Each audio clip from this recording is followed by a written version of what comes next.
watching the Citizen Science Podcast, the one and only twin solar system podcast featuring Samuel Hofman, along with his team of experts as they discuss the very latest information about our binary twin solar system. Welcome to the show.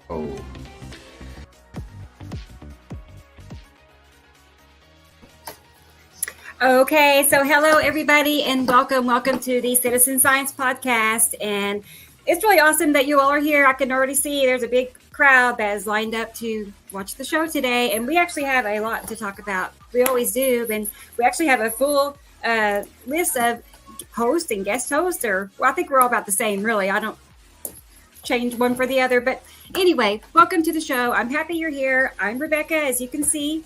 Let's go ahead and get our friends pulled up here. And let's start with the one and only, you know who, Samuel Hofman. Hey, Sam, how are you? Hello. Hi, everybody out there. Glad you're here. We had a couple of little last minute hiccups. Oh, yes. So we were a couple of minutes late. Apologize. It's because we're, making sure we're top of the news and what's going on. So much going on. Right. Yeah. Right. So, how is the weather there in Montana, by the way? It is 49 degrees and raining. We're going to have rain for most of the evening, and we need the rain, and it's a good thing. And my grass is turning green, and I lost my power earlier today for a couple hours. It was no fun. It was a little scary. Okay. I was hopeful that we were going to make the show okay on time, and we did. So, right. Well, I'm glad that I had to run around and reset all the clocks again. That's always fun, right? Yeah. So, well, it's good to have you as always. I'm glad you are here. And let's go ahead and get our friend Gillian in Scotland. Here she is, Gillian. Hey, how are you, girl? Trying to find a way to look like I'm not too much like a hobbit-sized person. My cushion's going maybe down. Pull your camera down. Can your camera tilt? I don't know. It looks fine. That looks better. Perfect. There you go. That's it. So, well, it's good to see you. Tell me how you are doing, how the weather is in Scotland. I think it's about 10 degrees Celsius outside, and we just had a rain bomb off Napicity, and it was hail as well. Like, all 4 animals ran in. Right. As you can see. Yeah, Andy Pohl just sent me a whole bunch of pictures from the UK, and he said that the planets you could see the round edges of the planets very visibly. I've got pictures of the round edges. Mm-hmm. Wow. Okay. Oval like that on the left. Who would be oval on the left? There was this big oval next to the sun, like tipped up like that. Red asteroid on the left. All right.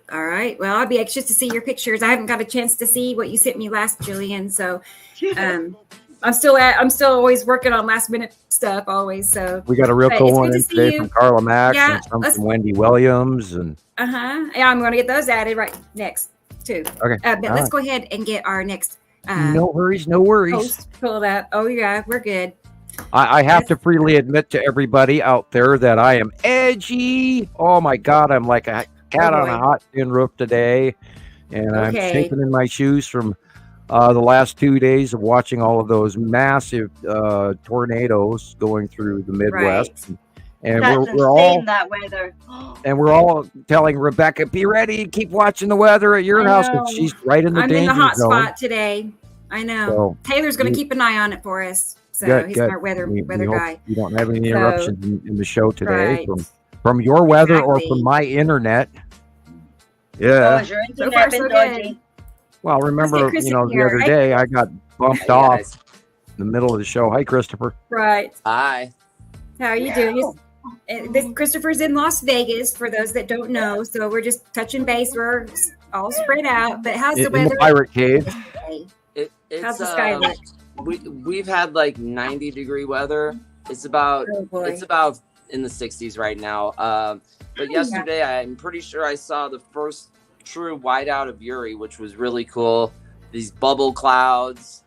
I put a video together, but I haven't finished it yet. And last night I saw the cube for the first time, like a solid structure. It was so big I couldn't get it in I couldn't even get the whole thing in the frame. It was wild. It's insane, isn't it? I don't know if it was really insane. I don't know which one it was because it was so big. I'm pretty sure it was the Texas cube because of Batu's moon, right? So yeah, it pretty wild. Wow, yeah, I'm looking forward to seeing it. Yeah, right. All day yesterday, just planet after planet. It was awesome. So thank you, Karen Porter.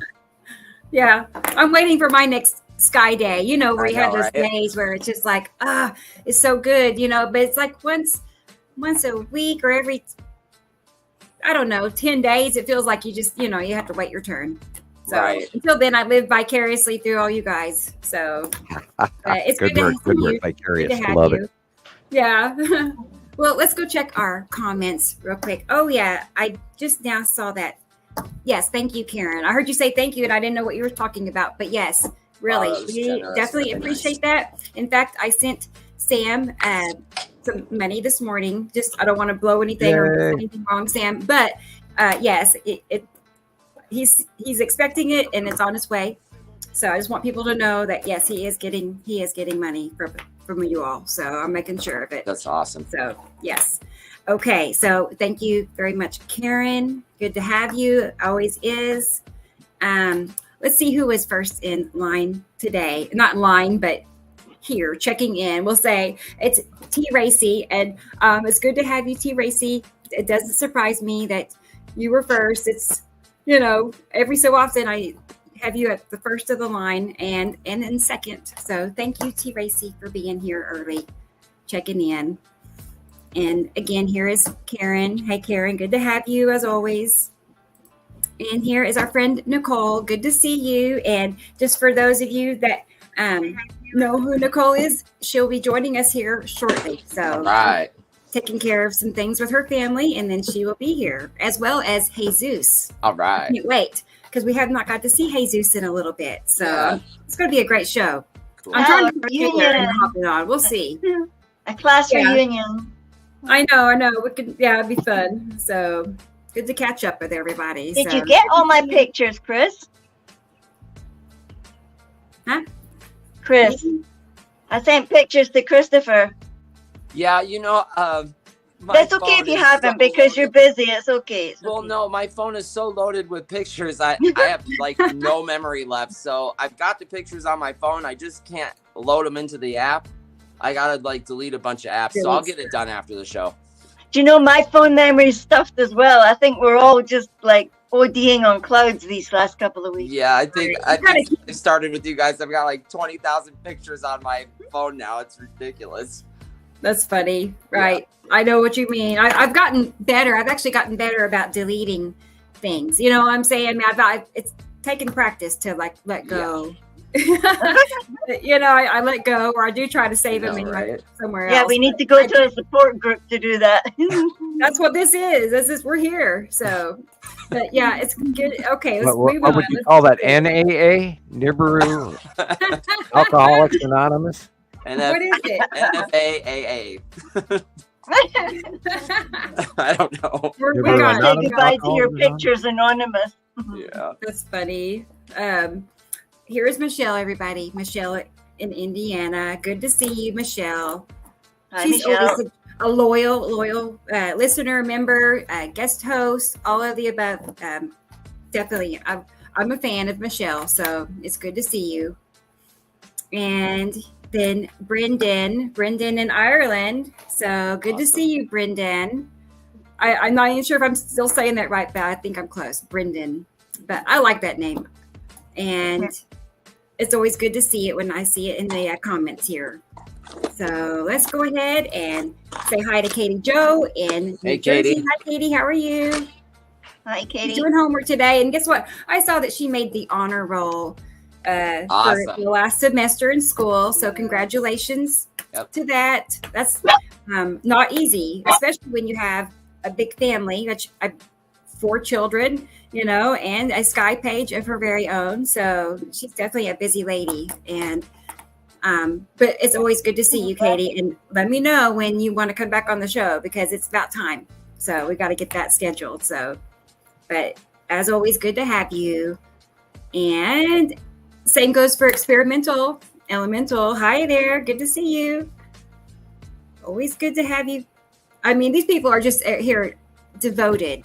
These people are devoted. You know, I mean, they're here every show. So we appreciate you guys very much. And let's see. Okay, good. Here is Maria. Hi, Maria. Hi, Maria. I'm Maria in Alaska. And I'm going to take a second here and I wanted to thank Maria publicly for some beautiful earrings that she sent me. I'm actually wearing them right now. I had the slide ready. Let me get it pulled back up here. But they're beautiful. Oh, you they're gotta turn your head a little bit more. I know. Maybe I should just put it up to the camera so you all can see it better. It's so pretty. I love the blue. They really so are. Pretty. I like how they dangle. And Are they heavy? Are they heavy? Not really. Not too bad. But they're beautiful. They're like made with everything's like outsourced from Alaska. Wow. You know, the stones. Very cool. And They're beautiful. it is beautiful. You can tell whoever made it like put all their love into it. So I love them, Maria. I really do. So thank you so much. And she also included some boxes of tea, Alaska tea. So I've had the first one, the raspberry, and it's yummy. So I'll get that on a second. But yes, it's very, very, very thoughtful. She's just a super nice lady, always super generous and gift giving. She's the lady that sent Sam the pizza cutter, if you remember him talking about that.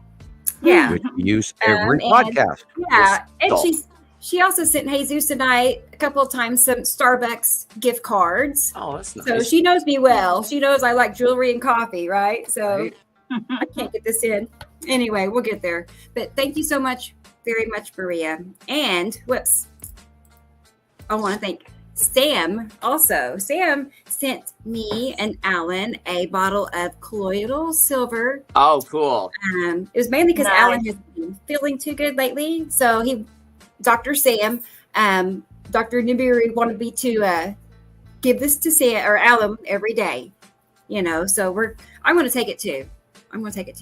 So, and what's extra cool about it is, if you remember, Lucinda. Sam, help me. Lucinda, just went blank for a second. Yes, Lucinda, which was a lady in Sam's group that passed away last year. She actually made this. She used to go to craft fairs and sell things that she was making. And so I like that part of it too, you know, that it's coming from Lucinda. So, and you can see it's a rather large bottle. Right. That's here it is. I was going to show you. Yeah, it's big. And be sure to take it every time you use it. Okay. Right. Like daily? Is it well, you know, before you use it, just shake it. You know, that way all the silver comes off the bottom and gets into the water. Yeah. So how much of that do you take? Only a teaspoon. Every day? It tastes like putting a silver spoon in your mouth. As long as I don't turn blue. That's where the term "born with a silver spoon" was all about, because prior to penicillin and in the early turn of the 1900s, they would put silver in children's babies' mouths right away to give them that extra boost to fight any bacteria in the blood. Wow. Didn't know that. That's cool.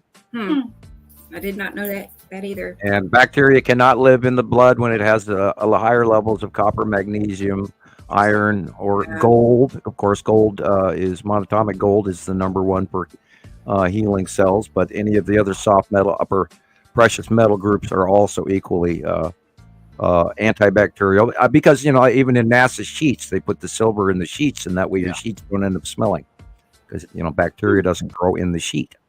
Wow, that's cool. Let's see. Sorry. I did not know all of that either, Sam. I mean, it's good to know. I should know that, but I do now. So now we do. You know, I just don't have I'm thankful that I don't have infections and sickly situations, you know, that I've needed that. It can also boost your immune system. Anybody. Right, which is always good. And if you take too much of it, you turn blue. Yep. All your skin. So Don't go wild with it. Yeah. I know. Don't drink that whole bottle in one sitting. You'll turn blue. You'll be a Smurf. I know. I know. Can you imagine? They talked about people turning blue with the stuff, and I thought, oh, yeah. I wonder if people actually do that. Take it. No, there was a guy that was on television that he was absolutely as blue as a Smurf, and he swore by it. Does it clear up? I imagine over time. I imagine. I don't think. But it must stay in your body for ages. I heard it stays in for ages. You don't just get rid of it. No way. Okay, well, let me know if you see anything strange happening. Okay, right? So. It's like blue eyeball. No. But hello there, Thunder. His lips and his skin were absolutely blue. I mean, the moment you looked at him on camera, you were just like, "What is wrong with this guy?" That's kind of sad, isn't it? It's like, poor guy. But I don't know. He was fervent about it. He says, "Oh, I absolutely do a whole bunch of it every day." I was like, "Ooh." Yeah, he was going way. Wow. I won't do that much. A tiny bit under your tongue. Yep. Tiny, right? A drop, but under the tongue. Thank you, everybody. Thank you for thinking of us, and I appreciate you all so much. Oh yeah, totally. So we got to get Alan back on track too. I know, guys. I got to get him like some hobbies that he can do laying down, because that's where he's at most of the time now because of neuropathy. Oh, Star Wars on PlayStation 2. It's just terrible, right? It's like I don't know if he paint, crosswords, I don't know, but if you have any ideas, message me, because I'm like, yeah, we could do better. It's the worst thing, having to deal with neuropathy. Like I have a problem with my spine, and when I was working in the hospital, sometimes when I'm walking, I cannot feel the bottom of my feet, and it's like so strange. It's like when I take a step, it's like missing a step on the stairs, or like literally like falling into a hole that you don't see in front of you, and I just totally fell. Christoper, you need to buy a tennis shoe with a high track heel. Yeah.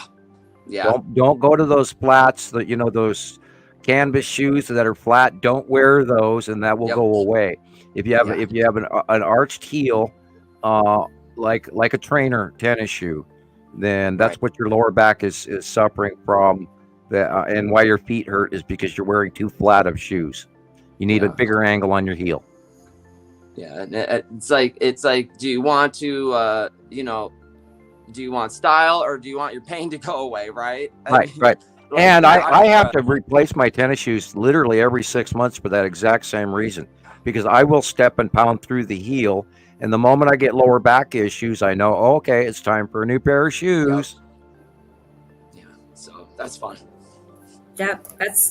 We're just getting older, guys. It's like we're trying to fix each other, catch each other off my lawn. Oh boy. Okay, let's see who else is here. I haven't gone down the entire list yet. Let's keep going. And hi, Miss Tara. Hello, how are you? Good to see you.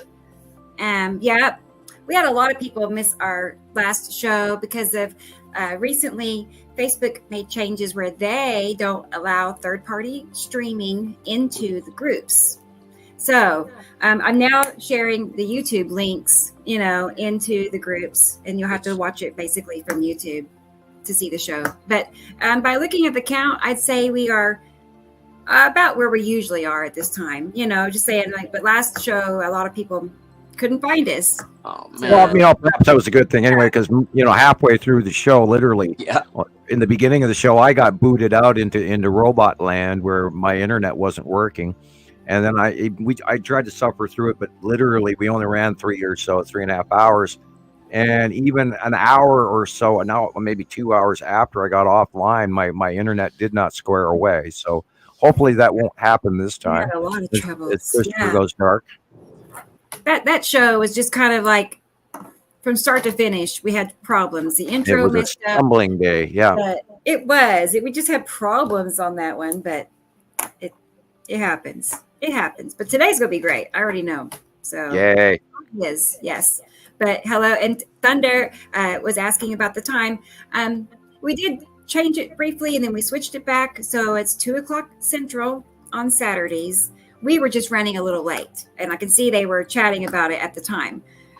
Tara was rooting for us. She said we'll be here any minute. She just knows us, and yeah, because we're not flaky. We try to be on time, not keep people waiting. Right before the show, Rebecca lost a bunch of information, so she had to take about 8 minutes to get it all back. Closed everything out. I had everything set up, ready to start showing, and I, my little cursor touched the arrow when it closed everything out. So it took a few minutes to get set back up.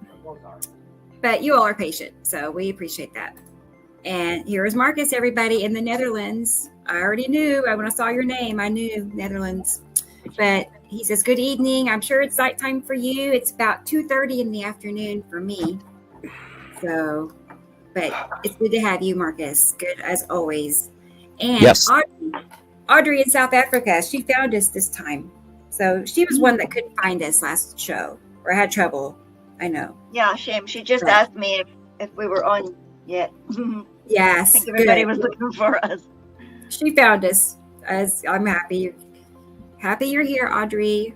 And I heard that you might want to be a guest sometime. I heard that. That would be awesome. So I will be in contact with you, Audrey. And then we could enjoy her South African accent. Yeah. Yes. And she took the time this week to take some screenshots of the last show, some of the important stuff that Sam covered, and posted it on the the groups. So I thought that was pretty cool too. Yeah. Cool. I haven't seen it yet. So I'll get to that. So hopefully I'll find it. But so perfect. Good to see you, Audrey. And next is Esther. Esther is here also from the Netherlands. Good to see you, Esther. Nice lady. I mean, we don't know each other a whole lot, but we've been getting acquainted. So, and she's consistently here. I know she's very interested in learning. So we have lots of wonderful friends in the Netherlands. We do. We actually do. In my group, there's several. So my parents' alma mater. I'm a Dutch citizen. I'm an American citizen. So right. I have dual citizenship.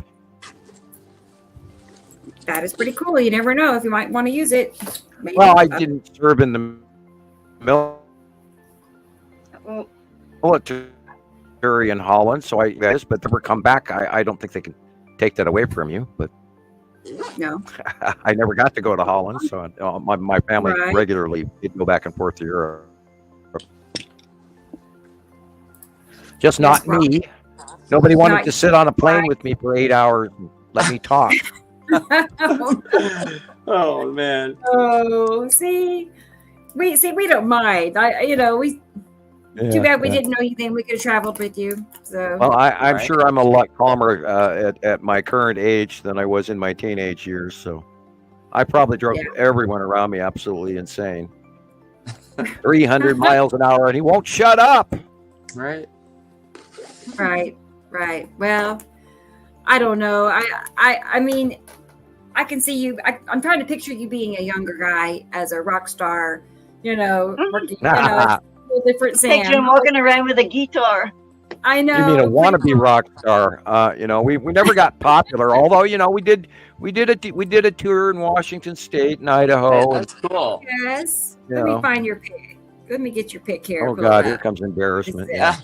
I know. We have to. In high school, my nickname was the Plant Man because I had hair like Robert Plant and lots of it. There we go. Oh yeah, this is great.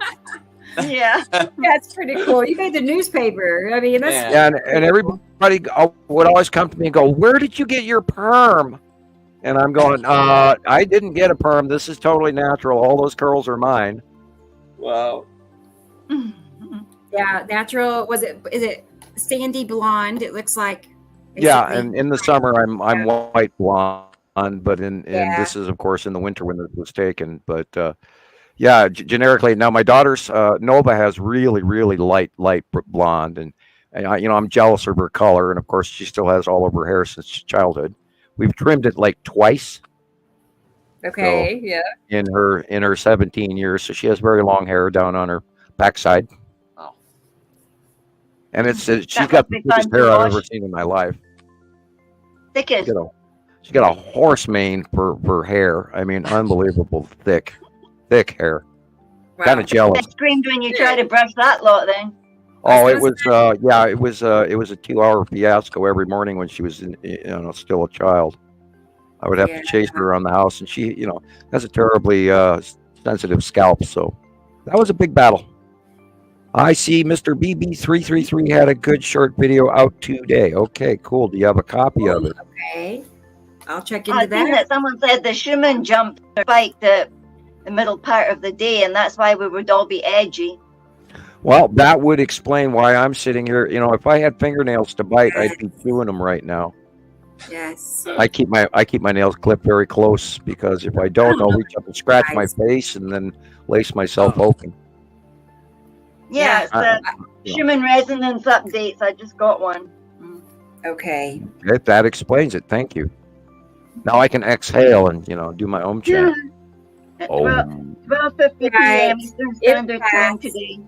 And I am horrendously concerned for everybody in the middle of the country today.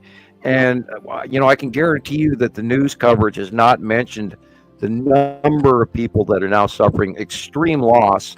Those tornadoes, there were over 100 tornadoes yesterday. Wow. And what went through literally was EF4, EF5s. There was a bunch of EF3s, EF2s. There were multiple vortex sisters. The big major one that went over Lincoln and Omaha was recorded. Internal rotational speed was the fastest ever recorded in history. Wow. And so it's probably an EF6, because they're talking about extending the scale, because there is no such thing as an EF6. Right. But when you see a house that's completely flattened down to the pavement and trees are twisted at the base or snapped off at the stump, that's an EF5. And there was a lot of that, and I'm amazed that no one was killed that we know of yet. There were injuries, but no one was killed, because the system is working and people are paying attention to the internet, and they're paying attention to the warnings on their phone, and they're finally because Tornado Alley has moved, everybody. It's expanded, and there were 3 major areas of tornado outbreak yesterday alone. There was of course Nebraska and Iowa, and then in the central area of Kansas and Missouri, and then literally from Texas all the way through, even Louisiana had a major loss of structures, and a tornado that did go through Louisiana, although it's not making the general news. But I did see the videos, and that's what I was doing all morning. And most of last night, I was watching as much footage as I could get my hands on to be informed, so that we could do our show and be able to tell you guys that there is a lot more going on. Now, this is, of course, within the 180-day cycle. So we could almost literally attribute this to asteroid close passes or planetary passes, but there's no way to actually prove that unless you get up in a plane and go to the higher atmosphere and watch this personally. But I have my extreme suspicions that this is even an asteroid scenario alone.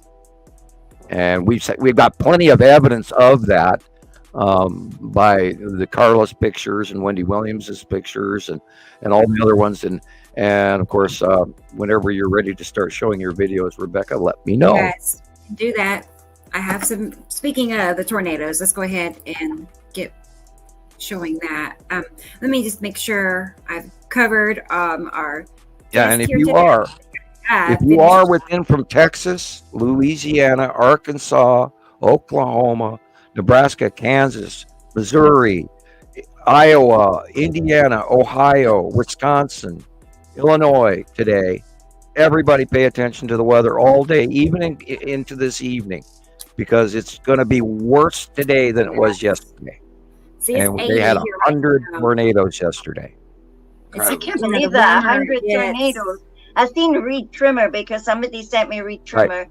My friend in Texas, she sent me stuff as well. Like, I didn't get a chance to watch them because I was trying to get home. Yeah, hey, Reed, if you're listening, which I doubt, you can come on the show too. Yeah, they were really chasing one because he's going, drop down, drop down. I was like, oh, cool. It's not cool if you're underneath that stuff, you know? But it happened so fast while they were watching it, and it was. I think I'm suffering from tornado overwatch, which is part of probably looking at all those poor people who have lost everything they own. Oh my God. Horrible.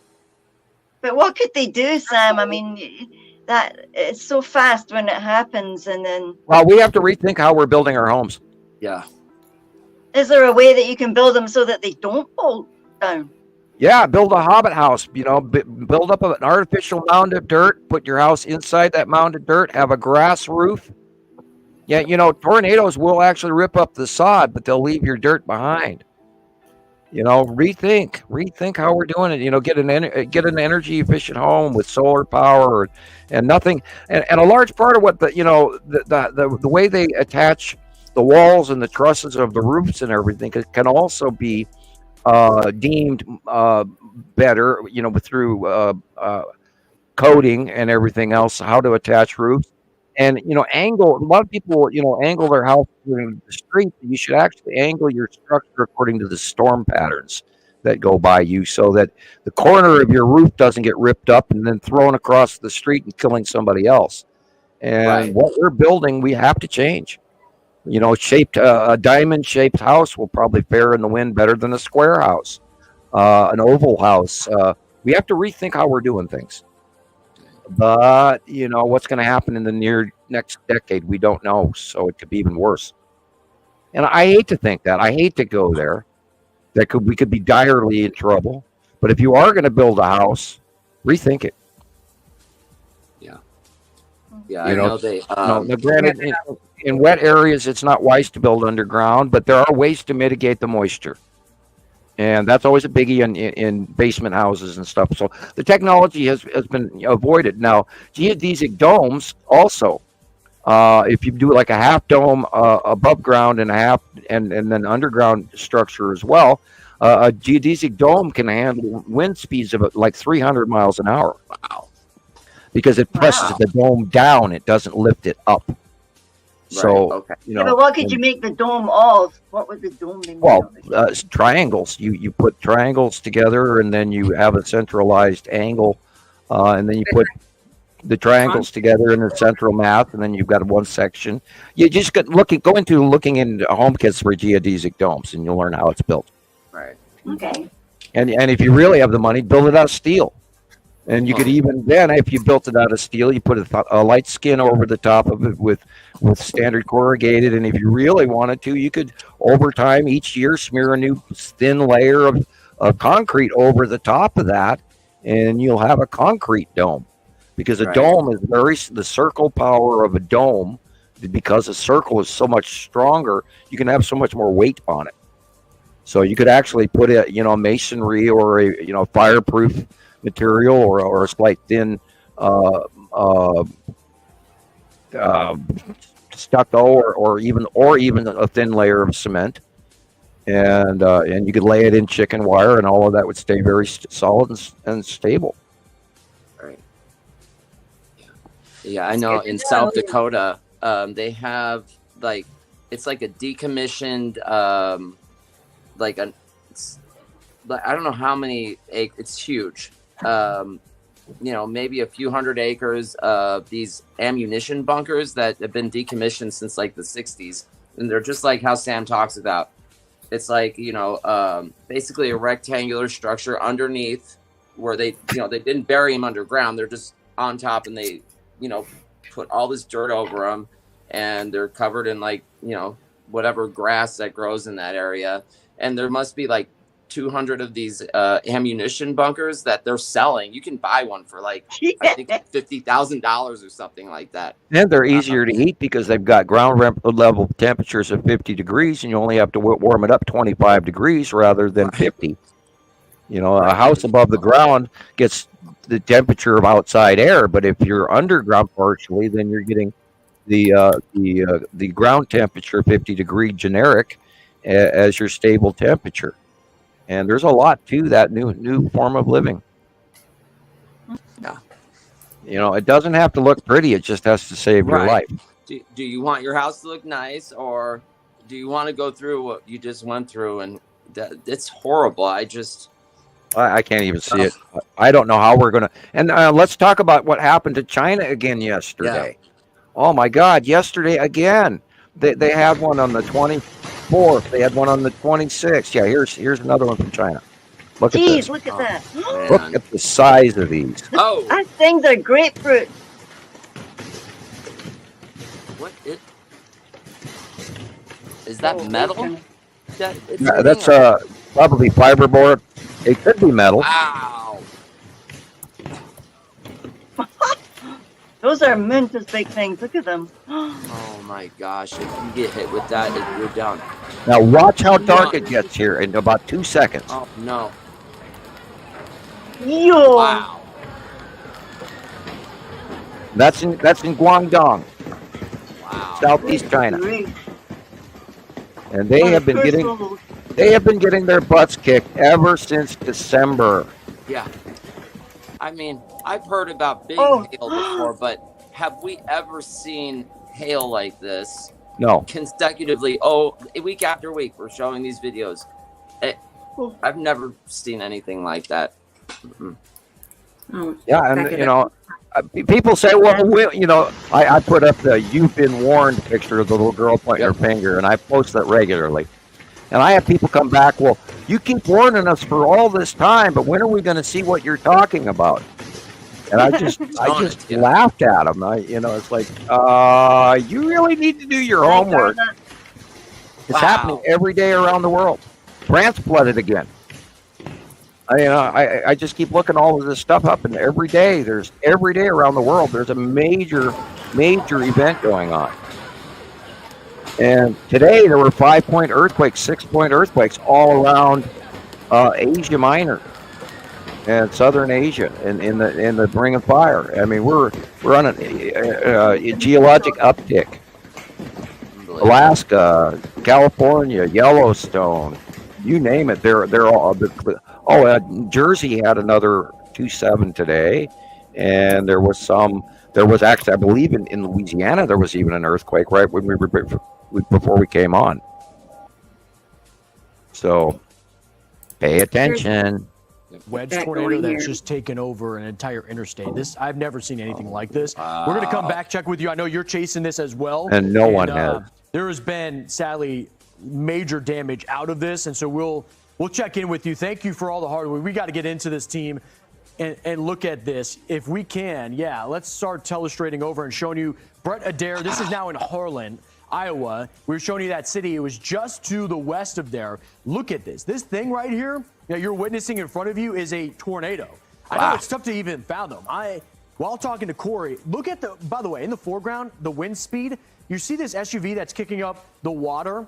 If we can drop the banner team real quickly. Destructive tornado is tearing through Nebraska. Look at how fast the wind is spitting that off the road. That's speaking of the violent entire cell is rotating. From the tornado. Imagine being in that tornado. You do not see that in a normal supercell. Look at that. Oh my gosh. Oh my gosh. Huge tornado northeast of Lincoln, Nebraska. Time is 2:54. This is the one I think that had the largest internal wind speeds ever seen. Stovepipe, that thing.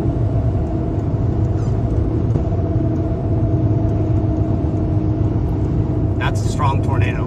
Lots of debris in the air.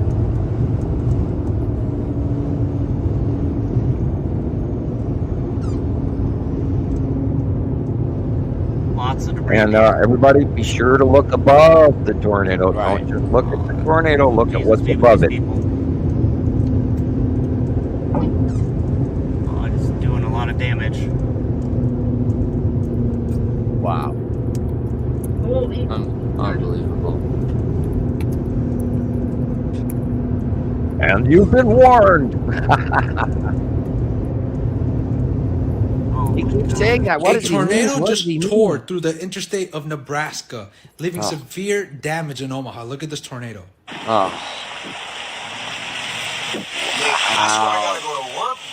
Now, significant damage was also reported in Lincoln, Nebraska. Now, because of this tornado, flights had shut down in Omaha Airport, and 29,000 power outages were reported because of this tornado. But obviously, I'm not surprised because we are in the peak of tornado season. Now, this might be the best video captured of this tornado. These guys were chasing the tornado. Look at that. Crazy. Look at these guys.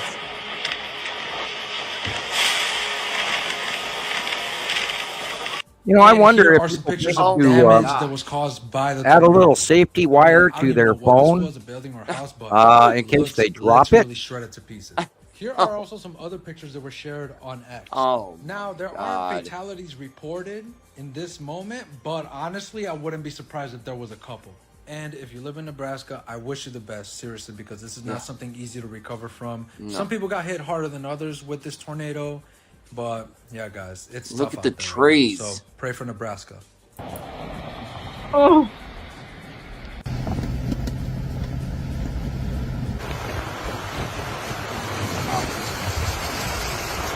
Wow. Oh. My word. Semi's overturned up here. Hey, let's get up to the sky. If only our job was that easy. Yeah, let's go see. Yeah.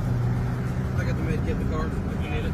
You know, that would be and I'm not trying to belittle them, but storm chasing is fun. It's also scary. I've been in a very close proximity to a tornado before. But compared to what we do, look at right. It's gonna be a rush, I think. You know. Absolutely. You're nudging the chopping block to tell people that we have a binary solar system. Yeah. Yeah. So what do you see above that, Sam? Like Atu's moon? I've been thinking that a lot of this was one of the two. It was either Nepacity or Atu. I don't see the green here, so it could very easily be Atu's moon close past, or just asteroid path is doing this. But I did see the bow sizes, literally, and we're talking from Texas to Wisconsin. So, you know, I can't absolutely attribute it to a planet or the asteroid or just normal weather, but these are rotating. Supercells don't rotate like this. Right, and so, you know, I've 100 tornadoes in one day. I would expect there just to be, like, you know, maybe 3/4 of those not to be as big as Sam is talking about. You got F3 up to F5, and now they're talking about F6, which isn't on the scale. These are huge, just one after the other. That is wild. Yeah, so there, and they did talk about the activity and the ice and the hail being up at the 50,000 foot mark, which is 25,000 feet above normal. Our normal weather goes 20, 25, 30,000 feet at the top of the cumulus nimbus region. And that's where the moisture clouds and the big cotton balls are, the cumulus nimbus. But if they're talking debris that's being drawn up to 50,000 feet, what is pulling that up that high? Wow. So this could be a combination of normal weather mixing in with a close passing object. Incredible. Look at that. Dude, the whole fucking neighborhood's going. Holy smart. Millions of dollars in damage. Billions. Bro, driving into the tornado. And I'm sure that they're underreporting it. Don't know, there was like 10 tornadoes today. It seems like it. I haven't seen anything on the main news. This one. I don't watch much of it, like, bro, Iowa, Nebraska, just going through absolute hell with these tornadoes. I don't think we've seen this many tornadoes in one day in a long time. Now, I may be wrong, but as far as the documentation that I've been seeing on TikTok is absolutely through the roof. He's correct. So that you never got one that many. You know, there was a tornado. Well, and the news does suppress a good portion of this information. Omaha got like wrecked to pieces. But apparently, it really affected Iowa. Either through oversight or on purpose, like, or, you know. Some of the people in the comment section were like, bro, nah, there's got to be AI. Like, this is AI. That is the level of unbelievability. Is that even a word? Whatever. You know what I mean? That's the level of disbelief. That's what I'm trying to say. The level of disbelief people have for these tornadoes because they look unreal. God bless the people of Nebraska and Iowa. That shit looks insane. And Missouri and Kansas and Texas and Louisiana. and Arkansas. Today, that range that's over the top of you, Rebecca, is also including Little Rock, Arkansas, as well in the extreme of that boundary. Yeah, I'm checking the weather guy now. Linden got really nailed. Heading this way. How about that North whole and South area Dakota? is flattened. That is the representation of EF4 to EF5 right there. Wow. When you EF5, when you have nothing but pavement square, your cement slabs left, which is what we're seeing. That is EF5. Yep. It's terrifying. Where are the people? That's what I'm worried about. You would think with all those houses there would be more injuries. Now, the tree branches here are just down to the trees. So this could be EF3 to EF4, but in the center of it, it could be EF5. Wow. And you can see the debris all gathered at the joining of that field right there in that depression. And if you've ever seen a school bus with hay bale, pieces of hay that have actually flown through one side of the school bus and stuck in the wall on the inside, including 2x4s, a 2x4 at 300 miles an hour will go through a school bus. Absolutely. So, including trailer hitches or fence posts or tree branches, and you name it. I've seen that in Minnesota because we had quite a few tornadoes when I was a kid, and I've actually seen 2x4s that have gone through both sides of a school bus. It's essentially a missile. Right. It's terrible. Wow. Look at this. Slabs. There's nothing left. Oh my God.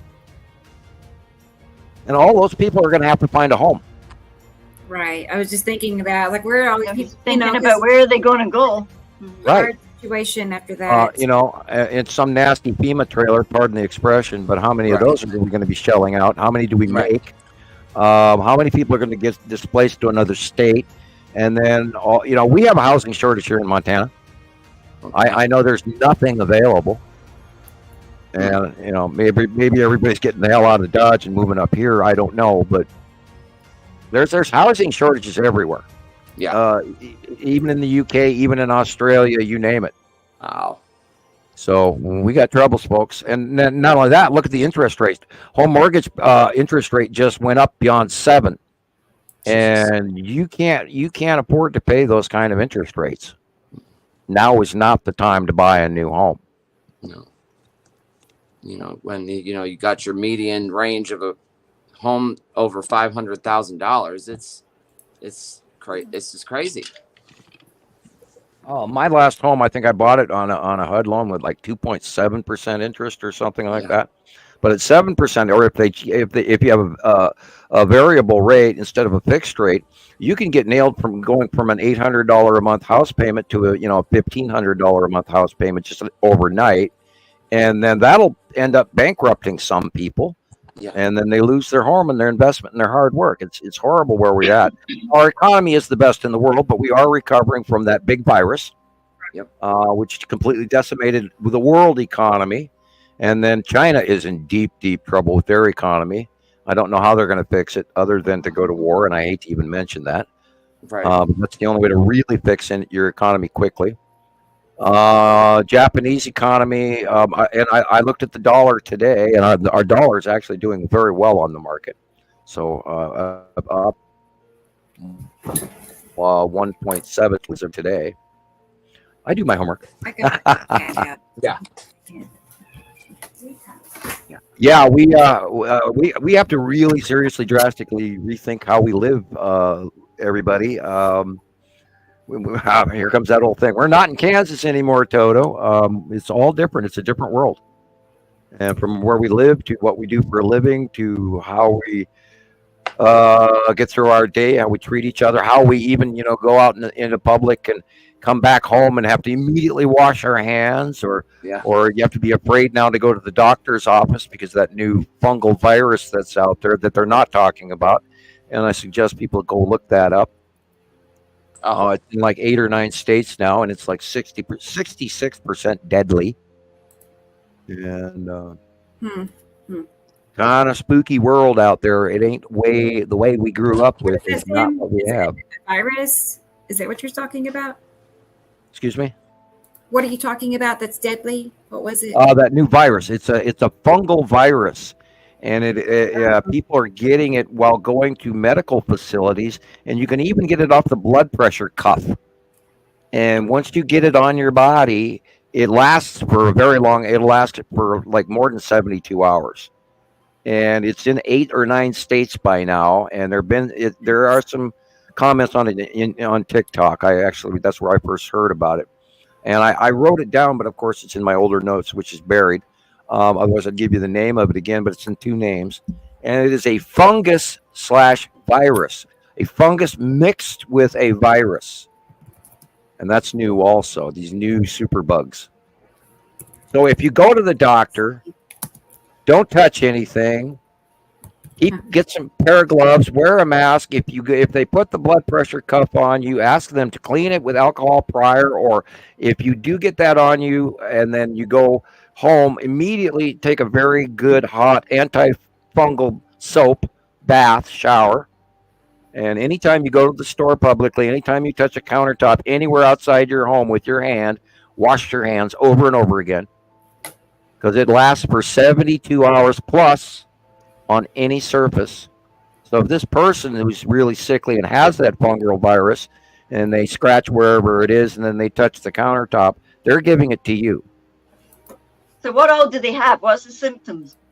Well, you get a body infection, a skin virus infection, internal infections, bladder infections, all sorts of stuff like that. Yeah, I mean, this is a nasty one. I looked for more symptoms, but I didn't find a lot about it, but there are a few people talking about it. And of course, sometimes when you say C virus, you get flagged, and then Family Standards on Facebook comes in and slaps you down. That's why I don't even say the C virus. I just call it that bad virus that we went through. Allergy. We don't get flagged. Yeah, right. Not worth that. Oh, and there's a new milk virus also, something new in milk. And I haven't studied into that either, but I'm going to. No, Sam. And milk. Right. Yeah, it's like coming from. And I don't want to be an alarmist. Yeah. We got to pay. We got to pay attention to this stuff because we've already lost a lot of people for, the virus and the after effects of the virus. I'm still suffering lung wise from mine. My asthma ratio with dealing with our cat has doubled, and I never used to be this allergic, and now I walk into the house and I can't breathe. Yeah, just from the cat. You only got one cat left now. Yeah, one cat, thank God. Although I do miss the other one. He was annoying, but I loved him dearly. How old's the one you've got now? I think she's probably somewhere about 5 or 6. Yes, the views and opinions expressed in the media comments on this channel and those of the speakers and authors, and I don't know why that "and" is there, and do not necessarily reflect or represent the views or options held by this channel's broadcaster. So this is opinion, this information, and if we do use your material, we do not use it to infringe upon your copyrights. We do it for information and scientific purposes and education and entertainment. So if you have a complaint about something or find content being used incorrectly, please contact the broadcaster, meaning us, prior to making a copyright claim, and we will do our best to remove it. We do not try to infringe upon copyright on purpose, and we try to remain within community standards and follow all the rules, but we also want to share all this information to our wonderful listeners out there who may not be able to get all the news accordingly. Very good, Sam. I gave you the short version. Yeah, well, we went over everything. So Nicole helped remind me to do our disclaimer. So thank you, Nicole. So for some reason I have trouble, remembering to pull that up, and also want to go ahead and show your address, Sam, for people who might want to. Donations are really important right now, folks. I'm flat-ass broke. In order for me to keep paying for this internet every month, I've got to get some income in every month because there is no extra. So your wonderful donations really do help. Buy me a cup of coffee, mail me a $5 bill, whatever. I'm not a Starbucks fan, so don't send me a Starbucks card. Audrey's going, I wonder where all these viruses are coming from. They're always here. And then there's some really nasty ones buried in sod in Siberia that haven't thawed out for 10,000 years as well. But with the changing of the temperatures and the rise in temperatures in different regions now, their home world is more comfortable for them to live in. And that's why we're seeing more viruses emerge, including the Zika virus within mosquitoes and the Black Plague within rats and pets. By the way, the Black Plague is in the United States. It was in Oregon. It was early referred to as Yosemite syndrome, and I do directly believe that came from when they dug up King Richard in London. From underneath that parking lot, and then some scientists went to Yosemite, and I believe they directly somehow managed to pass it on to small animals in Yosemite, because right after they had done that scientific exposure to the Black Plague and to all of that, then right after that it came to Yosemite. So it's not completely proven, but it is my supposition that is the case. And if I'm wrong, I'm wrong. But I figured I'd mention it. Now, you can fact check me, and if you find out I'm wrong, let me know. I'd like to know if I'm wrong. Sure. I'm not so arrogant as to say, damn it, I'm always right, because I'm not. We all make mistakes, and that's okay. Oh, yeah. I have a whole handful of them this week alone. As best we can. What's that, Sam? I said I have a whole handful of mistakes this week alone. Oh, yeah. Right. Me too. So, and I agree with Jenny about TikTok. I get so much information from my contacts I've made there on TikTok, and I'm hoping that bill in Congress actually did pass, and the president did sign it. And so now it has been handed over to China that they have to either sell TikTok, their local version of TikTok, to someone in the Western powers. The United States is what they're suggesting, but somebody in Europe could buy it and be just fine. But did you know that TikTok is absolutely banned in India and many other countries because they directly do not want the Chinese inside their homes? And so we're this is not the only country. We're not the first ones to do this. So I know, but there's just so much good from it. But there's also, you remember, good can be a two-edged sword. You can get, could be. The Chinese are building all of these projects around the world, and everybody was thinking, oh, it's so nice that they're helping third world countries. Well, what they were doing, though, was they were making deals. It's called the Belt Road Project, and they were installing cameras that were direct link to China and all kinds of infrastructure and fail-safe scenarios where they would overloan people who couldn't possibly pay them back, and their collateral was laced on commodities and water rights and oil and minerals and everything, that they would automatically have rights and shipping rights and port rights to these countries, where if these people defaulted on these unusually large loans that they could never hope to pay back, then China could come into their country and take possession of ports and mineral rights and water rights. And so they're not doing people any favors. And they overextended themselves on loans, and it's now killing their people as well. They're actually robbing money from personal bank accounts of Chinese citizens. It's really spooky what's going on in China right now. I think you're muted, Rebecca. Very nice. Is Rebecca muted? I'm back. Yeah. Sorry. Taylor was... A little microphone there. A small update. Yeah, so... He's my weather guy today. He's keeping an eye on Oh, okay. What did he say? What's happening outside? He just said that for our area, it won't be. Well, there's like 6 or 7 tornado warnings. Boy, I hope this pilot has a puke bag. That's what it is. Why would somebody Makes me dizzy looking at it? Well, let's see. Well, you know what is right there? It will be Attu's moon, because the light is coming from behind us. Okay. Well, somebody's having a field day with the sea trails. Might as well make a That's big. just bonkers, man. It looks like they're stirring something. I've never seen a plane fly like that, but No, I've never seen that one. I'm sure the pilot. That's overspraying, in my opinion. But they're trying to hide something.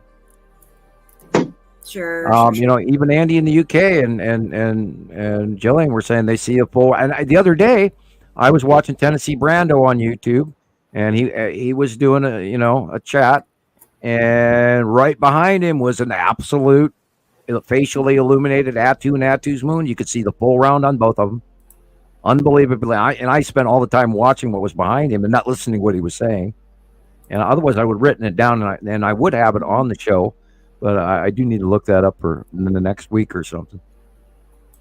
I just wanted to make sure a screen capture of it. That's Nepicity. Yeah, that's the bottom of Nepicity. Often, those striped, we see that. We all do, pictures. And yeah, you tell me when you've ever seen this prior to 2010. Right. No one has seen this prior to 2010. That's what I was telling somebody in my group. They were like, what makes you think these clouds are a planet? And I'm like, since when have you been seeing clouds like this? I think it might have been that picture. I don't know. And then some people will go, oh, well, that's HAARP. And I'm going, no. Oh, boy. And there's there's a huge percentage of people that are lost in that the government's out to get us. They're terraforming. Climate change isn't real, this is the examples of climate change. Well, and then geoengineering is what I saw earlier today, about 5 different posts on it. And it's not geoengineering, guys. It's planetary pass. All the planets as of 2011, all the planets tipped, all the normal ones, our planets in our normal solar system tipped, and all of our planets are heating up and going through climate change. So therefore, it's not man's CO2 sequestration alone. All the planets are heating up, and they don't have CO2 sequestration over there on Jupiter and Saturn and Uranus and Venus and Mars. I did have a question. That reminds me of a question. So are these planets in this twin system, are they just that much closer, obviously, than Jupiter and Saturn and, the planets in our solar system? How does that compare? Are they just way bigger, way closer? I've always attributed it to the fact that the standard red star, which is bigger than our dwarf yellow Sol, is so much bigger that their planets are closer sequestered to each other in a spiral. Now, we've unfortunately only got our out view, so there's no way to measure the distance between them. But we have noted, against standard brain normal thinking, that they are closer to each other than our planets are. We're more spread out. We're smaller. I don't know how it works, but that's how it works. Wait. Oh, yeah. You said, our planets are dramatically smaller. Saru and Nibiru are huge, and they are in a tighter spiral, apparently, closer to their star, apparently. We know that they've got some being-made / man-made or engineered mini-star thing going on, which we refer to as the Tool Star. And that technology, I think, has a great deal to do with how their proximity has changed. I don't know. I just know that it's there. I don't know exactly how it works. Oh, look at that. That helps. Look at that. That is probably the red asteroid. I thought maybe. But why and does then it the one do on the that left kind of might thing? be the blue That's asteroid. it touching us. Excuse me? Why does it do that? It looks like it's almost piercing, like a fabric or something. It's in front of the sun. You're seeing the shadow of the backside shine through. Now all week we've been seeing I've had 20 or 30 people send in videos of the blue asteroid crossing right by or in front of, to the right or to the left, above, below. Of course, remember in your area, your out view angle is different than even my drawings. But the one on the left, I would say that it's probably the blue asteroid crossing in front of the sun, and it's bigger. It got bigger this week alone, because the angle of the asteroids that are coming at us has changed as well. And this is part of the 180-day close cycle pass. Yeah, because I just seen something cool as well when I was coming home. It's the same kind of similar as that. Yeah. I don't know where the one on the right, I would probably say is red asteroid, and the one on the left is probably the blue asteroid. Yeah, because it's fatter, like changey shape. Oh, look and see. I think I have even, some more examples that, just back this up that we've seen. And notice how yellow the sun is there on the right-hand picture, because we have other pictures that are showing a very interestingly new yellow sun. Yes, I do. Yeah, what's with that? We'll get to those. We'll get to them. The answer lies in the next episode. Yeah. Here, I have some more slides here that. Oh no! Does anybody remember the cartoon Underdog? Bear with me, guys. I got to back out. For your time. You though, I watched it all the time. Yes. Yeah, Simon Bar Sinister, and Underdog, and Sweet Polly Purebred. Yeah. Underdog. And the Mole Men. It was in the 60s. Oh. Yeah, I only remember the Magic Roundabout. I never heard of that. That's British, though, you see. Right. You're probably talking about your American ones. TV, yep. Your American Underdog. ones. Underdog. I wonder where I can send pictures to so Rebecca can share them. On Messenger. That's fine. Christopher's shaking his head. I don't know why he's shaking his head, but he's shaking his head. Sorry about no that. problem. Family moment. Oh, you're okay. You got up. You're shaking your head. It's like, okay, what's not working? In my world, usually most things. Everything. Lots of stuff. We make do. Stuff. Yes, living in the pirate cave. Arg. Yeah, right. Yeah. Yeah, we're at my in-laws again, so about once a month I'll be doing it from the garage. Yeah. Hopefully it doesn't get too hot in there. You got a fan. No, it's actually really nice today. We got lucky, so perfect. Right. Yeah, that central low of the new storm that is supposed to hit tonight and tomorrow from the Midwest. That low is literally just past you. Yeah. So that I saw clouds yesterday. I didn't know existed, so it was incredible. Now, I got some pictures today of clouds I've never seen in my entire life before as well. It's like, what is that? Yeah, absolutely beautiful. So. All right. Yeah, I seen one that looked like a great big long sort of peach-colored box next to the sun, and underneath it was a blue ball. It's the only way I could describe it. No. Nice to get a picture. Some more of examples of asteroids crossing the sun. It took all that effort to get these pictures pulled up, but yes, it happens. That one's neat. I haven't seen. Yeah, this isn't that yet. cool? Yeah. Which asteroid, Sam? You have any guesses on which asteroid that is? That thing. Green. Yeah, that is one of those. That is one of those asteroid things flying in front of the sun. Yeah. And we've had that happen. Oh God, I don't know, 20, 30 times in the last 10 years. Wow. This is not in front of the sun, but it's by the sun. And Yeah, I'm not talking about the small black dot. This picture is I love this one. 2021. But that's the lead asteroid. Now, remember that famous black dot is intermittent. Look at the ground. Look at the lighting. What is wrong with this picture?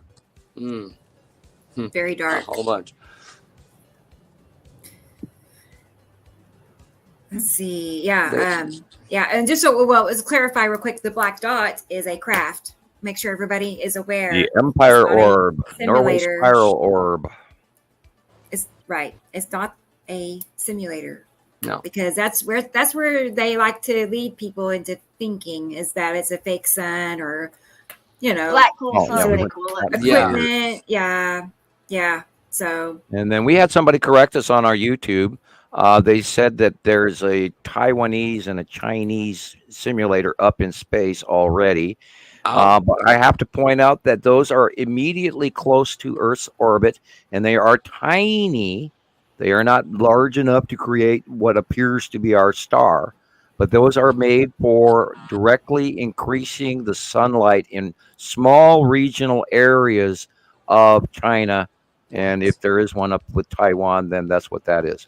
And this is another example of an object crossing in front of the sun. And I believe this is also lead asteroid as well. Wow. That is incredible. Yeah, it's that sparkle sun effect that that something's going in front of it. Wow. Cool. Yeah, that one's similar. Yeah, this is red asteroid and little sister. See how it looks kind of like wow. it? A little. Yeah, but it's turned the other way. It's like an avocado. It's not. Right. Yeah. Got the avocado pit and everything. Yeah, it's got its pip and all. Don't cut yourself removing it. Wow. Oops, sorry. Oh, I love that one too. Look at that. That's got to be fake. That's got to be fake. What's that? Yes. No, that's actually something going in front of the sun and causing that blend out of light. Seriously, have you seen that before? Yeah. We've seen it 10 or 12, 20 some odd times over the last decade. We've had I don't know how many cycles of it where, we've had to draw it in and then we've had to sit there and type to everybody. No, that's and they went, oh, it's Nibiru. And no, it's an asteroid crossing the sun. And then we would tell them which one. And then we've gone through the cycles where, lead asteroid was doing the main cameo. And literally for the last 2 years, it's been red asteroid. And now the green asteroid. This one. This one, I believe, is the green asteroid come to speak of. You can see the green in it. For a while there, the green asteroid was doing a cross cameo, and then the big three. And then on the left, you can see the blue asteroid is on the left, and the green asteroid is on the right, because the green asteroid, I believe, is bigger than the blue, but I have to go check that. Okay. I can't remember. It always throws me. But the green asteroid and the blue asteroid were traveling together for a very long time. Currently, they're very, very spread apart from each other. But so I wonder what size they actually are. And that has to do with out view, not actuality, but it has to do with our view out. And if you move them, if you were to look at them completely from the side, they'd be very far apart. If you look at them from an angle, they appear closer together. And we've watched it going back over a decade, and we know that the green asteroid and the blue asteroid travel together with each other, because some of our earliest shots going back to the big three and lead asteroid, red asteroid, green asteroid, blue asteroid, spiral asteroid, etc. What about what T. Racy is asking? This is what I was talking about. I have never seen clouds like this in my life. Beautiful. Look at that. Look at that thing. Yeah. And you can totally see something behind all those too. Yes, it came from one of my South African groups.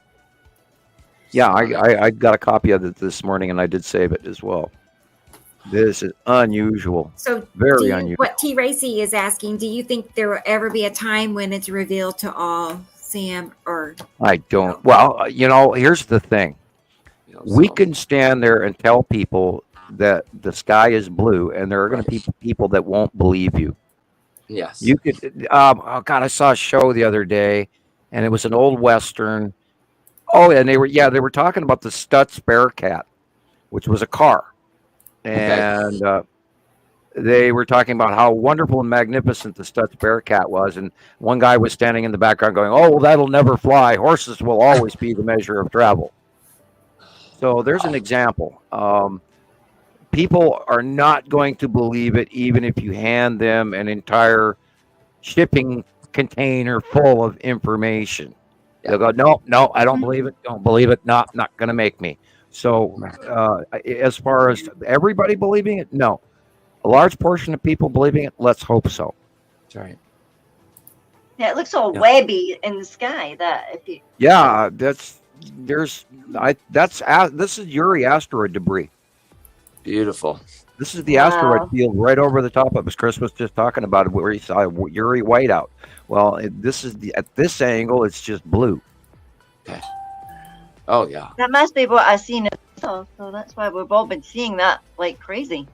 Gaseous form, gaseous material around the asteroid groups underneath the bottom of Uri, and it's a huge, huge cloud that extends from the bottom of Atu all the way past Uri on the bottom.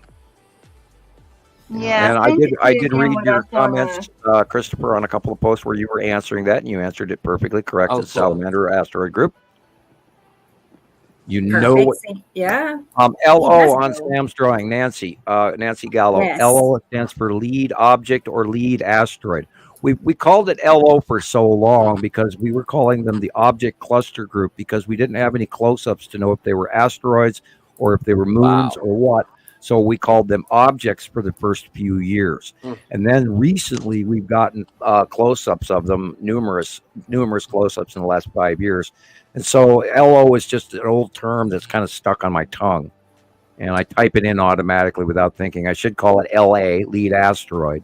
Okay. And that's only so I can fit it into the drawing by the abbreviation. Yeah, lead object, lead asteroid. Yeah. Here's a few more examples I'm pulling up of that. Wow.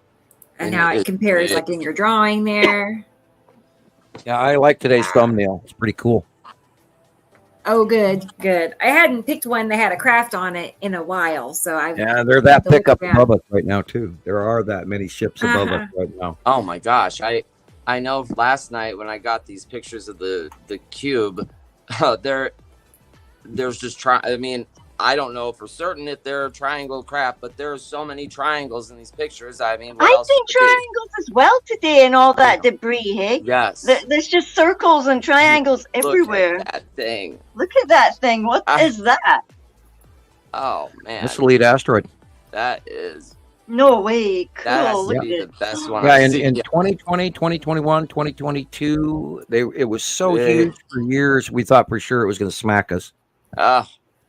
But as you can see here, an example of it, this is the lead asteroid with a red asteroid, and the spiral asteroid is to the far left middle. But this is all three of those biggies in front of Atu and Atu's moon. Stunning. And this is how they discharge. Yeah. Right. I think a lot of the problem too is that you have like an idea in your head of what it's going to look like, right?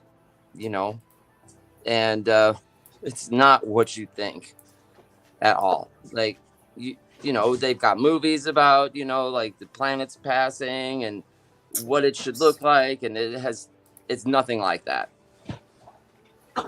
So you have to literally, you know, stop thinking about like a dinosaur what you think head. you know, and just pay attention to what is actually right in front of your eyes. Right. You got to forget what you've been told or watched a video about or whatever, and just believe what you see, you know, and what we see is what matches Sam's drawings. Yes. You know, so that's why I'm such a big believer in all of this, is because I can see it. It's not what somebody told me, you know, and you have to take somebody else's word for it. You know, no, we can actually do this all day and line up pictures with Sam's drawing as fast as I can make them. You know, I could do it all day and never run out of, you know, perfect matches.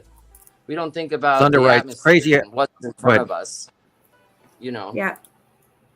Yeah, there you go. Right. Thunder. Right. Crazy how Sam it can is just crazy how I off can that just quickly. call them off so quickly because I've been. Yeah, Yes. look at that. This picture comes from 2020, and because at that angle, I remember the year that when this was, and I can do this because I've been doing it for 14 years now. Plus, I run off of sort of a disconnected wisdom from source and old soul and all of that, and I don't know how all of this works, but it does.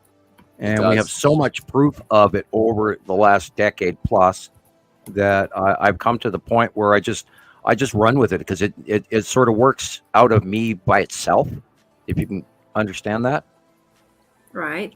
Yeah. I mean, like I've always just, you can tell you're fully connected. Like somehow or another, I don't know if it's cellular or what it is, but nobody else can normally see and draw. And, you've proven yourself for years and years now that this is really there. So, and your story never changes. We had a picture come in today from Carla Max, and it was a rather unusually colorized picture, but it matches one of my excerpts of this month's site drawing. And I do a side-to-side blow-up every once in a while. I'll take one picture of the left side and a smaller picture of the right side, and then off the original drawing. And so I took a segment of that and compared it to one of Carla's pictures that we got in today, and it's a perfect match, with the exception of the angle of the sun, where the sun is. But all the bodies, and including the skull asteroid, and Christopher, you were correct. The skull asteroid is in the current view. Wow. I am working on that. Thanks for reminding me. It has moved forward to literally almost at the middle of the sun, where before it was in the upper left-hand region behind Attu. But now that Attu is rotated to where Attu is rotated to, we are seeing it closer up. And this is also during the eclipse. Now, I thought that was just as freaky as all hell. Yeah. And that it had moved so dramatically, and it was right there in a cameo role, as well as the red asteroid, as well as the spiral asteroid and all the other stuff, and Lorraine and Poppy and all of that, the other smaller asteroids that we're now naming. And it's just amazing, the transition. It's like, oh God, and it's ever changing. That's what's cool about this. It's not always the same. It's just slowly over time gets bigger and bigger, and then everything matches time after time, and I just chuckle. And this one, I remember this one. This is, again, you can see the angle that it's coming in. This is 2021-ish, and how large the lead asteroid. Just like how you drew it with that one representation you've drawn about the way they rotate and how they look when they're coming in. You either have you have the three of them drawn out. Yeah, the right, left, and middle model. Yes, and that's perfect to understand exactly what's happening here.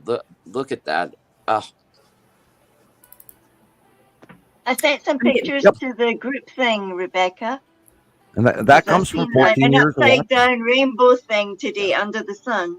Perfect. Okay, I will get it. I will definitely get it. We have been doing this. The colors and everything were so bizarre because it looked like there's like a blue ball underneath the sun. So I took lots of pictures because it was there. You could see it. Oh, yeah. I just want to say hi to Dubaloo? Dubaloo, I think it is. But hello. I don't think I've seen this name before in the comments that I recall. So it's great to have you. The reason that those clouds look like they come from a different world is because most of them are around a different world. Isn't that cool? Yes. Yeah, most of the clouds we see every day. Yeah, the planets have their own atmospheres around them, and anything above our weather system, anything above our cumulus nimbus clouds, everything above that is other planet atmospheres, space clouds around those planets. Everything below the tops of the cumulus nimbus, and you need to learn your cloud types. Once you learn that's where the weather is, and everything else is up above it is thin. And this, of course, it's hard to believe. It almost looks like a lens flare, but it's not, because notice there's no micro blotching, like a lens dot, like a dust dot. This has the stripes and the lines, which tells us it's the side illumination of the lead asteroid as it's running in front of its Saturn. That's what I'm saying. Wow. Even Sam, your drawings, even down to like the little details of the wispies and the back eddies and the trails. Yeah.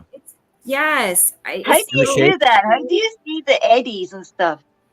I've been staring at it for 14 years, and then my mind tells me what to draw. It's not like I even choose anymore what to draw. So I'm not choosing to draw it. I just draw it. It's like you're in a dream, and then you look again and you've drawn it, or what? I separate myself. I sit down at the table. I don't copy any of this off any of the pictures ever. I've never done that. I just sit down, and in my mind's eye, I say, okay, what have I seen this month? What do I know is where? and then I draw it. And what amazes me and blows me away to this day is that I do draw the off eddy clouds and the shapes and the lines and the placements exactly right, with minor variations of location of the sun, depending on out view of that person's capture. But it blows me away still that I'm this accurate. And that's why I trust it as heavily as I do, because of the accuracy. It's proven itself that this is real. Yes. Oh, look at that. Without I a think things doubt. like that as well. What is that? Lead object. This came in, this picture is like a year old. And when I saw that, I was just like, dancing in the aisles, going, look at that, look at that, look at that, Right. And it's so round, and you're seeing an absolute cutoff of the round edging. Right. You want to believe you're going to see a big rock in the sky, but that's just not the way it is. And when have you ever seen these big circles in the sky like this? You can't let your subconscious keep telling you, because that's how it happened for me. Every time I'm seeing this in front of me with my own eyes, my brain for some reason is telling me, no, that's normal. Go do something else. What are you doing? And that's where we do the comparatives. So no more. I don't listen to it anymore. And when you see your capture and a capture from Germany, or a capture from the Netherlands, or a capture from Rome, or from Petty in Hungary, or from Matthew in Indonesia, when we find matching captures the same day or the same week, and they all match, it's real, because it's not just clouds above Boston. It's not clouds I remember the day I took that picture as well. I remember that picture. It was just looking at me like a bullfrog sitting in the sky. A bullfrog with wings. The same structure, 2 different places. That is not a coincidence. Not at all. It cannot be. It's right, because clouds don't repeat themselves. How can they repeat like that? They could never repeat. Even if they were cloud seeding, there's no way you could. Well, you cannot see the same cloud in Germany and the United States at the same time. But they know people are desperate for answers, and they're likely to accept whatever they hear from a official on YouTube, a professor, whatever. It doesn't. Which is why we're here trying to, share the information. Here's our very close passing. Now, this one is so wide, I'm tempted to say this is an older shot, but maybe not. This is a close pass asteroid trail, right past Earth. It's incredible. And people always say it's like a roll cloud or something. No, not this one. Because if it was the light on the bottom between those 2 rounded trees would be dark, because then it would have a storm system that would create the roll cloud. But there is nothing connected to this. This is a shot right through the living room. Yeah, it just looks like somebody threw something across the sky. It's absolutely incredible. They're amazing. And I'm amazed they haven't even touched that with a 10-foot pole. Yes. Come up with some fake name for it. Right. And let's try to find pictures like this from before 2010. Right. Right? Yeah. This didn't happen until about 2017. Okay. It was when we first saw the lead asteroid do it many, many times, and I thought, oh my God, cool. On the 5 passes from now, it's actually going to skiff off the edge of Earth. Yeah. But there is something electrically, because they're electrically attached to the planets. Their polarity is the opposite, and when they get close to us, they discharge and they repel.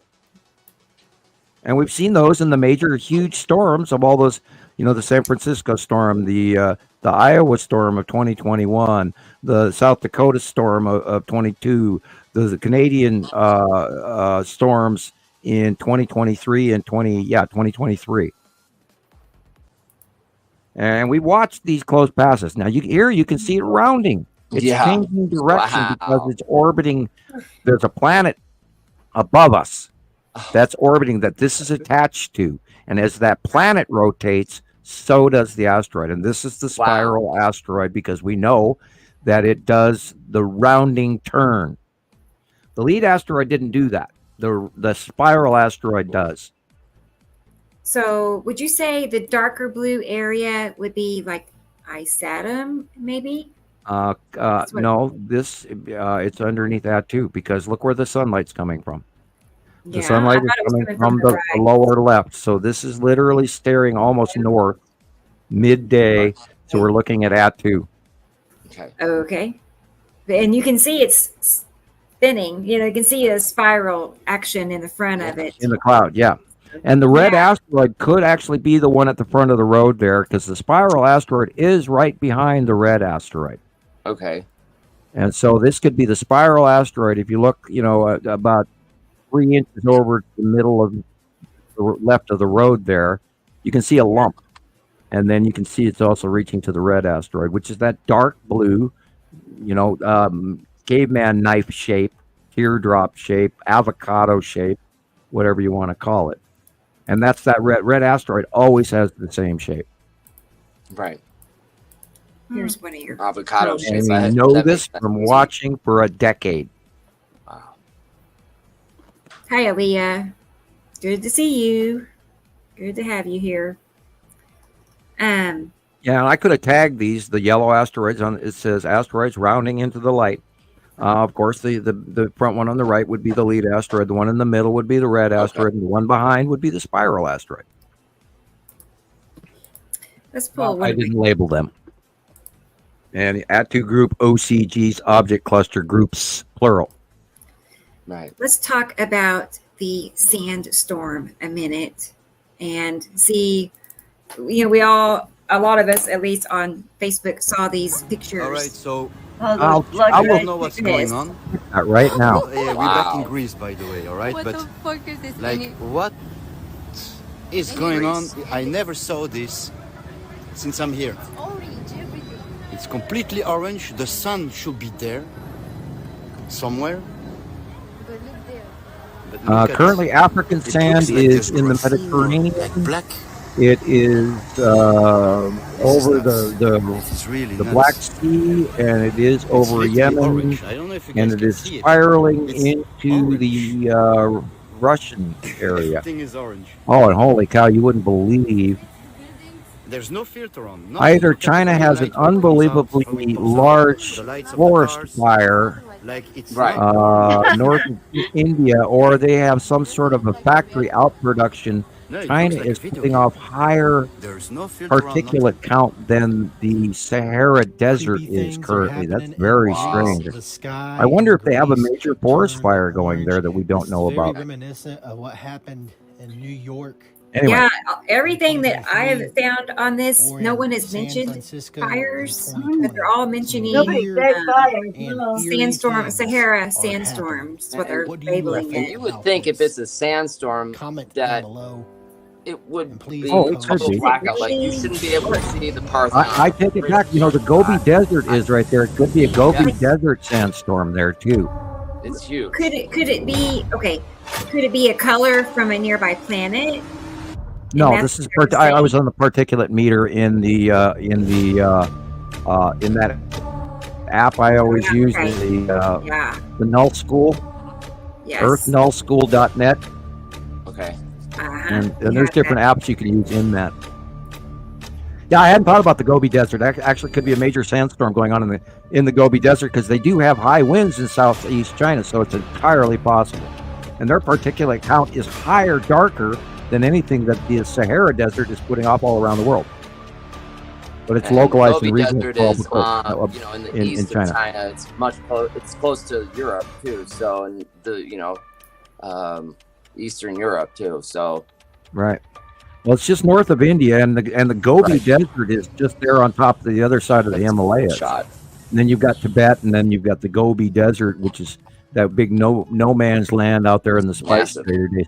Now, a couple of thousand years ago, that was filled to capacity with people living there. There was unbelievable. There were Europeans. There were Germans. There were Mongols. There were the Mongolian hordes. There were Romans. There were all kinds of mixed Arab people in that whole region, which is now the Gobi Desert. And they've proven that people used to live there, but then, of course, desert encroachment occurred in the Gobi just as well as the Sahara. At one point in time, northern Sahara Desert northern Africa was green. Yes. Wow. And that's, of course, they do believe Atlantis was in there in the Eye of Sahara and everything else. And I do believe it as well because it fits. It fits very well. It's so weird looking, and the renditions of Atlantis they have, right, just like this thing, and right. It's just there in the desert, you know. And it matches the drawings given by I think Aristotle and those guys were in the writings. Wow. Yeah, now they had this a couple weeks ago. They had this happen, and where that sandstorm went all the way up to Germany. Wow. And it went straight north, literally over France and Germany, and then swirled back and then dumped into Russia. So our weather patterns, like currently this week, my weather is coming from the south. And we don't normally get our weather from the south. This is where all the nice rain that we've had last few days has been coming from wonderfully. Usually our weather goes from west to east. And the weather patterns are nowhere near what they ever used to be in my world. Again, we're not in Kansas anymore, Toto. You know, I'll say that 1,000 times. Right. Just imagine waking up to this. Oh, could you imagine having to dust your home afterwards? Yeah, really. No. Yeah, and all of your cameras and all of your, if you have a really nice Nikon camera. That's on a cruise. Yeah, you can't even take off the lens cap, otherwise Mars? Yeah, right. Right. Well, we've gone to Mars. If I was on a cruise with this in it, oh no, I would be flipping out. Yeah, I'd be praying to Poseidon to give you a good journey. Take us back. Look at that. Yeah, pareidolia can be a problem, Dubaloo. Every once in a while, we comedically entertain the notion of pareidolia, but generically try to avoid it. Yeah.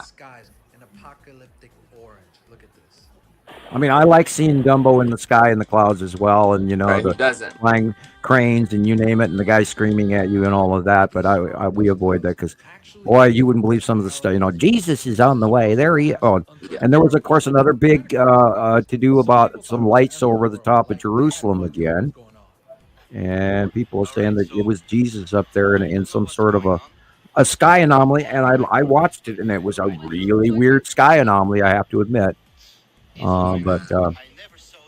Jesus isn't coming. He didn't leave, and his effects are still ongoing. I can promise you that. Jesus is still working. Just not as you were told. Seen this one video that while we're not too far away from I just had roll clouds. There's this one video this woman took. It's like 2 a.m. She just gets home from work, and it's this that looks just like the roll clouds that the lead object in the red asteroid that we just saw, but it's this purple and green tube cloud. It's at night, and you can see it rotating. I don't know if you guys have seen that one yet. I do have it lined up. Okay. I did say that the Sahara dust is affecting the Mediterranean right now. Okay. And I just looked that up, and this is why that is in the Mediterranean. I was wondering if you saw that video, Chris, because I was wondering. I'll get it here in a second, but I'm thinking maybe an epicity that ion. I would advise people if you are living in where you're getting the sand, do not go outside without a mask. Don't breathe that crap in. Just look at that. Yeah, who'd have thought? Now we have to wear sunglasses, we have to wear hats, and now we have to wear breathing protection devices. I mean, God, give us a spacesuit. Yeah. I mean, the pictures of Parthenon are really cool, but PPE, anytime you go anywhere in public, you don't want to touch anything.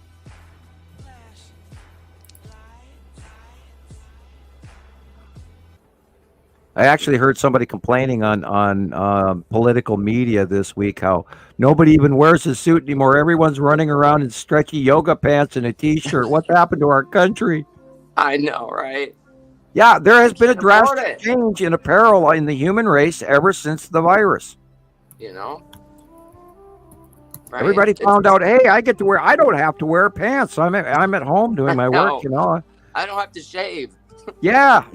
I as a matter of fact, I'm guilty of that really bad right now. I haven't shaved for 2 weeks. I haven't seen so many people like that I know that just don't even, I think it's pretty funny. Yeah, I have fallen guilty of being the man in the cave, and I don't have many visitors, so I do comb my hair multiple times a day and chronically wash my hands, but when it comes to shaving, and I just go, I don't have to. I gave up on that a long time ago. Yeah, thank God I don't have to wear a tie anymore. Oh, thank you, Lord. Right? Oh, you'll probably see me someday in a tie, but it's rare. It's rare. Yeah. I used to have to wear a 3-piece suit to work every day, and I didn't when I was working in the hotel industry. I enjoyed it, but oh my God, talk about your clothing budget and your dry cleaning budget. Oh man. Yeah. It's crazy. You got it. Hopefully, if you're having to dress up, you get paid more. Well, it's kind of weird looking if the limo takes you to the store and you get out in sweats. So. Yeah. Right. When I first got to the Eugene property, I didn't have my own car, and so the limo had to take me to the grocery store. I know. My boss did frown on that. I think he only let it happen like 3 times, and after that, he says, "No, you got to get your own car, dude." This is from Tony in Switzerland. Wow. Yeah. Look at that. What is that? I see him too. What, Sam? What is that? Oh gosh. If you knew your Star Wars, you'd know what I was humming here. Okay. Okay. There is Yuri and Saru right there by the sunset, Beautiful. And then we go over to the right side, and we're looking at a Saturn yellow moon, which is the dark blue right here. And somewhere right in here should be the long box cube, which is that thing right there, I think. Wow. Okay. So what's the oval? Is that the red Could be asteroid? the side orb. It could be a large craft. It could be the green asteroid. Yes. Okay. Because the green asteroid is bigger.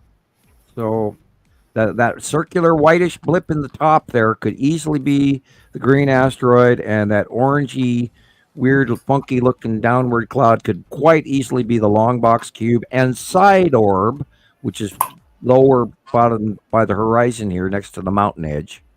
Yeah. Because there is an illuminated dot in the front of it, which would easily be the side orb in front of the long box cube.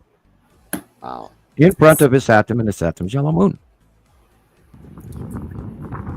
Wow. And some of those white streaks could actually be from Star Destroyers and not sea trails. That's what I thought. See, now I got to capture like this. I put it in the video we watched on the last episode. It's a rectangular cloud. I'm not saying it was the long box cube, but because initially it looked like asteroids, and then that all cleared away, and then it was more of a rectangle. And you could see it going behind the mountain. And then, it looked like the back end of it. It was like there was nothing there, and then I turn around, and then there's all these micro clouds behind it. It's like, did it release these things? Did they come out? Did they just park there? Yeah. Yeah. And now this one was from last month. I thought I would just throw it together because this one was exactly the way Sam drew it, 100%. I mean, even to the little tiny triangle craft. You overlay Sam's drawing on this picture, and it is just how he drew it 2 or 3 years ago. And I took this in February, and it's shocking. Isn't that scary when that happens? Yes. I mean, you actually get a jolt, and your heart skips a beat, and then you slightly sweat. That's what happens to me when I see my drawings match exactly. Like, what the heck? He's got the triangle craft there, Atu's moon, the cube, it all fits. That isn't coincidence. That's undeniable. That was wild. How does he do it? I don't know. I don't either. That was at about 7:00 in the morning. You are not going to see me awake at 7:00. It ain't happening. But I was awake that day, and it's just weird how it all happens. You know, that could be the green woke me asteroid dead center there. Effects of the binary solar system. Yeah, that's when Yes, I ladies don't and know actually gentlemen, what I'm we looking have at. 2 star systems, or we have 2 stars and 2 solar systems. They're attached. They always were, always will be. That's why every 3,654 to 4,000 years we have climate change and planetary passes. That's why the name of Nibiru is planet of passing in Sumerian. Wow. It's quite real. That's why they were doing all of those cave drawings and chipping away on big chunks of rock all around the world, trying to warn you folks. You can either listen to us and listen to them, or go listen to somebody else on YouTube that's not nearly as accurate as we are. Hint, hint. It's just everybody wants to think that it's just one planet. This rogue thing coming from wherever. It's just flying around in the dark all by itself out there on a path that's alone and not attached to us, and yet there it is every 3,600. And it's amazingly got life forms on it, even though it hasn't got a sun to keep it warm. Well, you gotta have that second star. Volcanoes on it, which keeps it warm. Yeah, the volcanoes keep it warm. I really think Okay. I hate to say this, but I really think there's going to be a really good idea how that second star is going to affect our world this year. And I've said it before, and I'll keep saying it. But if you go and you've got the money in your pocket and you're walking past the air conditioning center, buy that small extra air conditioner this year now, because they're going to sell out fast.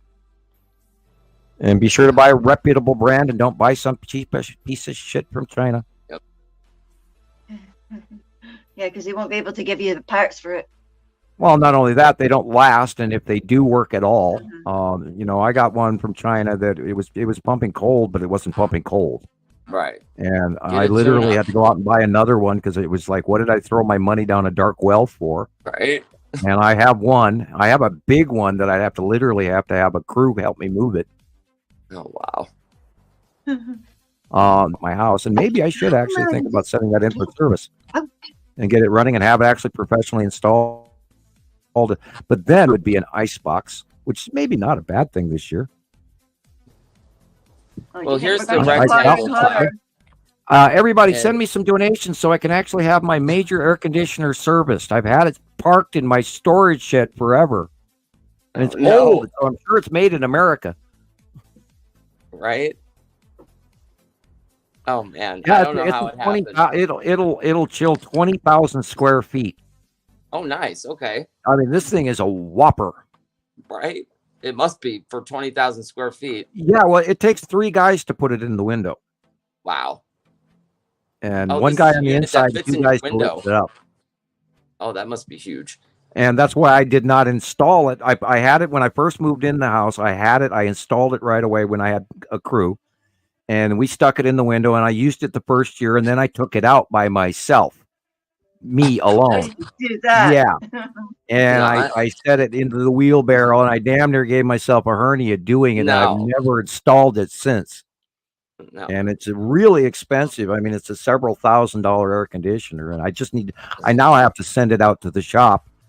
So you need parts for it, or what? Well, they'll go and they'll check all the seals and the plastic and everything, but the tank on that, you have to get the Freon has to be replaced regularly, and it's been sitting in the frozen. I mean, it's been sitting in the shed for 20 years. But I hope they can still. I'm sure they can. Well, if it ain't broke, don't fix it. But I mean, yeah, but the recharge on the tank, that depends on the storage tank that keeps the pressurization of the Freon, and that's what creates the cold. Is when you pressurize gas, that gas starts putting off ice cold because it's so pressurized it becomes cold, and then the fan blows off of that, and that's how refrigerators work. They actually take the heat from something and then spin it into the cold. And they have a whole bunch of new generation heater systems now, which separate and leach all the heat out and then transfer it to the hot water tank, and then all the cold air gets brought into the house for this and does that. And got really cool systems now that they're highly expensive, but they're literally in probably just about every modern day furnace nowadays. Yeah. I think everybody's had pictures like this week. There's multicolor looks like something's I see some surface Did you behind it. go back to that picture if you can? Yeah. Okay. Yeah, look at these. Right there. Oh yeah, no, Yeah. no, Many back of one, them. I was back one, talking about, Sam. Back one. back one. Okay. Like the picture Yeah, we the just little saw dots. with the mountain. Wait. There. The little dot. Yeah. Yeah, Yeah? those look like Star Destroyers to me. Oh, they're all over the place. Oh yeah, those things are everywhere. You know, I Okay. swear, I'm telling you, they came out of the long box tube, and because there was nothing behind it, and then suddenly all these tiny little microclouds, and then the microclouds turned into bigger ones. Like, you know, you're taking pictures, you're turning your head away from it.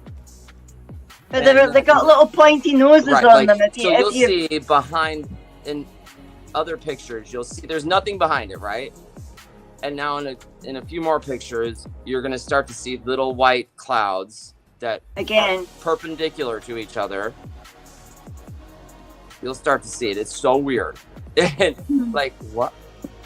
It just shocked me. And then so after they were, you know, after they show up and they're real tiny, then they started getting really big. Like in that last photo. And then it has to do with the transition in light too, as the angles change. Yes. As the light angle changes, you get a better view of it, and sometimes they refract even brighter. Right. As you watch the transition. And all of this was before sunrise. Like the sun hadn't completely Oh, rose yeah. yet. So what time is your sunrise?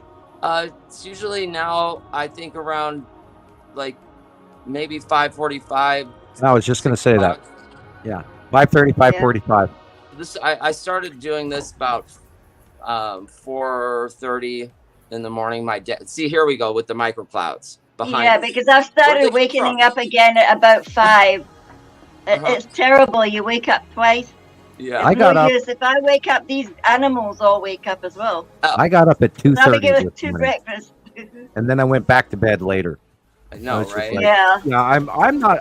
The most I ever sleep is like 4 hours, and then I'll get a 2-hour nap in, sometimes, and not Some always. of us are just like that. You don't sleep like a whole night. Like some people go to bed and they sleep like the dead, like a rock for 8 hours and they don't move. I How wish. do they do that? I wish. I can't be comfortable long enough to do that. How can they do that? Because your body gets sore Right. if you lie still for longer. Welcome to You need being to move. older. I'm you know, Yep. not Get being up, mean to move. you, Gillian. You're younger than I am, but yeah, when you get older, you don't sleep well. You're not comfortable. You hurt, and getting up is even worse. I don't. It's not like a hurt or anything. It's just like I can't be still. But you know that already because I can't sit still while we're busy doing this. I must have driven teachers absolutely insane. Wanting to go to the bathroom every 20 minutes or something. Are we all ADD I or was something? just going to say that, Yeah, that's Rebecca. Yeah. Yes, yeah. Well, and that's why we're all here, because we're free thinkers. Right. And the ADHD crap is society's way of tagging us like there was something wrong with us, when it's them in actuality that's got the problem. Right. They think I used slower to than zone we out, do. right out through the Meditation windows. on it, Like and you it'll just all- zone out. You know, you've got to sit still, and then you're like, Right. How do you Well, expect you know- a child or a group of children to be still in a room with no windows, no light? That's the thing. Yeah. Yeah, it's And it was not- torture, man. Every time it got sunny out in the spring, I wanted to go outside. Right. Why are you That's what you're keeping me supposed to be here? at I'm your that prisoner. age.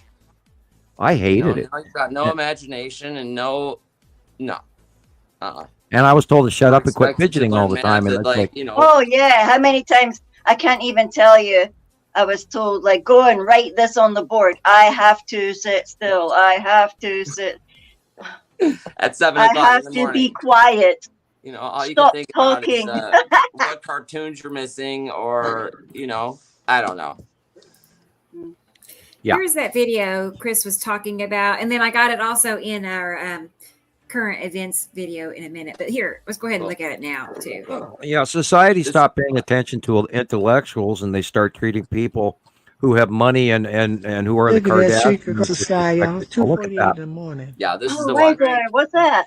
I That don't is know. the bottom of necessity. This is Oh, Yes. very cool. I figured it was that. That was it called the ion. The ion illuminated base cloud. Beautiful. Yeah. Okay. And you can see the purples and the blues. They're just rotating like this. So I thought it was like an asteroid trail or something. Bottom of Nepenthe, illuminated southern pole. Because okay, I need to shut my mouth now because I'm just gaping at it. Right? All the planets are putting off. Even Earth has an illuminated bottom and an illuminated top. All the normal planets started doing that. The other planets do that when the second star got here. Oh, come on. What are our colors? What's Earth colors? I want to know if we're really pretty. I want to know if our butt color's pretty. Well, we have a blue bottom, and there's some sort of a hexagonal light pattern on the North Pole. I don't know about. We should actually ask Maria what color her nighttime illuminations are. Right. Yeah, that's the tip axis of the bottom of Nepenthe. That is so cool. And, you know, all the people in the comments, I was, you know, I saw this video and then people are saying it's the aurora, it's this and that. But this woman is like not anywhere near where an aurora would happen. So, and I've never seen a purple, blue thing happening. And there's there's the green. See it is an aurora borealis. That is the aurora at the bottom of planet Nepenthe reacting to coronal mass ejecta material, CME material flying through space. It is bombarding the magnetosphere of that planet, and that is how it reacts and shows because of accelerated ions. Ions, when they're bumping into each other, just like 4-foot office tube lighting, just like our aurora borealis.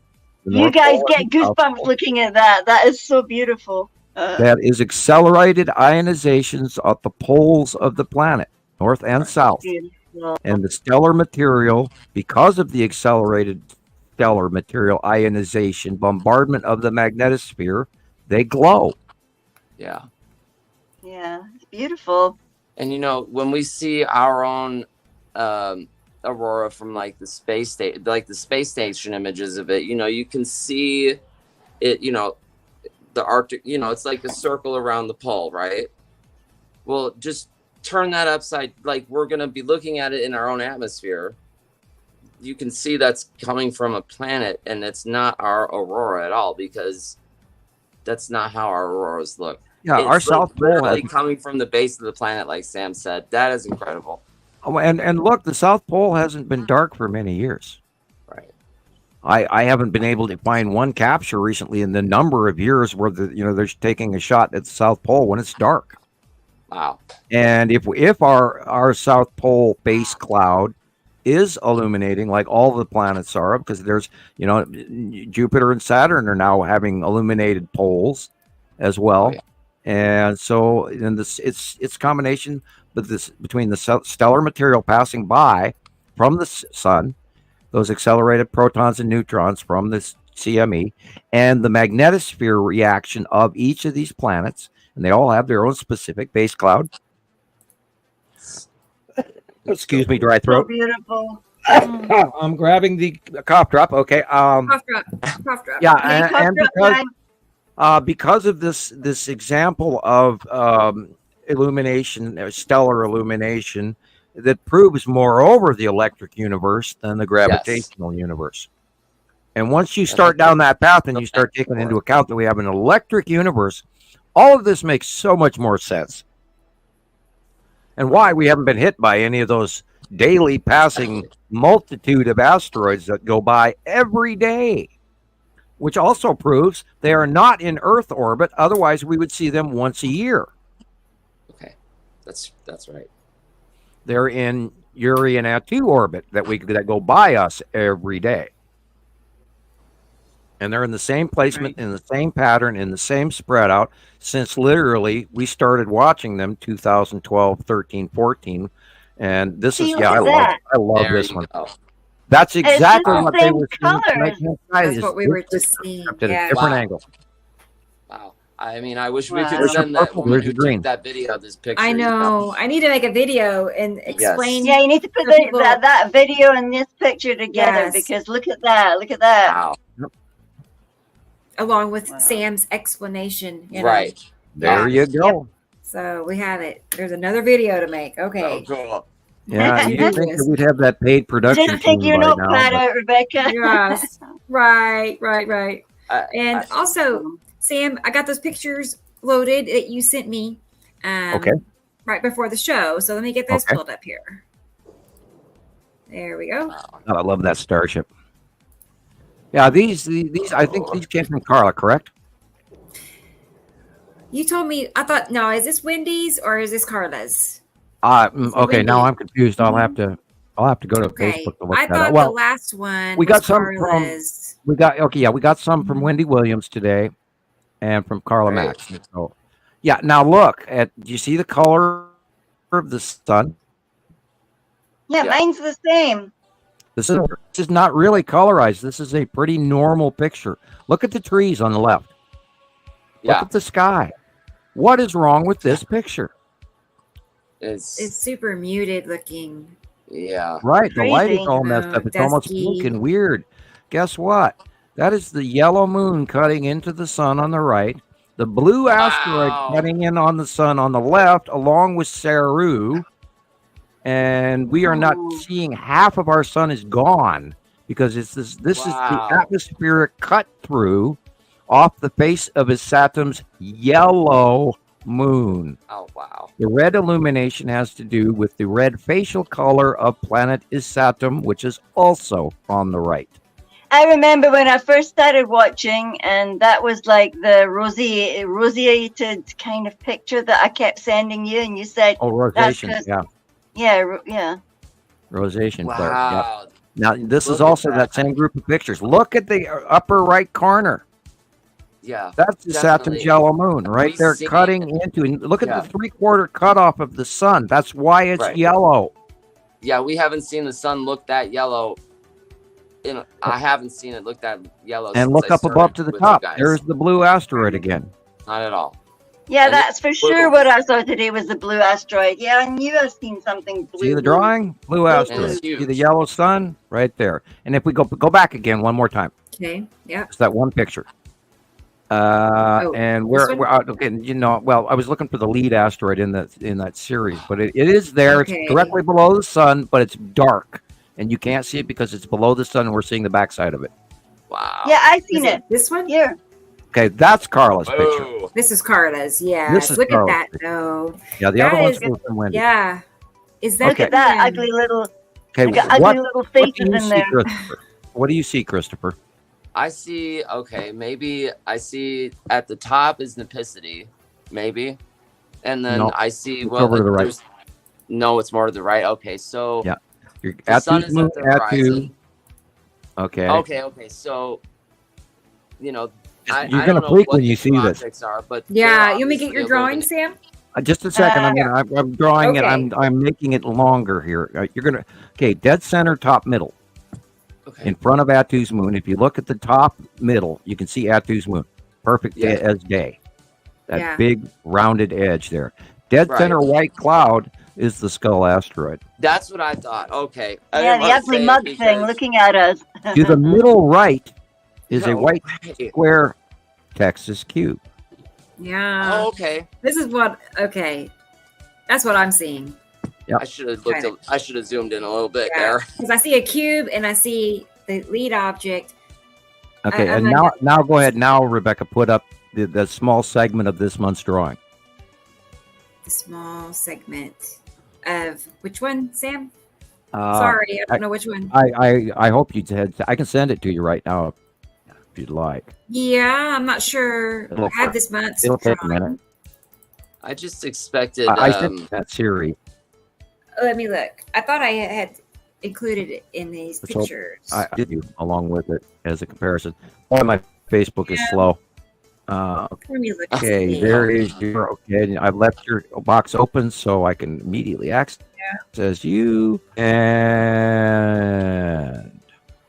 here is the segment drawing. I'm wondering if that's the one you're wanting. Just a second, I can't see you until I come back to StreamYard. No, that's not the one. Okay, I just sent it to you again. Okay. So we can go back to Carl's shot, and then we can talk about what's in there. Yeah. And then it makes perfect sense now because, it's the Texas cube with Atu's moon. But I just didn't expect the Texas cube to be at the, the right directly of the sun. Above the sun. It's directly above the sun, behind the Texas cube, in the middle. It's still white yellow. Is where the red asteroid is. Wow. Okay. So weird, Sam. I still haven't got it yet.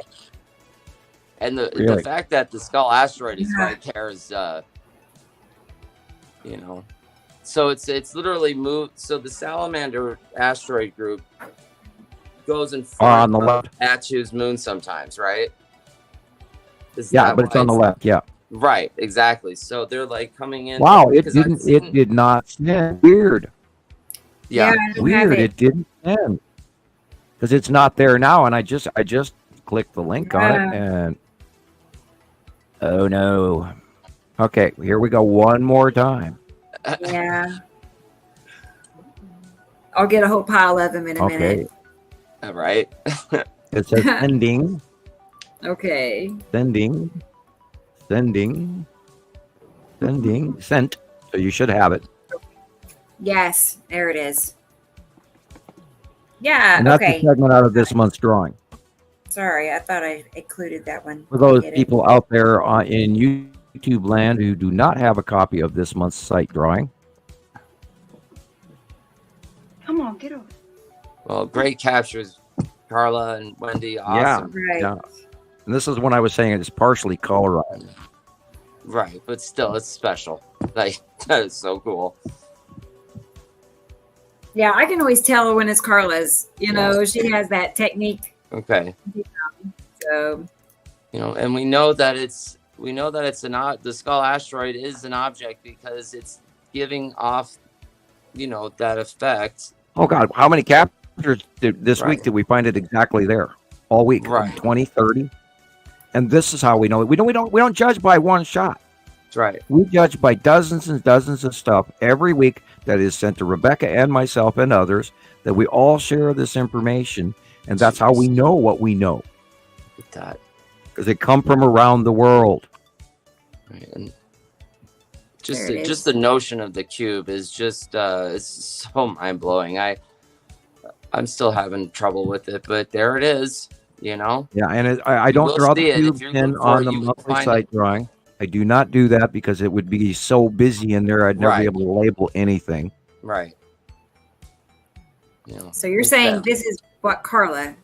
Yeah, that's big, and it's just right directly above the red asteroid here in front is where the Texas cube is. Wow.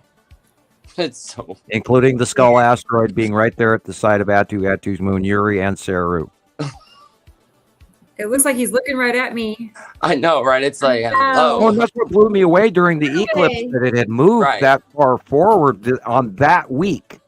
Yeah. And I went, oh my God, we've got the Devil's comet in the northwest sky. We've got the Skull asteroid staring right down at us. We've got this damn eclipse, which I still to this day totally believe it was probably a planetary body, not our moon, causing the eclipse. And I think they lied to us again. It was odd. A lot of people cited the moon elsewhere, and they couldn't if it was directly aligned. Right. And just the way whatever came in front of the sun just didn't. It was like you couldn't see the moon moving in front of it and then moving out. It was like whatever came into view on the videos that I've seen. It's like this body just came in front of the sun from out of nowhere, and then it moved out, but nothing seemed to move away from the sun. Like, wouldn't we have seen the moon pass? Yeah, something. You never saw anything leave that way. We'd seen some transition of passing, and we didn't. And there have been other events like that. It was like something came from behind the sun or something like that. I'm not saying that's what happened. Well, yeah, it was like something went like this, or again, something went behind the sun. I was watching all the weather patterns. I'm falling into bad language skills here. The weather patterns over the last week from all of these weather people out there on YouTube land, and in some of the actual radar footage, you could see the shadowing onset again of half of the continent in midday. Why is the West Coast dark? The entire West Coast is dark, while the East Coast is illuminated, because that's the opposite of our sun cycle, because the sun sets and it gets dark in the east, and then after a few hours it gets dark in the west, and you can see that on radar. But this, during the middle of the day, you're looking at the time clock on the thing, and why, you tell me, is the entire half of the country dark? Because there's a planetary cutoff going, a shadowing going off.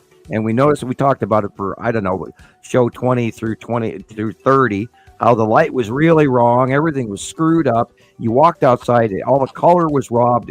The lighting was angling on the trees during the day while we're watching Rebecca's favorite webcam in high speed. And you could see the angle of the lighting change. And it's all coming from the left when we're watching a planetary light cutoff going on by a Saturn and a Saturn's yellow moon. And then you see the lighting. So there it is. And you've got multiple things saying this is all correct. So, we have a cameo spectator.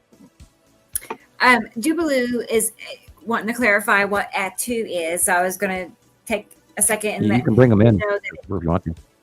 I'm sorry, Rebecca. What did you? Atu is the name of the other. Yeah, it's one of the planets. Yeah, it's one of the 8 planets. Go ahead, Chris. Atu is a purple striped, angular striped gas giant. It is always attached right next to horizontally striped white and gray Uri. The Nibiru system, or if you want to call it the Imaru system, would be both of us, the binary. We belong to Imaru, which is a massive, massive, massive, massive gas giant that holds the 2 stars. It's an electron cluster. Modern day science doesn't even understand that, but they'll catch up. I could go on that topic for the next week. Let's see. Oh, I know things and they don't. And, it's a little arrogant. I apologize. Hey, Lauren from Venezuela. Always good to see you here. Good to have you, Lauren. Perfect. And Third Eye is here. I'm so fond of Third Eye. I'm glad Wendy is here. Wendy, thank you for your pictures today. We did use them. They're wonderful. They're informative. I have kept a copy. Thank you. Yeah, I don't see her yet. I'll find you, Wendy. But yeah, I used one of Third Eye's videos once. I'll have to show it here in a second. We can she's found a couple of scrolls. There's one scroll for you at the bottom of the page. I did not know she was here. Hi, Wendy. Here she is. Hey, Wendy. Yes, good pictures. Love it. Good to see you too. Great sky watching. Right. Okay, so now what? Let me look and see what else we have to look at. I do have pictures from Gillian. Let's take a second and look at what she sent me. I hope I gave you the Rodney, one with the upside down rainbow again. Yeah, we'll see. I don't know. Let's see. Hang on a second. It's been an interesting week. Yeah, sure has. Yeah, I've been burning the candle at both ends here again, and shouldn't. You've been a busy daddy again. Yeah, well, we had some teenage requests this month that did kind of tighten my budget a little bit, and now I'm never comfortable when we're broke. When we don't have gas money, even it's a little bit not fun. It's edgy. Yeah, right. Yeah. And I try to, I don't get mad anymore. We were talking about that all week too on phone. I haven't actually been mad in many years. Thank you, Source and Om chanting. I have grown into a new me, and yes, that is bragging. But I do apologize. But I had to share that because through the teachings of Hofman or Dr. Nibiru or whatever you want to go to, I'm kind of avoiding that statement because somebody bought up the platform rights on that name, so we're gonna have to think of something else. Or we could just steal it back, whatever. We are number one. We are number one. Yes, we are. Right, the one and only. And Rodney is just woke up from a nap. So hello, Rodney. Good to see you. But yeah, there is nobody else that's doing anything remotely. Not at our level. Not No. at our level. Nobody. No. Everybody else is guessing. And we do real, actual science because we spend our time talking to members around the world, where most everyone else there is grabbing crap off of YouTube and handing it to you in a mixed. I saw one that just irritated the hell out of me earlier this morning. And they were talking about this storm and that storm in a local region within the United States. And that was on the heading. And then they start up their roll and they're filming and they're scrolling through. Oh, I got this, and I got this video and I got this video. And then they're slapping in all of these storm shots from China and storm shots from Taiwan and storm shots from other countries. And I'm going, I thought this was labeled in the United States. So you have to really watch, the credibility of these people that are just trying to get your $2 clickbait in. And there's a lot of good people out there, but there's a lot of crap out there too. Is that a real blue dot or what? I was wondering if that is a lens flare or if that is the blue asteroid. We know the blue. Now, depending on where this capture is, it is entirely possible that it is the blue asteroid. And remember, the angle, sometimes some people around the world will see the blue asteroid below. Other times, other people will see it above or behind to the right or in front to the left.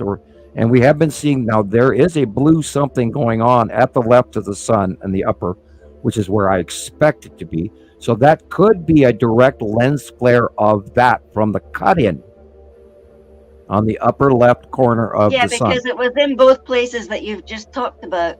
Right, and see that rounded orange area on the side edge of the sun that literally fits, again, is Saturn's yellow moon. And if you look over to the right, there's a dark blue area, and that's where Saturn is. Okay. And when we see the backsides of these planets, they're dark. Oh, hey, can you turn up this music just a hair? Is this Elysium? No. I've heard this recently. It's random. It's called Atlantis is the name. Oh, okay. It's just some music out there. I like this. This is good score. Sweet. Thank you. I do like to hear it. Perfect. I really do have to move up to a plug-in headphones, and so I'll probably be able to hear it better in the future. Because I do have to keep my volume down so I don't overdub my mic. I could even send you a copy. You could have your own version. Okay, if you want to. Yeah, sure. I'm sure that I have a copy of it. I don't save. I don't save music. I don't save videos. I only save pictures. And I had the first warning ever on this computer today, and I was freaked out. I'm having a rough week. It's like, shake it off. Yeah, electronics and and the world out there are not exactly in the same place I would have them. Oh yeah, that's the bridge to sky. I don't get my way all the time, though. Look at the wispies coming off all the clouds. Well, you're probably looking at a planet. Remember yesterday when I told you we had these big white clouds? It was kind of like that. They were like from the ground up as far as you could see up, just Well, massive. I think we're having the 180-day cycle close planetary passes go on right before our very eyes. Yeah. And I think it's excruciatingly dangerous. And I think that close pass is partially part of the jet stream being as screwed up as it is. And these unbelievable, what cutoff lows would be the best way I could describe it if you know your meteorology. Although they're jet stream patterns, literally like a radio wave when they used to be straight. And now that has to do with the human resonance and the planets and all of the boil off. I think there's also more boil off going off from the planetary surface of the oceans, where the water's just getting into the atmosphere heavily from the extra sunlight that we are now getting, which is why we are heating up. And look at all the colors. We are going to pry. Yeah, that orange always tells you that there's a landmass in there. A landmass? Yeah, that's probably an asteroid, probably the red asteroid right below the sun. When you see orange at the one edge or the other edge of the sun, it's usually because something is cutting into it. And this is down below it, so it's probably the red asteroid. Yeah, because there's like a green blob over here on the right.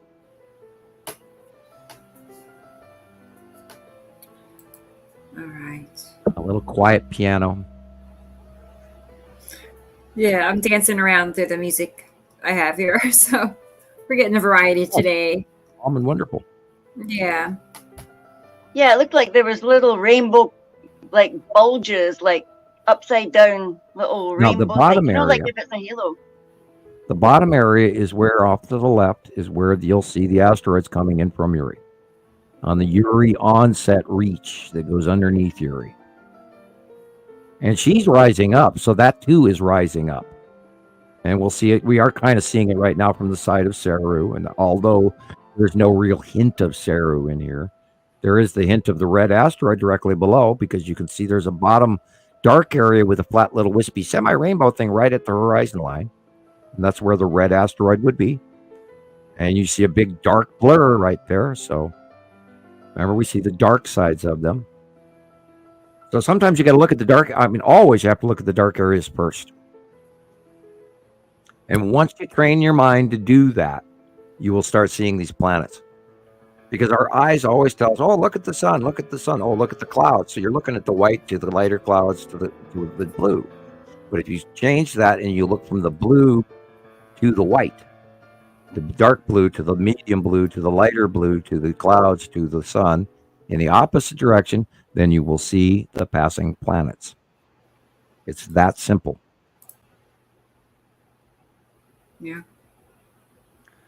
Because you just go back to any old movie and look at the sky in any old Western from the 70s or 80s or sci-fi movie from the 70s or 80s. These are not the clouds or the skies we ever saw before.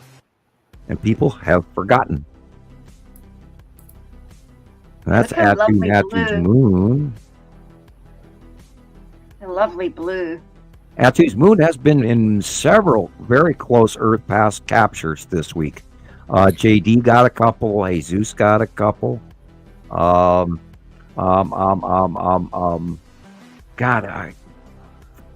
there's a couple other people that I should have written down to mention, because they did get some great captures this week. Desiree and etc. Look at this. Yeah, look at the sunlight. It's as if it was trying to go up between two big blue Well, this bodies. is being cut off from above, and you're seeing a cutoff flaring because there's a rounded body right there cutting into it. The top half of the sun. Yeah. So that little pointed flare you're seeing is created by a flaring on the atmosphere bottom of a very large rounded object. Bye, Jenny. Night, Jenny. Good having you with us today. Yeah, please be sure to go to YouTube and watch the show after you write down your end time, and then go back and we can watch the rest of the show later, and that will add to Rebecca's view count, which we need to raise. Yeah. Honestly, though, you got to get her silver plaque. When I look at the analytics for YouTube, I mean, in all stats, it's all green, and the arrows are up for everything. So it's you couldn't ask for more. Really, it's going well. Like, subscribe, send your friends a copy, even if they don't really watch it. Just send them a copy. They might watch it. They might get bored one day and go, geez, look at that. I wonder what that could be good comedy, too. They could think, oh, look at those nut jobs, man. Holy Christ, these people believe this? And hello to Ash. Ash is asking about Cash App. And actually, yes, we do have a Cash App. Let me get that for you. Here it is. It's Skylove 4, number 4 ever. So it's, here you go. Yeah, and all my funding collections beyond my P.O. box go through Rebecca, and she's a wonderful, wonderful person with sharing, and she also needs some of the support as well. So she gets what she needs, and then she sends me a little check every once in a while, which is very helpful, because we got things to fix and pay for that I can't normally do. Yeah. Well, I'm unfortunately on a very tight fixed budget, and I could never actually afford the internet, let alone the 15 computers that I've bought. We're on computer number 15 in 14 years. So that'll tell you stuff. Wow. So are you thinking you're going to need another one in a year? Oh no, knock on wood. My HP good. currently is doing great. Yeah. I got the first warning I ever got today, which is a little concerning, but I'll clean it. No, this is a great computer. It's not the computer's fault. My problem is the internet. Right, as always. My upload speed, and that's why you're looking at a still picture of me, because my camera and my microphone will not run at the same time and then upload out. I will be robot talking and stalling. Right. So. I'm so glad you're not having trouble today, Sam. Well, okay, let's talk about classified. No, don't go there, Sam. Oh my gosh. What's Carla? Carla says Oklahoma City is about to get hammered. Yeah. Oklahoma City Metro is about to get hammered. I'm in the hot zone here. I'm in the red. Oh, wow. It's tempting to jump over and look, but I'm not going to. And I told Sam, usually it goes up the turnpike from Oklahoma City. I don't know how storms know what the roads are, but that means it's coming your way, Rebecca. From Oklahoma City to Tulsa, which is me. It's getting a little darker. I might go peek outside in a minute. Yeah, I would be. Have you guys got your? You have a basement, right? No, we have nothing like that. Do you have you have no storm cellar? No. Okay. I mean, now actually, well, there's a building next door. It's an apartment building, and I have keys to that, and it has a basement.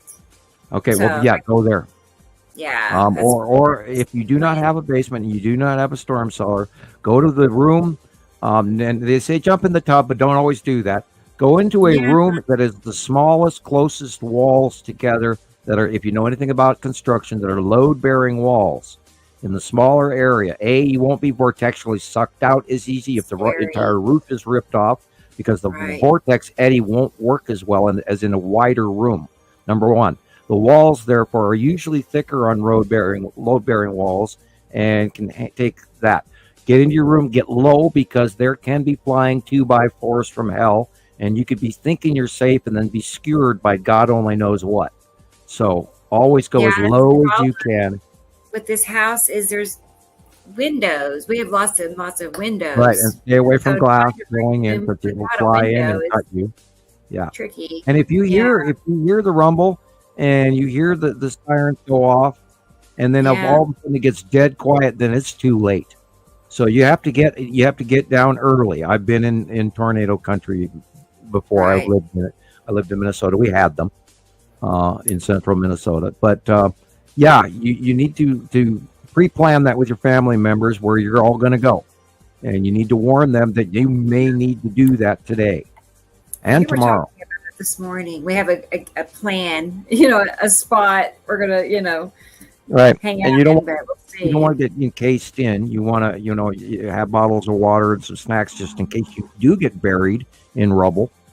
That way you have some supplies, and have lots of padding, blankets and pillows, and that way you can grab the blankets and pillows, because if your roof is ripped off, you're going to have flying sticks and branches and leaves and insulation and kindling and flying wood and you name it everywhere around like you. That there.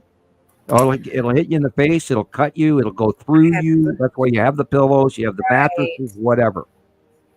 If you have a small mattress, if you have a day bed mattress, bring it down there with you. Do it early. Yeah, we do have a little twin mattress that's, And that'll protect you. And then if you have young ones and babies, put them on the bottom, lay on top of them, and then pull that damn stuff over the top of you. Because you have no idea how much stuff flies around, and it happens in seconds. Yeah. 1 minute you have a roof, and the next minute it's gone.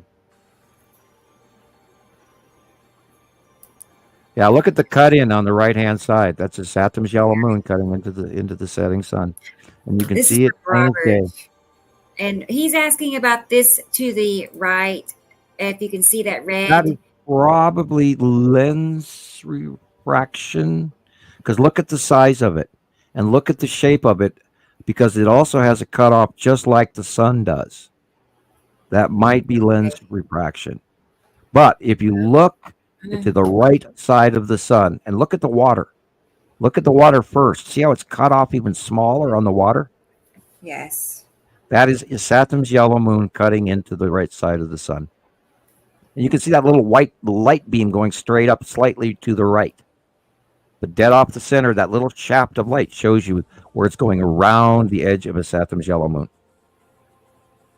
And of course, you can see more orange. And then we know Saru's on the left.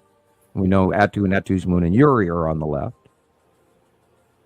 Yeah, an red object on that side, that far over the trees on the right-hand side, that would be too big to be anything that we know of.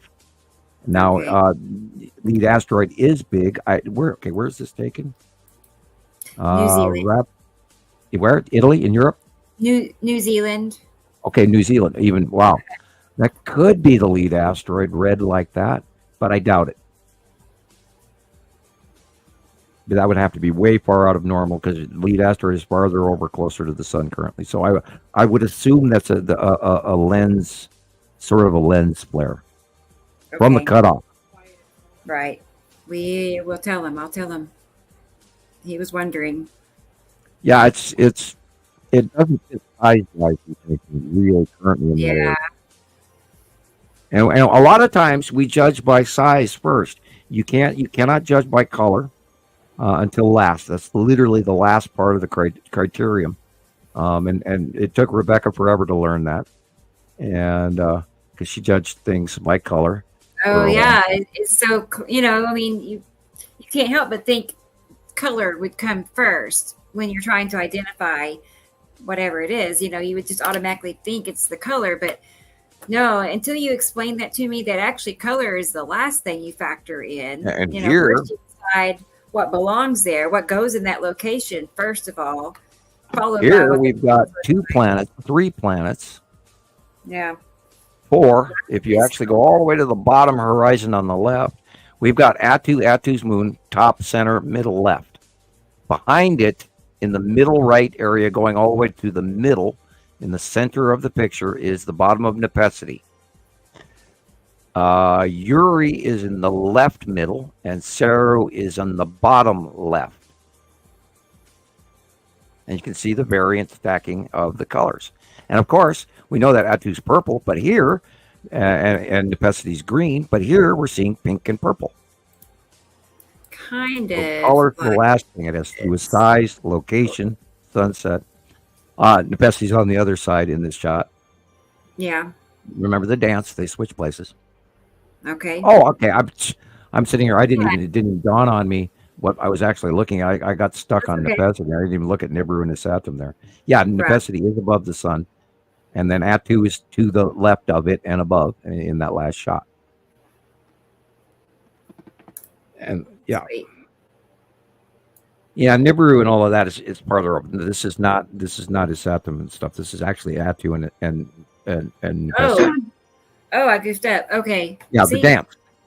Yeah. Okay. Attu and Attu's moon in front of Nepenthe. After sunset. Right. And after sunset, Isatum and Nibiru are far over to the right in the north sky by northwest sky. This is overhead. And that's Nepenthe and Attu and Attu's moon. Exact. But this is an idea. They do that. They do get one right in front of another, just like that. Yep. They stack up 1, 2, 3, 4, 5.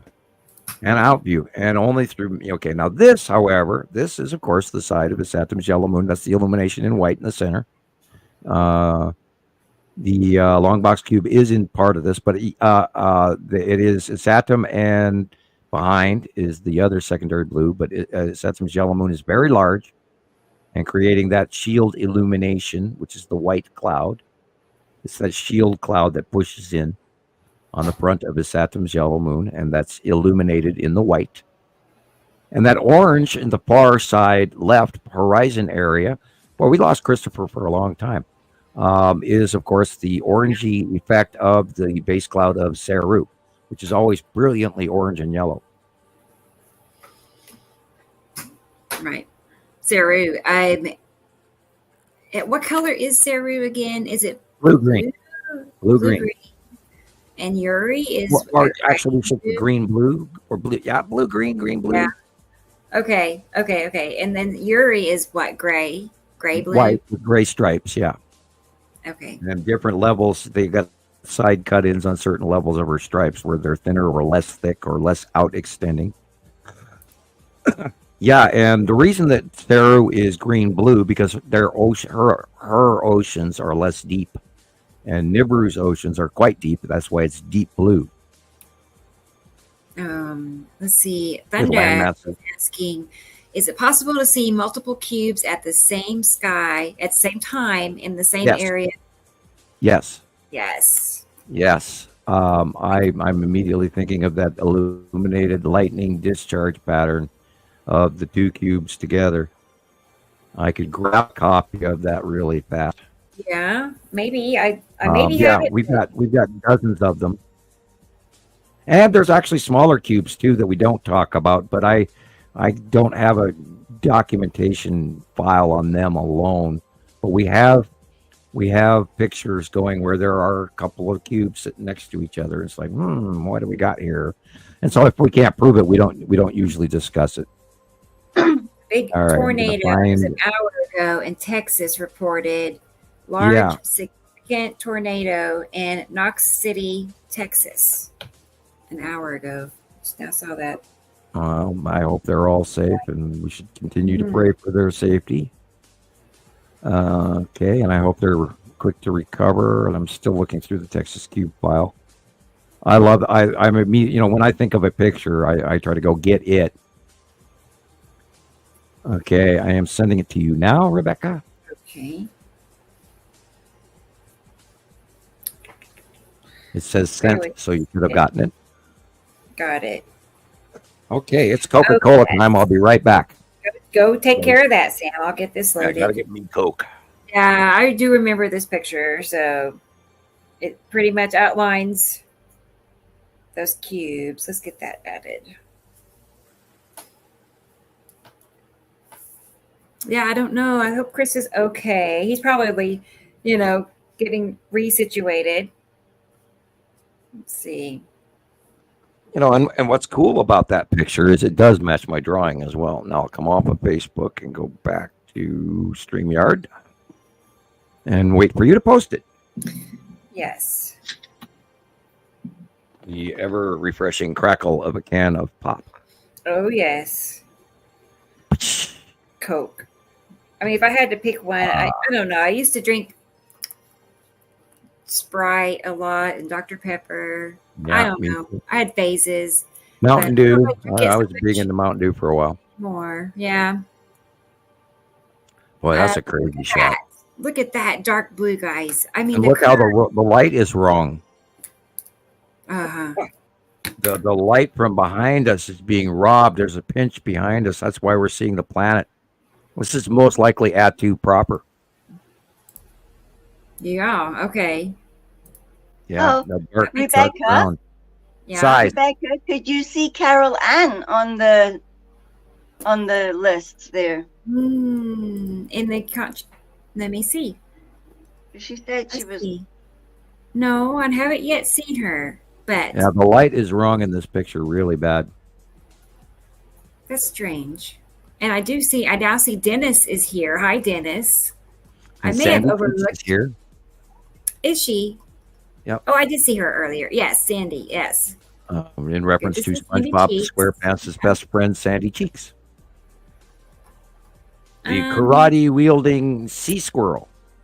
I am not seeing Carol Ann just yet. But if she's here, hi, Carol Ann. Always good to have you joining us. You know that, right? And that white blip behind the white clouds here, that white swishy area is asteroids underneath that too. And you can see it. That rounding in from the left and going in, and then dead center in the middle above the house is the round asteroid. It was probably the red asteroid with a spiral behind it.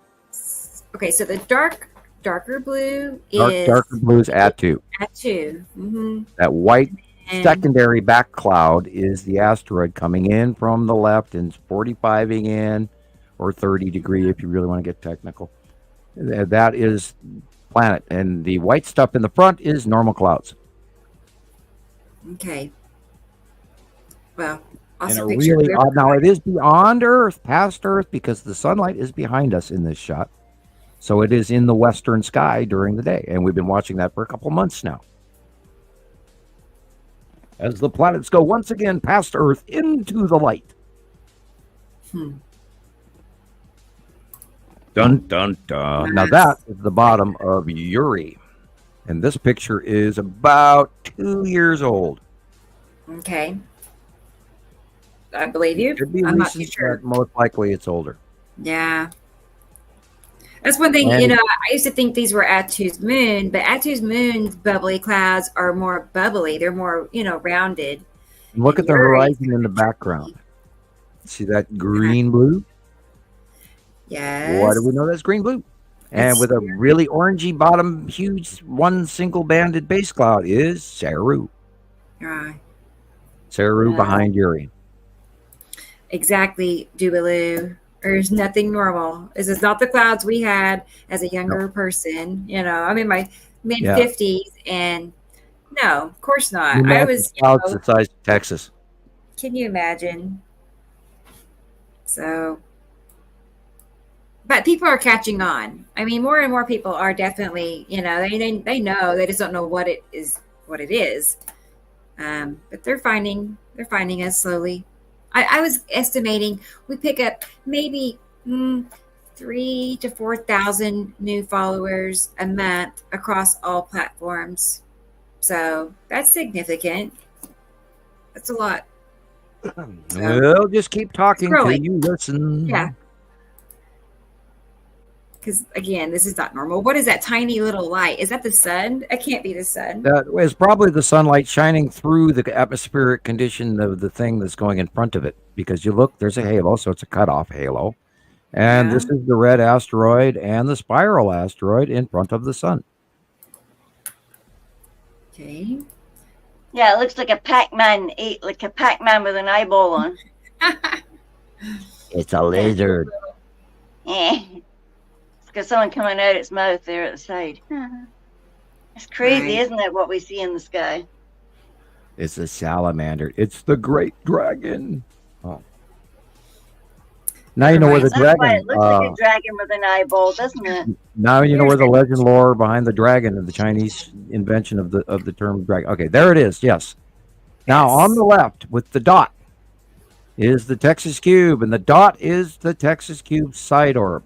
And on the right is the almost vertically angled face down long box cube. And you see the lightning bolt running around all the way to the middle of the right. And that is where it's going around where the side orb is, although you don't see it per se, but it is striking that last zip on the side orb. And these are where we have watched these the side orbs get struck by lightning, and they actually funnel a regular straight different colored beam directly to the Texas cube and the long box cube.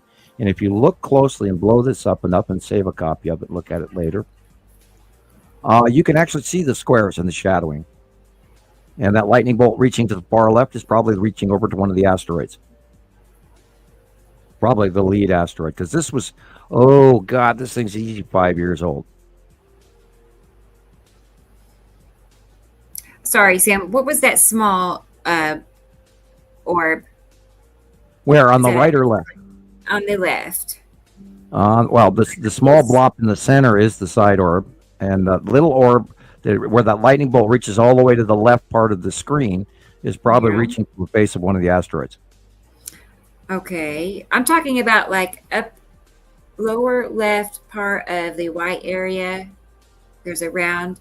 Small. Yeah, that big round that's the side orb of the Texas cube. Okay, Now, do you have that drawing of both the side orb and the long box cube? The Texas cube and the long box cube, that old drawing? If you'll notice, it matches exactly. Yeah, I see it now. Okay, let me go back. So, yeah, because if you look just there to the left of that little ball, we'll call it, you can see the cube. You can see a square at a tilt at that angle that it's always now at. Go back to the drawing, flash it back and forth between the two so everybody gets to identify in their head. See the side orb next to the Texas cube, See the side orb next, and I've got it marked as Empire orb, and that was a mistake. We need to correct it because it is the side orb. But the Empire orb was once seen, which is why I tagged it that way. It was once seen parked next to the long box cube, but it's much bigger than the side orb.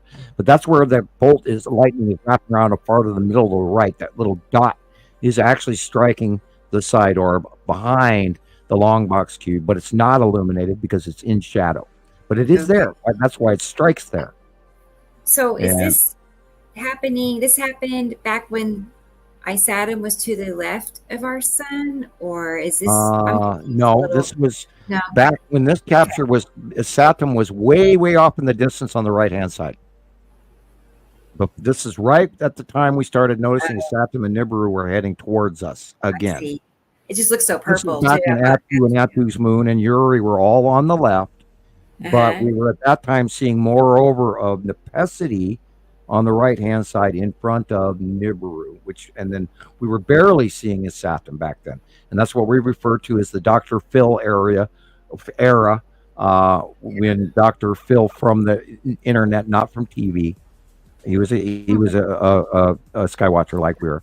And he captured a whole bunch of pictures which helped prove that, yes, Saturn and Nibiru were moving forward. And some of my favorite pictures we've got from him. And that's why I attribute that to his period of time. And I hope he's out there listening, because he did really help us in a lot of ways. Even though he might have not necessarily believed everything I said. But I am quite comfortable in my rendition of what we see as fact. Uri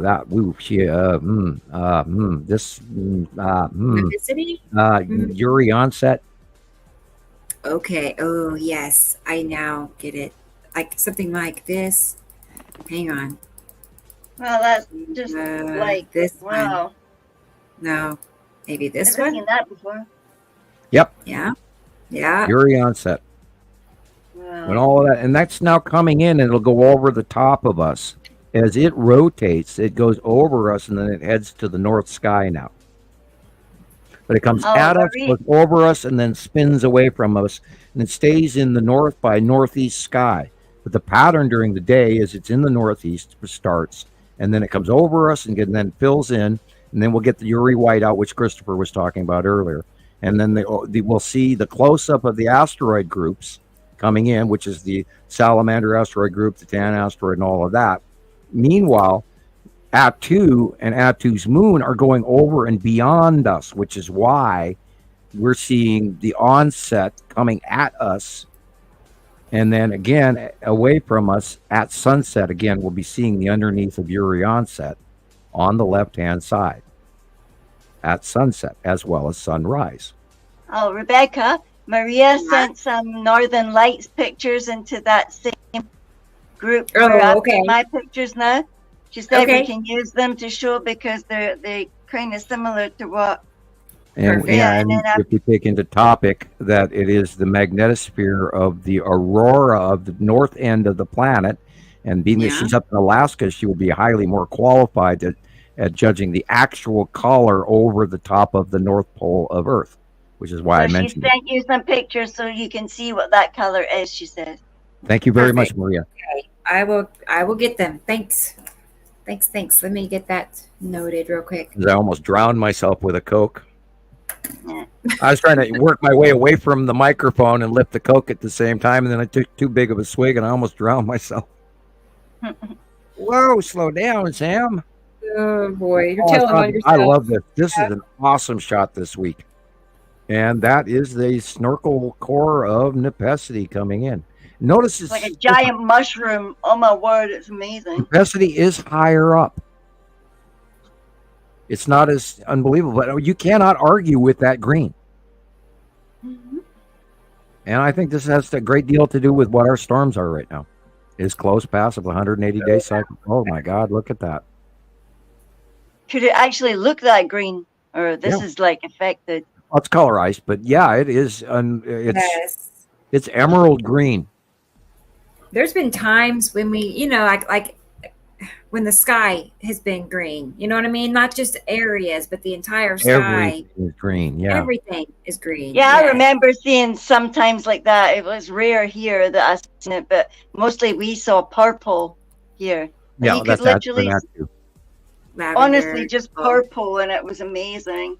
There was one time before I left South Africa, it was purple, pink, but deep colors that were amazing. South Africa, Nepesity was still a golf ball off in the distance, the size of a golf ball at the end of your arm.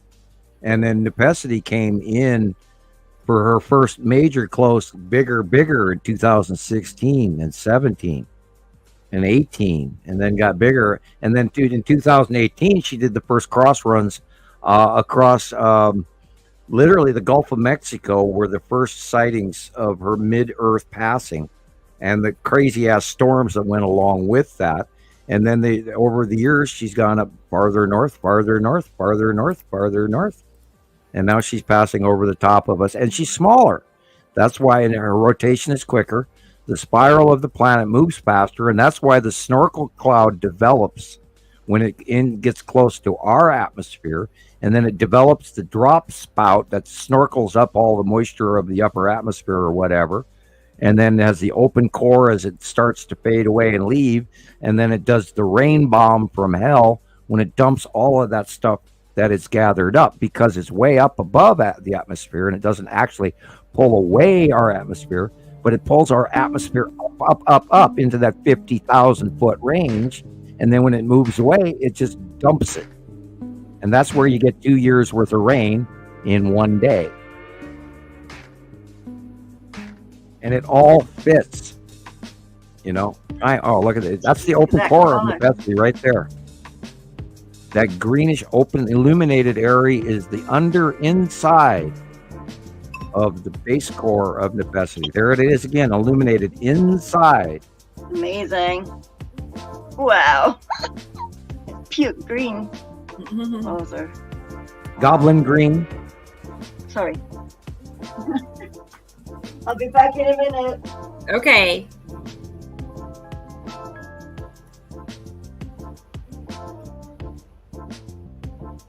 Yeah, that's the bottom of planet Nepesity in a close pass, everybody. I would be a little concerned if I saw that. It concerns me every day for the last 5 years. And they do drop these intensely strong because the side eddy on the left-hand side, where as it passes, are constantly dropping tornadoes. And we have that in film going back 5-6 years, including the original storms of the Gulf of Mexico, and then it went over South Carolina, and then went over the middle of the country, and we've been seeing it over the middle of this, over the top of this nonstop. That open core is the open core of Nepesity right there. That's it. And you show me that in any old tornado pictures going back from 2003 or 98 or anything, you'll never see that. Look at that. Don't look at the bottom. Look at the upper left corner. Look at the size of that. Do you see those clouds, those white bubbly momentous clouds? Do you know how high that is above our normal atmosphere? No. It looks so close. It's like you could just throw a rock. The bottom of most passing planet Nepesity, and that's probably 2 years old. Yeah. Yeah. It could be a year old, but we haven't seen Nepesity. Nepesity's smaller than that now. So what clouds are those from? I mean, what planet are those? Base cloud, count them. 1, 2, 3. There's the 3 rings. Yeah, but the bubbly part. And then the base cloud is all that white stuff, and that is the bottom of the planet. Okay. So I hadn't seen Nepesity look bubbly like that. Well, there's the atmosphere, our upper atmosphere, it's lower atmosphere. That's cold up there. And then when it mixes in with ours, all this crazy stuff happens. Right. Yeah, I'm 89, 90%. This is sure that this is a close pass of Nepesity. Right. Or it's the biggest, nastiest supercell I ever saw. But if you count them, 1, 2, 3, there's the 3 rings. Oh yeah, and the bottom part, the 3 rings. The base cloud, we've seen time after time after time. We've seen the document. Not 2, not 5, not 4, 3.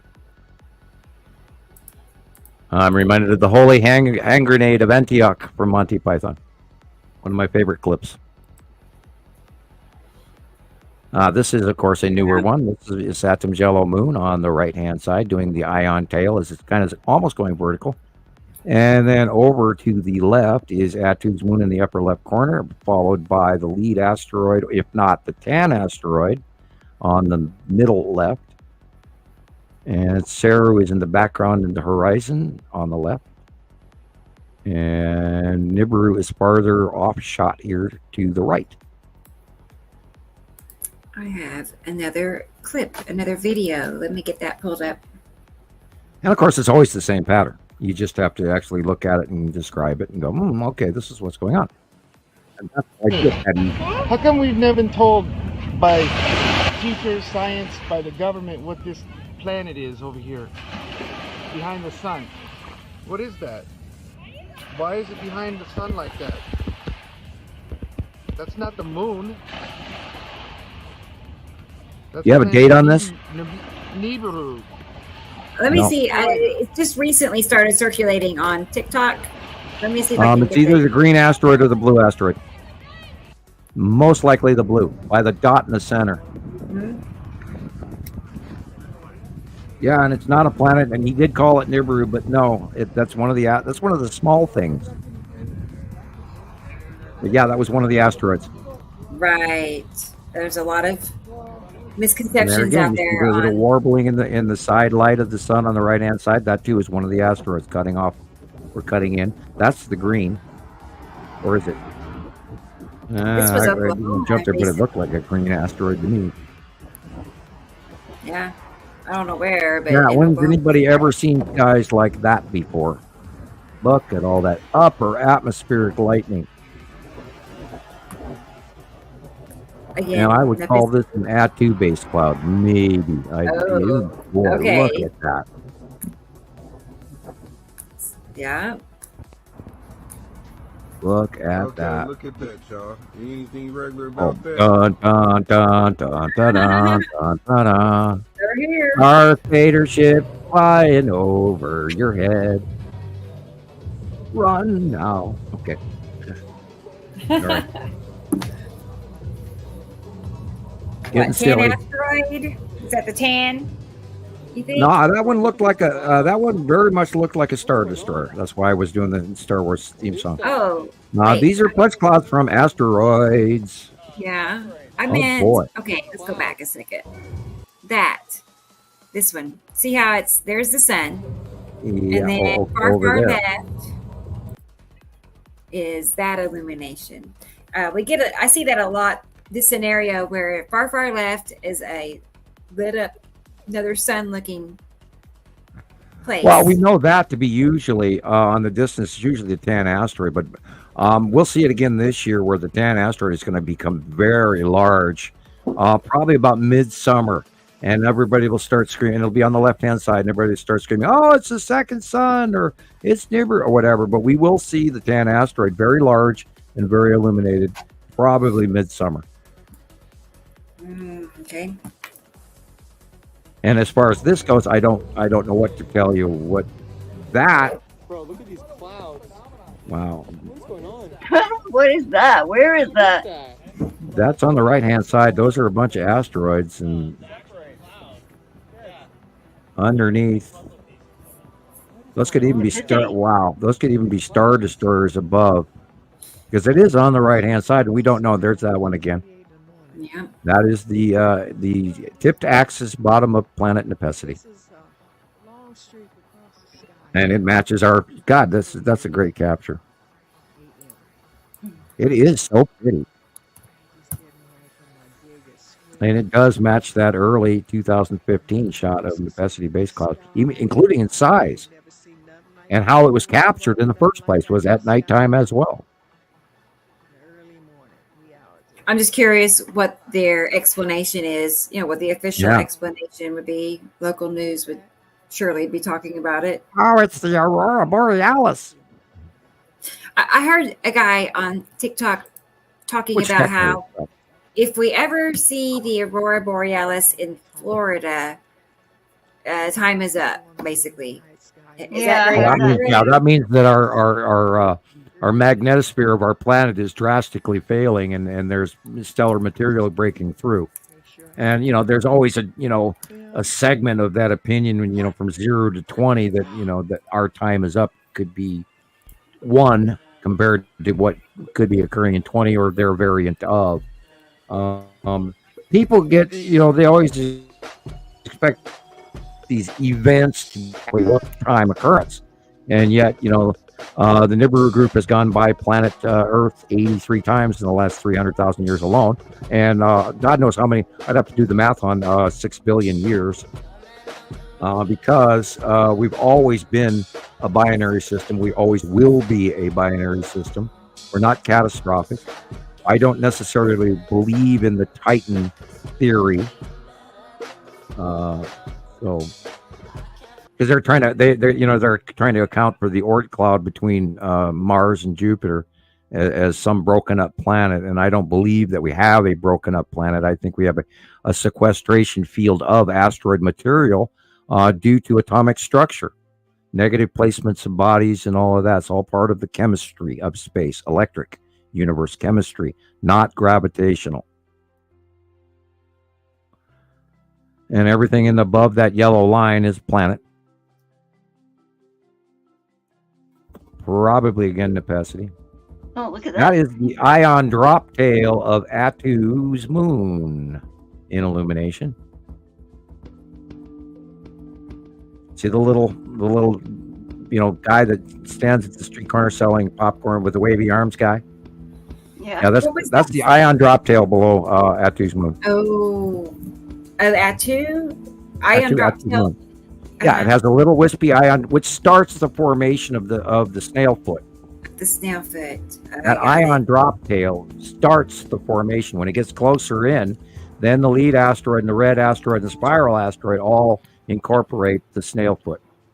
Welcome back, Chris. Sorry about that, guys. That's okay. Thanks. He's relocated. Yeah. It's all fun, man. I know, right? I've been I needed to be banished from the garage for like 30 minutes, so I don't know what they needed to do in there. You have a smudge underneath your left eye. A smudge? The other leg. Yeah. Did you move a heavy box? My makeup person is not doing their Have they got you moving storage boxes again? Yeah. Yeah, I know, right? Sorry. It's nice to see your sunshine in the background. There you go. You're beautiful. Work marks or not, no problem. I was going to say, I'll give you all some examples of the ion, just so we can compare. I need to add that little rainbow one to my collection. Yeah, because it's not something you see very often. I don't. Yeah, people remember we've been doing this for over a decade. That's where all of this information comes from. We're not making it up. We have watched it for so long. I'm in awe that this hasn't gone farther viral. Oh my God! Only you, citizen scientist out there, can make this go forward. I am one person. Rebecca is one person. Christoper is one person. Gillian is one. We can only do what we can do. You have to help us. That's why it is Citizen Science Project. It's all of us citizens. I walk up to a convenience store and I go, and they go, "How are you today?" I say, "Greetings, citizen." Look at me weird, like, what? Okay, so there's the snail foot. That's the snail foot. The end effect, but it starts off little like that. Yeah, it starts off with a sort of a little base cloud thing. And then the pole of the planets get to go in between, they get close to each other. And then there's an electrical reach. And that's where the ion drop tail comes in. Because they connect electrically.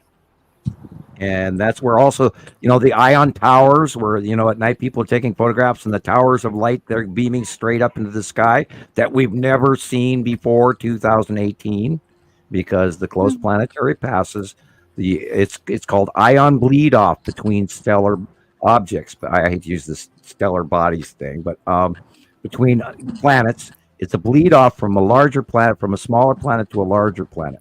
Now, this is the bottom of Nepenthe, and you can see it. And that skiff is the 3 asteroids under the base of Nepenthe, which we believe are the big 3. Wow. Yeah. Hey, so I'll say hi to Jerry, our friend Jerry in the UK. So, hi, Jerry. Good to see you, Jerry. Great work this week. I saw a bunch of your stuff. Thank you. Yes. He did. I tried to get a copy of his video, but it's shared into groups that are private, and I can't download anything that's in a private group. Right. But it is really good. He was looking at asteroids mainly. M. Vasquez says, thank you for enlightening us. This is amazing. Yes, sir, or madam. I don't know which you are. I apologize. This is amazing. This is why we've been absolutely bouncing off the walls for 14 years now. This April, we just passed the 14-year mark.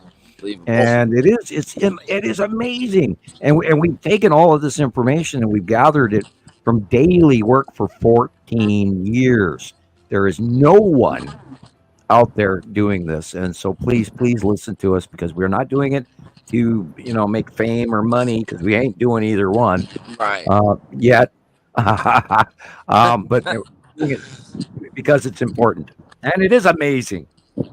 Yes. Like I was thinking yesterday, you have to think about, okay, you are going to ask yourselves questions like, how you're going to ask yourself a whole gambit of questions, and like, how can you make this up? There's a lot of good storytellers out there, right? I mean, really, how could somebody, there's no possible way that Sam could know 2 years ago what our skies in multiple locations across the world are going to look like today and tomorrow, and the repetition of everything that's happening is just there's no words for me to be able to describe it. It's awesome. And I've studied the cycles, and my mind tells me what's coming, and it's a supposition of knowledge. It's also the supposition of source talking to me and guiding me forward into being correct, because I'm supposed to share all of this information with you. And a direct quote from the Pleiadian was, I was the only one that was going to do that. And that's when I started arguing with him. And I say this every time I say that. Never argue with higher races, not wise. I couldn't believe that I was going to be the only one to do this, and I'm not the only one, because you guys are doing it too. So, yeah, that's a punch cloud from something, and nobody ever asks what's punching in from above to make the punch cloud. It's a passing planet. That's not our atmosphere, except it's our higher atmosphere, but it's being affected by another atmosphere. Oh, good. Jerry sent me that video. I'll get it added, Jerry. Thank you. Okay, cool.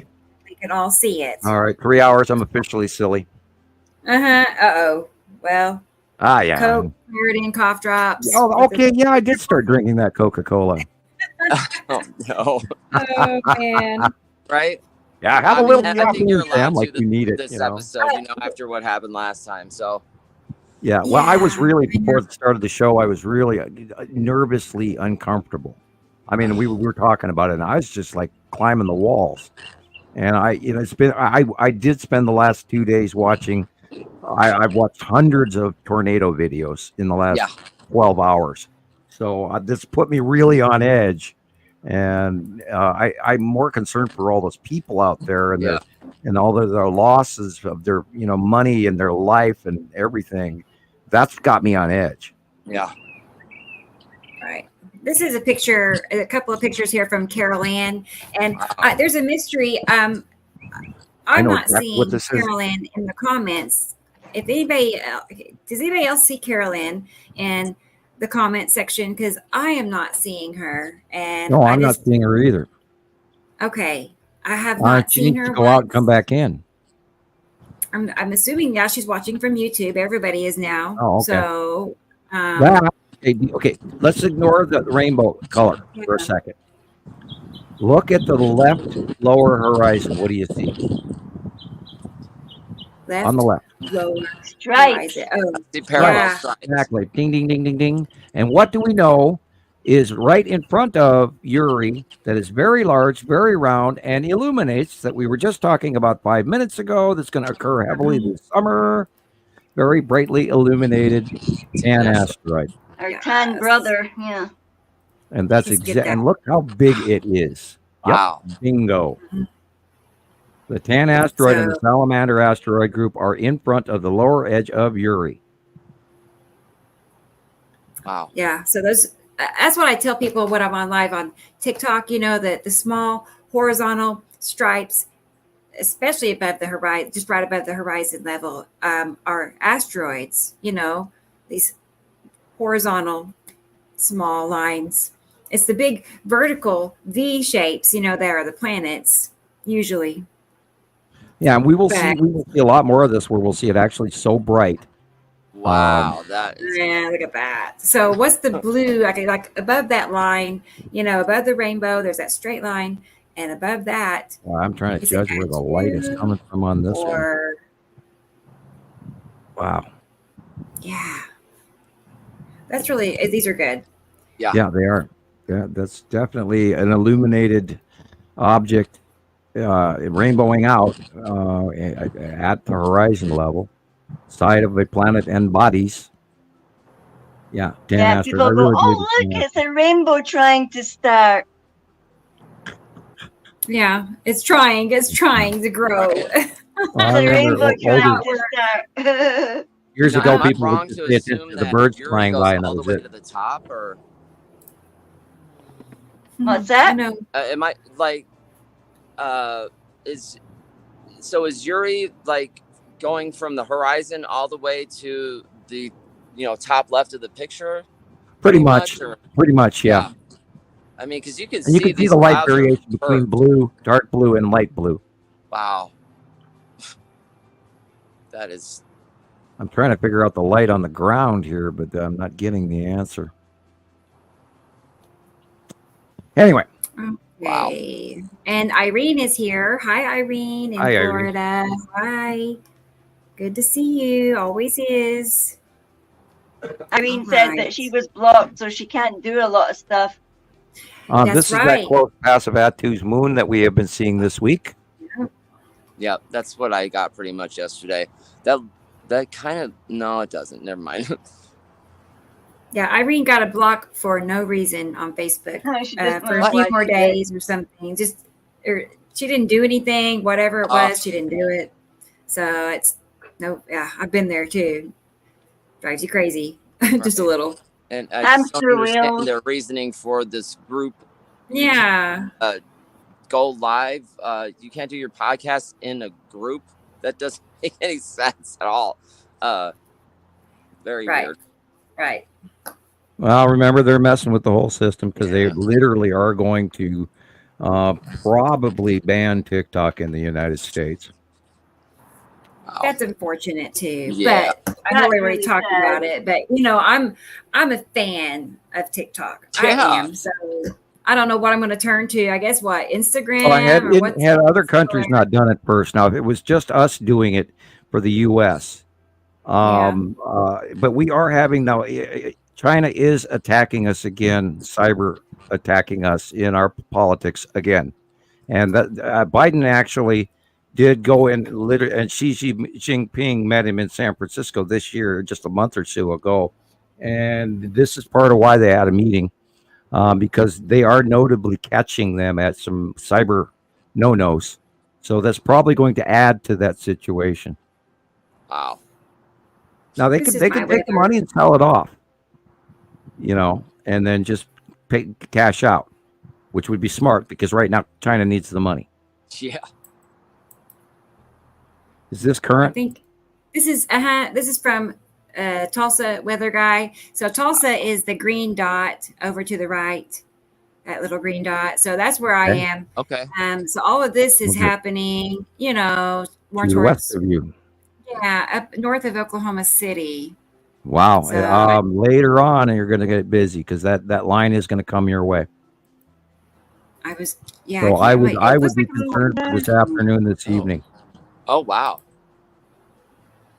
yeah. Oh, we are. Oh. Yeah. They're in trouble. Okay.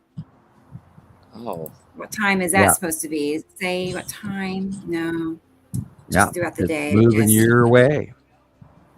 Okay, dokie. I'll keep an eye on it. No, and they're not just going to pass. They're going to reform out of the stream from the southwest. Crazy. They're going to be added to because that's a moisture band that's filling in out of the Gulf of Mexico. So this isn't just going to pass. It's going to keep building. You know, let us know like that you're safe and everything. For real. I wonder, is this like a future? Does it say what time, Sam? Do you see a time? I'll blow it up and see if I can. I'm imagining it's he's doing like a small. future view. Yeah.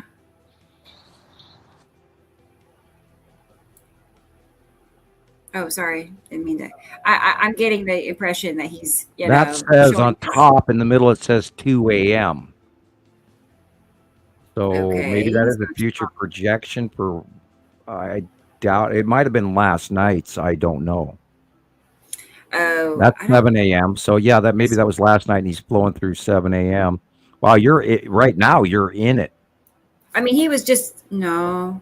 He was just live a few minutes ago. This is this was a live about 20 that minutes means ago. You're right in it right now, and that hook pattern coming with the stuff that's coming out of Oklahoma City does look nasty. I'm gonna go look outside. Yeah, I don't would hear do that anything. real quick because you are in it.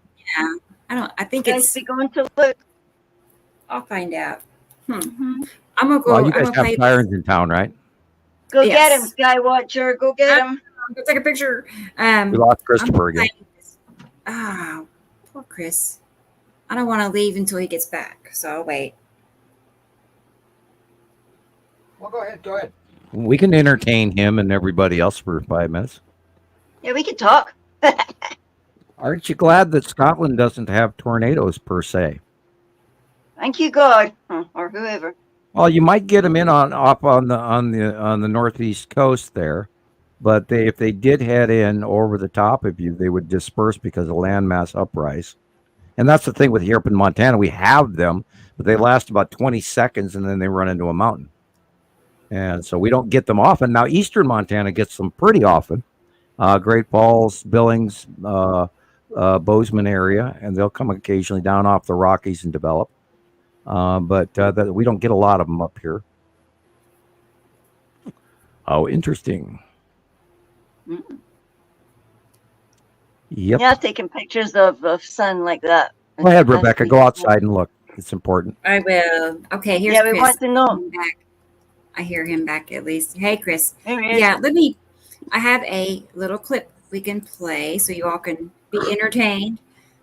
While you go outside and look. Good. Yeah. Let's see. Here's some current events.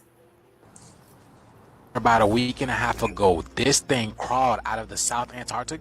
Well, guess what? It's back. Oh, it's back And again. This time it's changing. That's harmonic. It crawled out of the South No Antarctic idea what before, this but is, but all we know is this thing That's is harmonic, man. 2,660 miles long. I'm still believing that, it had to be a computer glitch because if there was an 85-foot wave underwater, there would have been tsunamis everywhere. Right. Look what's returned. This is and there's a lot of cargo ships and big ships that travel through that area. There would be a lot of problems. Again, He says it's in the Atlantic Ocean. Significant waves. Once again, we're going to step this forward 3 hours at a time, go up to 8 a.m. You can see the waves are still there, showing some sort of a disturbance, anywhere from 52 feet up to 63, 75 feet. We're going to step it forward another 3 hours. That is on the ocean meter. On a different shape. It's turning into what looks like a giant V, to where this last one back on the 9th stayed basically the same shape on its journey from the southern Atlantic Ocean. Well, if you were going to land a very large craft, where would you land it? In the water. This thing here, as you're going to see, spans out a couple thousand miles and turns into what looks like a giant V. Here we go. Looks like a giant boomerang there.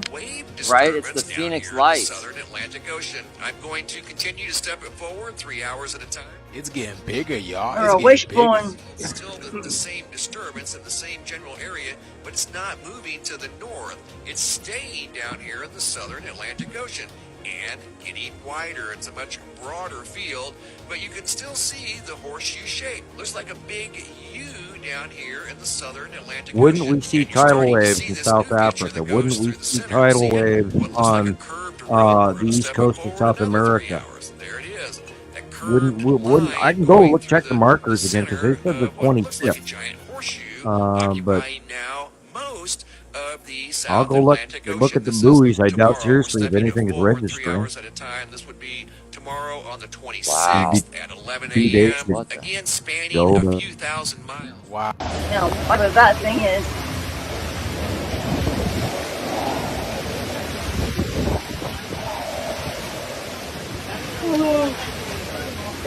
Did anybody happen to catch the moon outside of Florida yesterday? So this is in the panhandle of Florida, and apparently there are no markers going off anywhere on the planet. This was sent to me today, and they said this is what happened in Florida. And I tell y'all, man, the moon has been extremely weird. The moon is moving in all kinds of directions, y'all. I don't know what's up with this. And the other thing is, I find it very interesting that we had a red or orange moon yesterday, right? And then yesterday in Greece, it was all orange. Take a look at what happened in Orlando, Florida, you guys. So they heard a huge bang, and when they went to look outside, they saw this huge cloud of smoke, and out of the cloud of smoke came this. Check this out. Exploded, and now this is in the sky. Oh, look. What is that?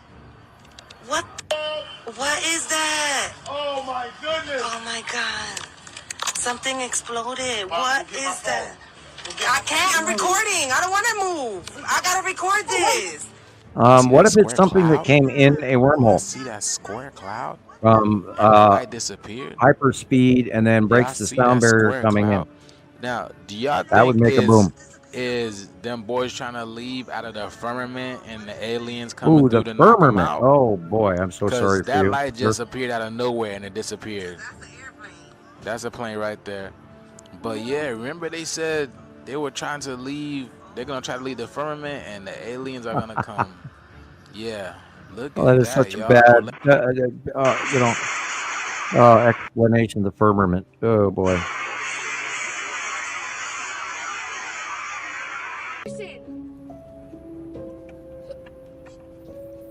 Yeah, we just had another weird moon thing just go off the other day, and I noticed it, but I didn't write it down. There's just another thing that the moon was going to go through. And I think it was the bubble gum or pink moon or something.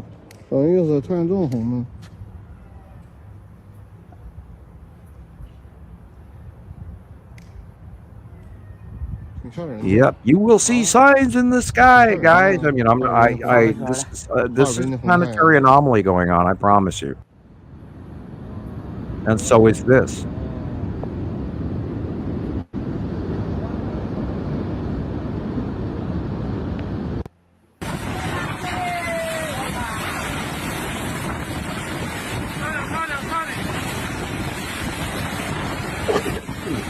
Anybody ever remember doing that in 1990?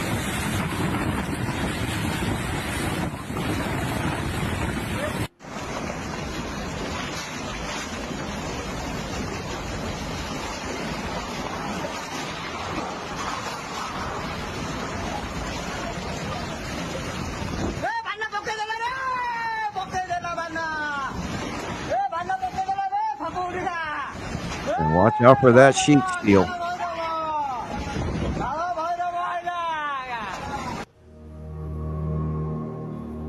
April 23rd, Indonesia.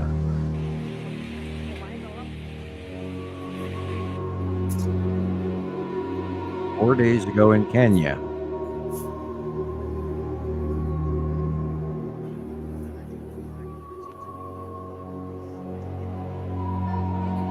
People sleeping on the roof.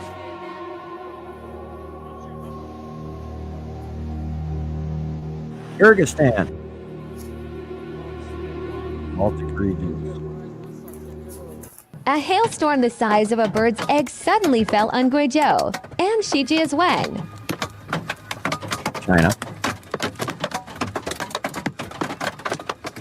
Now, they got hit again yesterday, too, really bad.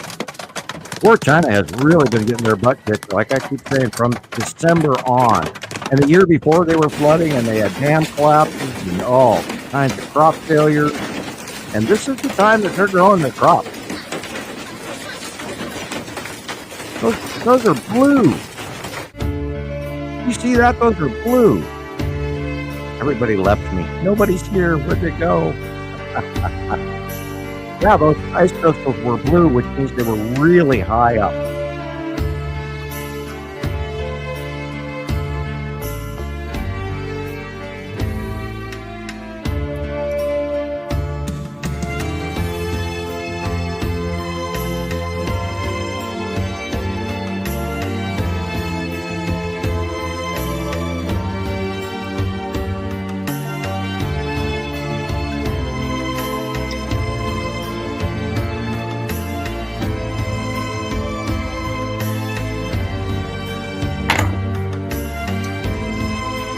Yeah, everybody abandoned me, man. Are you serious? Oh my God, what happened? You're God. You're God. Where'd they go? Oh, I see Chris is gone. Let's see if he's back here. No? Well, I'm back. Yeah, that was definitely a future view. It's not here yet. Yeah, a little bit back ago, they had actually blue hail. And that's meaning it's way, way, way frozen, way, way high above. Yeah. Oh, yeah, the cicadas are out in Illinois and in South Carolina, I believe. 8 p.m. to midnight for my. Okay, thank you, Carla. I didn't even know that. I will keep you all posted for real. And that's because we're getting the 17-year. Oh my God. Nope, I'm taking today off. Thank you. Oh, gross! What's that? Those are cicadas. Oh no! Are getting hit with both groups. I mean, it will be a high in protein. Yum yum. Oh no! The cicada gazebo oh is no! still going very strong. That reminds me of cockroaches. Yeah, well, they're kind of like that. Oh, nasty, Sam! No. But bigger, yeah, and there's Oh billions no, of bigger! them. Well, it depends on which cockroach you're referring to. Oregon cockroaches are big. I must have been California reincarnated from smaller. during the plagues or something because I can't deal with those things. Yeah, I do not like cockroaches either. That's why I live in Montana. We don't have any. No, I seen them. Last time I ever seen a cockroach was in South Africa, and they called them It's a little bit hard to see, a but prawn. here's all the What did they call it? shells. Something prawn. And then they Now, just Asia's got some really whoppers. Something prawn. Maybe Audrey remembers. King prawn or something. Ugh. I mean, could never my touch whole a prawn in my life. like Now, the birds are going to eat well. acres. Big fat bum birds. And this whole thing is just full of them. They come up and then they like try to get up through the bush. And then the trees all look like this. They are all over his back. He's like whipping them off him. Man, oh my God, look that at is him. ridiculous. That poor man. Oh no. Did they bite? He's just trying to cut concrete. No, I don't think they do. Oh, Like, I'm so glad I'm not that right now. That guy. I'm getting shivers down my spine, man. That's just. That is just. Oh, there's Oh, a yeah. child holding. Is she A brave? child holding Look at them. The snack that crawls. Oh no. No man. Mhm. Americans Yeah. are funny people. Americans Yeah, are getting the funny. little leg stuck between your teeth is terrible. This is what it looks like at the moment at my house. So It's a bird. Okay, yes, good girl. Change the subject because all my toes were curling. you see how illuminated that is. You can Yeah, tell boy, that literally looks like the south. a big circle right there, dead center in front of that pole. Look at that thing. Yeah. And I have a video. I'll get that in a second. But Ugh. at the moment, we're clear. And I'm Okay, getting skinny. Jerry. How interesting. Jerry sent me a couple of videos. I'm getting those ready to go. So let me back out of that. Close this Yeah, out. I think it stopped raining here. Oh yeah. It actually looks bright. I can't see the outside right now where I sit, but I'd have to go look too. But let's see. Gold is up 0.3. It's now $2,349.60 per ounce. That's the highest ever. It's the highest I've ever seen it. Really? Oh, yeah. No, that's it. Well, that way it comes out of everybody's little jewelry box, and then they, melt it into bars and ship it to where. Yeah. Tribute to the gods. Think about it like that. I mean, they're like enticing people to sell their gold because it's so. Yeah, it's 3 times what it used to be worth right now. I mean, and that's happened all within the last decade as well. Gold has skyrocketed to completely never before seen prices. So they're getting every little smig out of every little jewelry box without having to invade. Well, look who's here. We have a surprise, everybody. It's Jesus. I know. I'm excited. Hey, Jesus. Hi, guys. Yeah. Hello. Sorry. I thought you were set up, but good to see just you. Missed the cicada videos. I'm having a hard time. Don't look at those bugs, man. My laptop just locked me out, so I had to get on my phone. I got a new phone, and then it's a whole mess having to sign back in and get on all your accounts and everything. Hello, Tara. So I'm on my phone, but this is a different phone, so it should be able to handle it for a little while. Okay. Hi, Irene. Hi, everybody. Really nice to see you all here. Right. And Karina is here. Hi, Karina. Hi, Karina.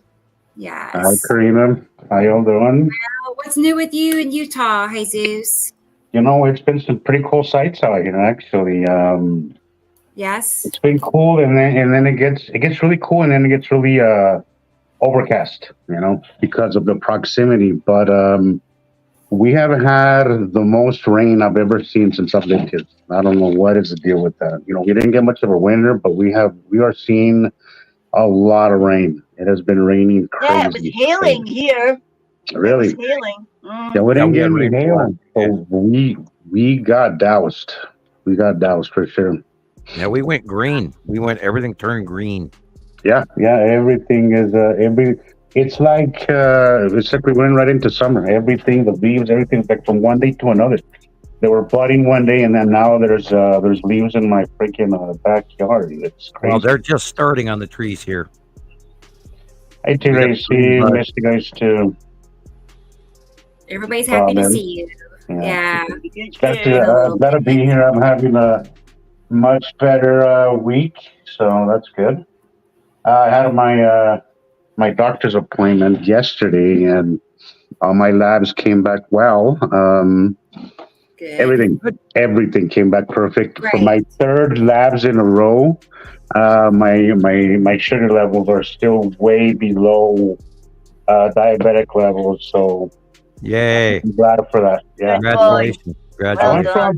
I went from a 200 last year, about a year and a half from today, to a 70.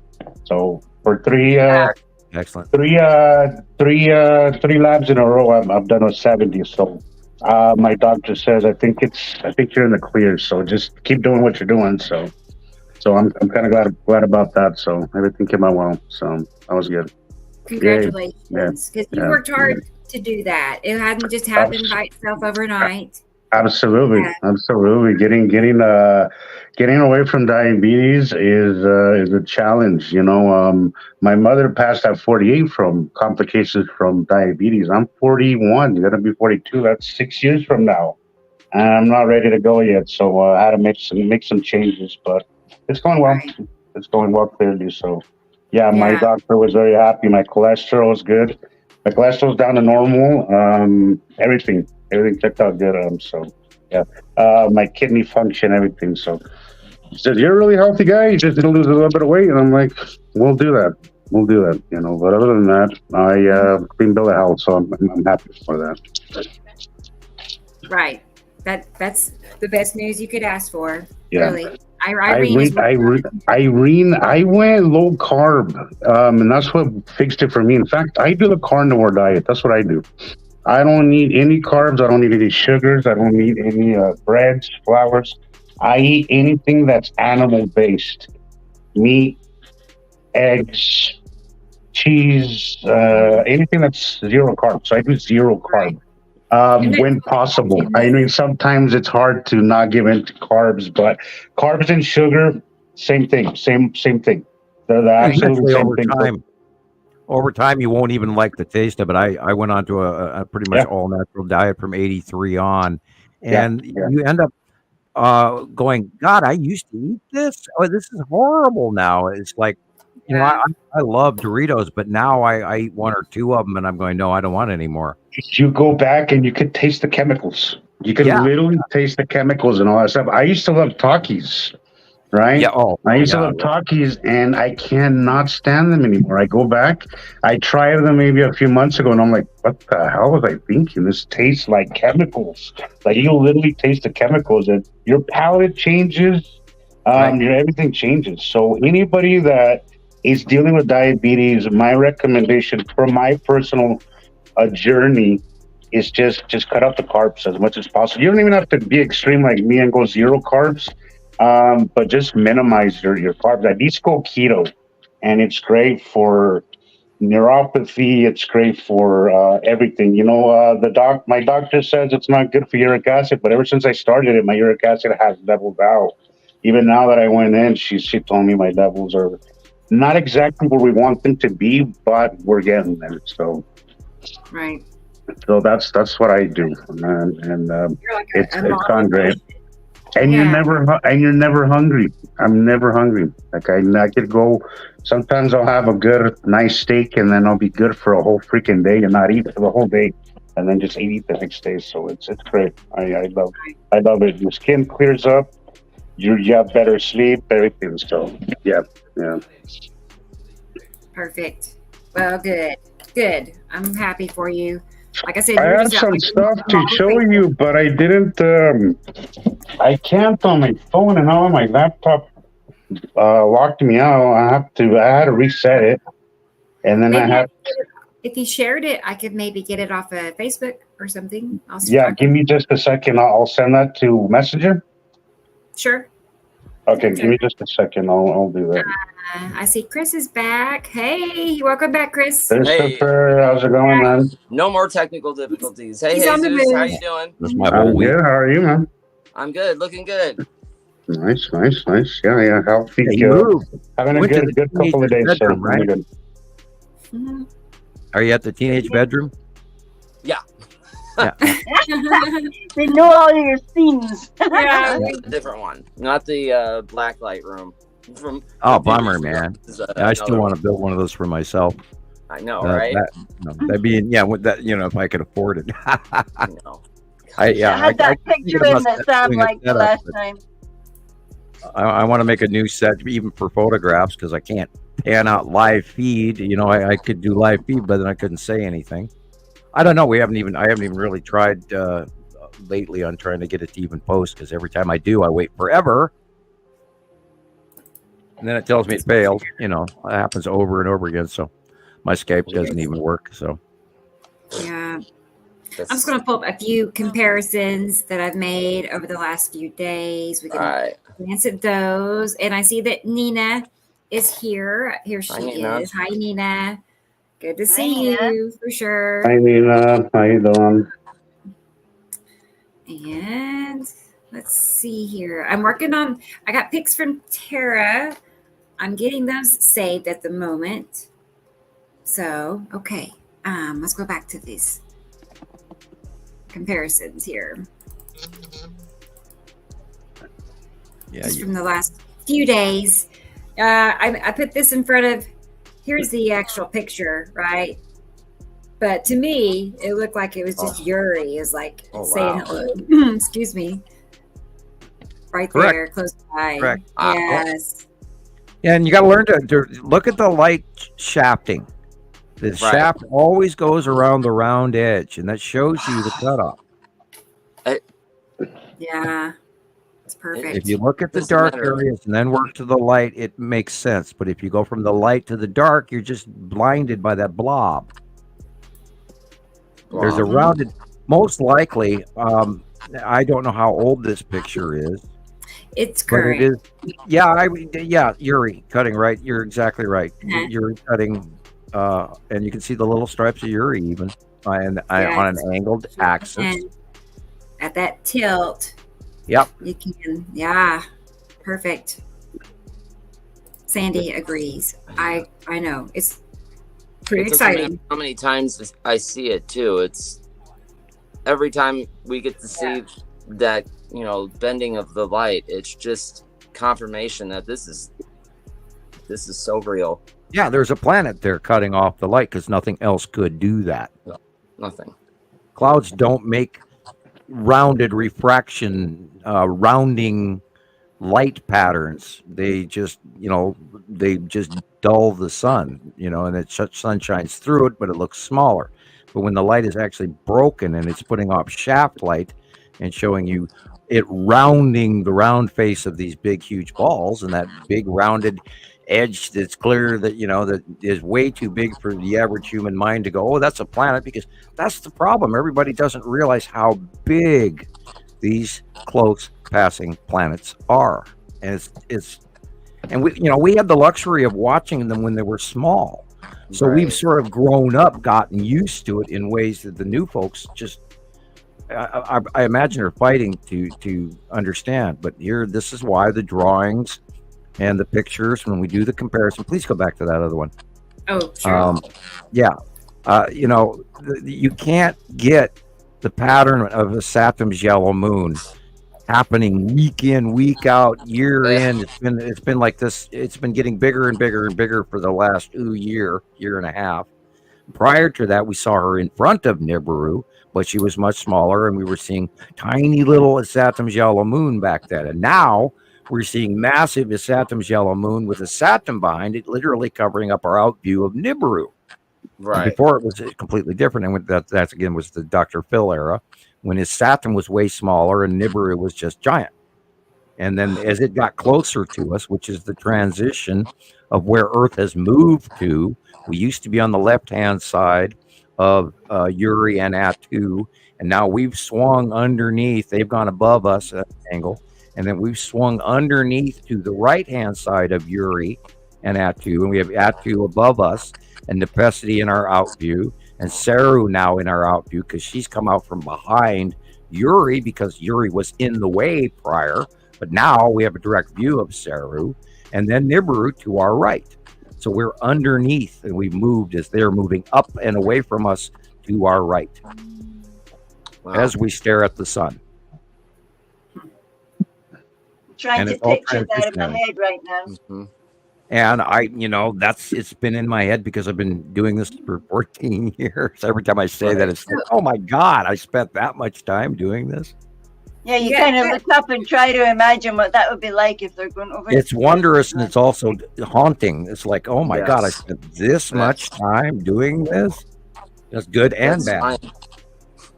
I think it's great. Everybody. Well, that's how we know what's happening. We know what's happening. Or I usually say we, because everybody's, it's all of us together working, and around the world, people, everyone.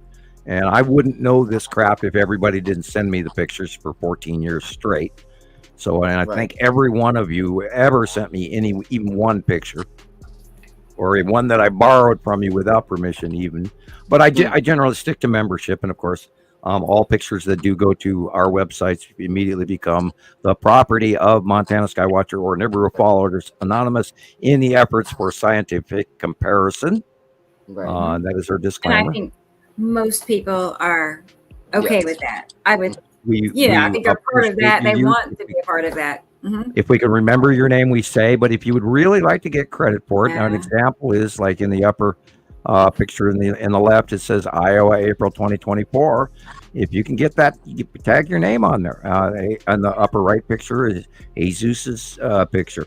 Just I water. see. That's the video I have. I want to show because I have a clip of that of a Saturn's moon Okay. passing right over. It's in. It's a really cool video. It's old.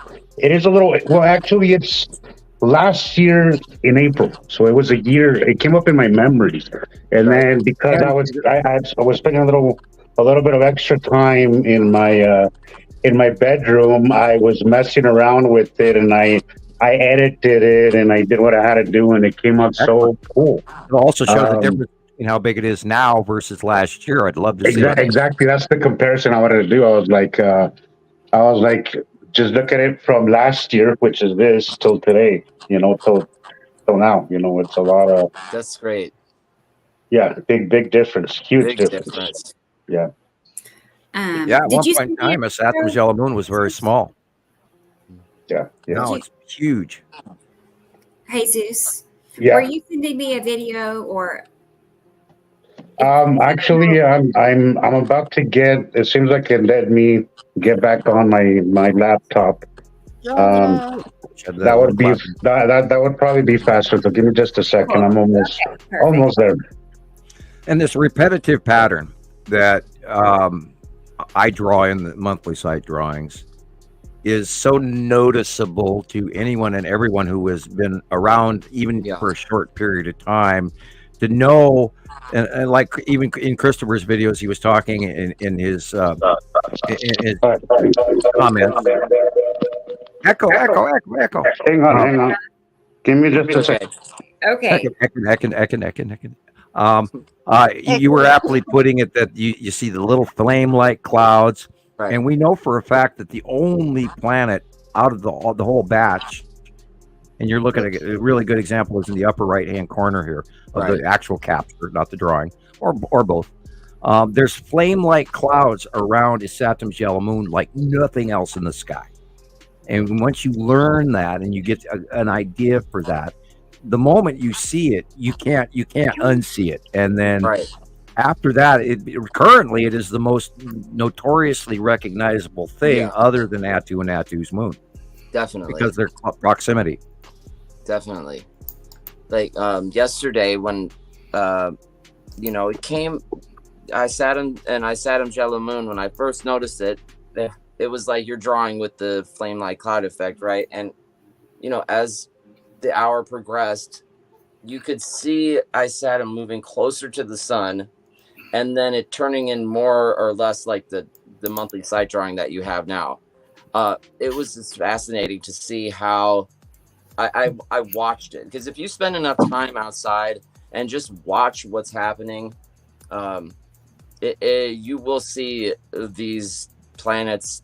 It's like just like I said with Saturn and Saturn's yellow moon, you will see them moving and progressing as the day goes by, and it's a sight to see. It's awesome. And it's not like that we're making this up or we're batshit crazy or we're out of our mind. And Christoper is pretty much, pardon the expression, he's the newbie, he's the newer member, and he has had the opportunity to learn about this and see these planets develop right before his very eyes. And he sees and does the comparisons, and he realizes the accuracy of the drawings and the site and all of the information that we have gathered over the last 14 years. I got to say that again in a crazy way. But this is real, guys. This is really happening. It really is. And, you can't say, well, but it never did before and whatever. No, what? But what if? And it is. It's not what if. This is called fact. Mm-hmm. And talk about, you were telling me earlier about somebody who, just because nothing has happened in the last so many years, that they just assume nothing's going to happen, but it's not really in your time frame, it happens when it happens, but I don't know. It's been a gradual change. It's not like all at one time extreme, which everybody pictures this apocalypse that's going to happen overnight. It hasn't been that way. It's been gradual and ramping up as these planets have gotten closer too. So. And let's look at the YouTube gossip train that exists. Oh my God. I mean, you wouldn't believe the crap that people are coming up with to attribute this to that to the other thing. And then there's the mountains of people who just bring the information of current but don't come to a summation. Even though we have reached out and contacted a good huge portion of them. And and this is, I'm going to do buffing my nails here, a little bit of bragging. Montana Skywatcher 1 has been around before anyone else. We were out here in 2010. And who else has been? No one. And all of us great members and friends and family and whatever you want to call it, because we're better than that. Family isn't even a good word for it in my world. Anyway, we're a community of scientists and special people. And we have all noticed there's something wrong with this guy. Jesus, Gillian, Rebecca, Christoper, all of us have noticed something was wrong. And that started us on a quest to find this information. And only did when we all came together and rolled it together, and we took the time and we put it in all the submissions from around the world, did we come to the information that we are sharing with you today. Because all of this information has been collectively accumulative. We started with what we saw. We started off with that weird blue dot in the upper left-hand side of all the pictures coming in around the world in 2009 and 2010. And then we watched it get bigger and bigger. And we were watching Antarctica. And we saw all of a sudden in 2010, 2011, we saw the planets were coming up from underneath the planet Earth. And then off we went. And we collected this information for you guys in a way that you couldn't spend the next 6 months researching and gather what we have gathered in 14 years of daily worldwide submissions. Right. This is a real science. We are real scientists. We have guidelines. We have rules. If we can't attribute a comparative that has at least 5 to 6 to 8 to 10 corroborating agreement captures from around the world, then we never ever went with it. We didn't run with, oh, what's this dot and what's that, and oh my God, it's what it's this, or we think it's that. No, we watched all of this come in.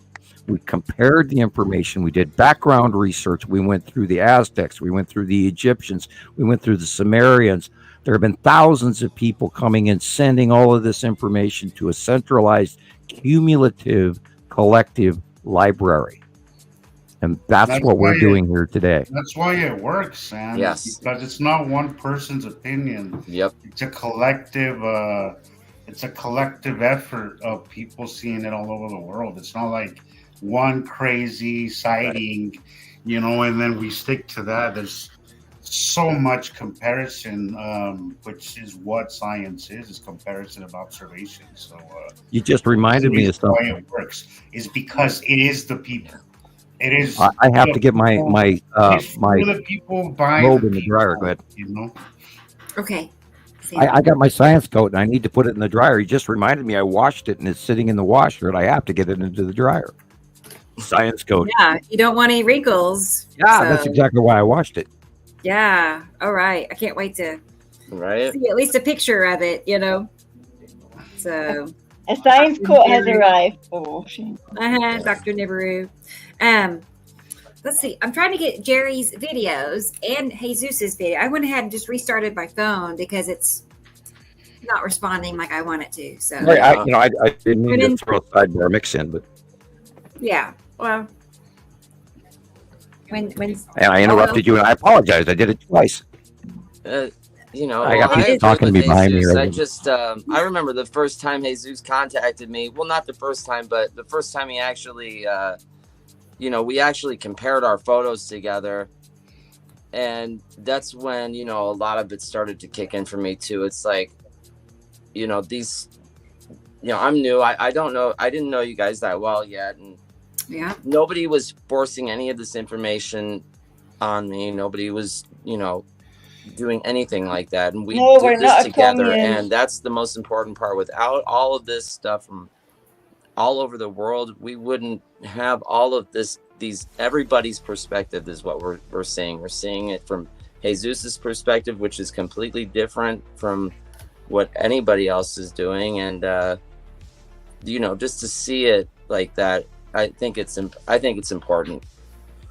Would you guys like me to hand Rebecca one of the early shots of Nibiru from Neumeyer Station? Oh yeah. Oh yes. Isn't it cool? And you were very receptive to it. I think Sam nailed it when he says it depends on if you're gonna bother learning the information and actually looking into it, because that's all it takes. Yeah. Anybody can see this. The only difference between them and us is that we were able to take that step and say, I'm gonna follow the evidence and see where it takes me, instead of, well, the government says that it's impossible, NASA says it's impossible, so I'm not even gonna look into it. Right. And that's where I come to a standpoint with most everybody. It's like, the fact that NASA says it's impossible, the fact that mainstream science says it's impossible, that's enough for somebody to just shut down and say, I'm not even going to bother learning this or even try to see if it's real or not. And it's unfortunate because it's a hell of a show. It's a hell of a show that people are missing, and that's really... There you go, Rebecca. Yeah. Okay. It's unfortunate that they're missing this, because I want to share this so badly with everybody. I want everybody to see what I'm seeing, and it sucks. Like, I posted the video recently to TikTok, which got a decent amount of views, but the comments were just... The comments? You saw those comments. Christopher, thank you for kind of helping me out there. Oh my gosh, some of these people are brutal. Like, why? Yeah. I don't understand why they get on you. Yeah. Like, I don't get it. Yeah. Absolutely. And then also the look, the comments were just so out there. Some of them were rude, but others were like, really? Whatever. Like, seriously, one of them says it was a UFO trying to get into the firmament. Oh no! It's Saturn's moon, right? Just floating over us, and then somebody says it's a UFO trying to get into the firmament. I'm like, I just don't get it. Like, I don't get how people could believe the craziest shit, but now we're trapped the moon, and people lose their freaking minds. It's just we're a trapped area of land inside of a larger planet. They're owned by aliens, and we can't break out of the matrix. That's the firmament. Okay. Yeah. So when did the firmament start as a theory? Oh, probably the 1400s or something like that. Who knows what? No, I think it has a southern religious attachment current. That sounds about right. I'd be interested where that came from. If it was religious. Yeah. I think it's kind of like the game telephone. It's like, I know the word firmament is in the Bible, but like by the time it gets to us, it's gone through so many different interpretations. God only knows what they meant by it. In actuality, that just means the immediate space around us. That's right. And I mean, I saw like TikTok is great for this stuff. It's entertainment. Like there's this one video. These people are saying that the firmament is held up by like steel girder pillars. Like it's literally like. So we live in a Dyson sphere. I get it. Yes. Like it's actually been built around us. And wow. And people have to really think larger than that. You have to remember that there's billions of galaxies. And we are one solar system in our galaxy. And in our galaxy alone are millions and millions and millions of solar systems and stars. Right. Yeah. And we only go around once in like 4 million years. Sorry, son. Go ahead. Oh, go ahead. Nicole was quoting in that show Mikao Kaku, whatever the theoretical Mikao Kaku.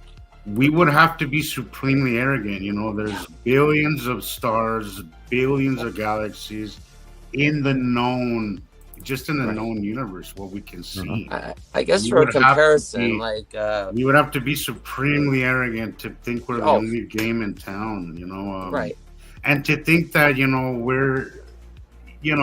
we really are 4,000 years old. I mean, that's the craziest thing I've ever heard.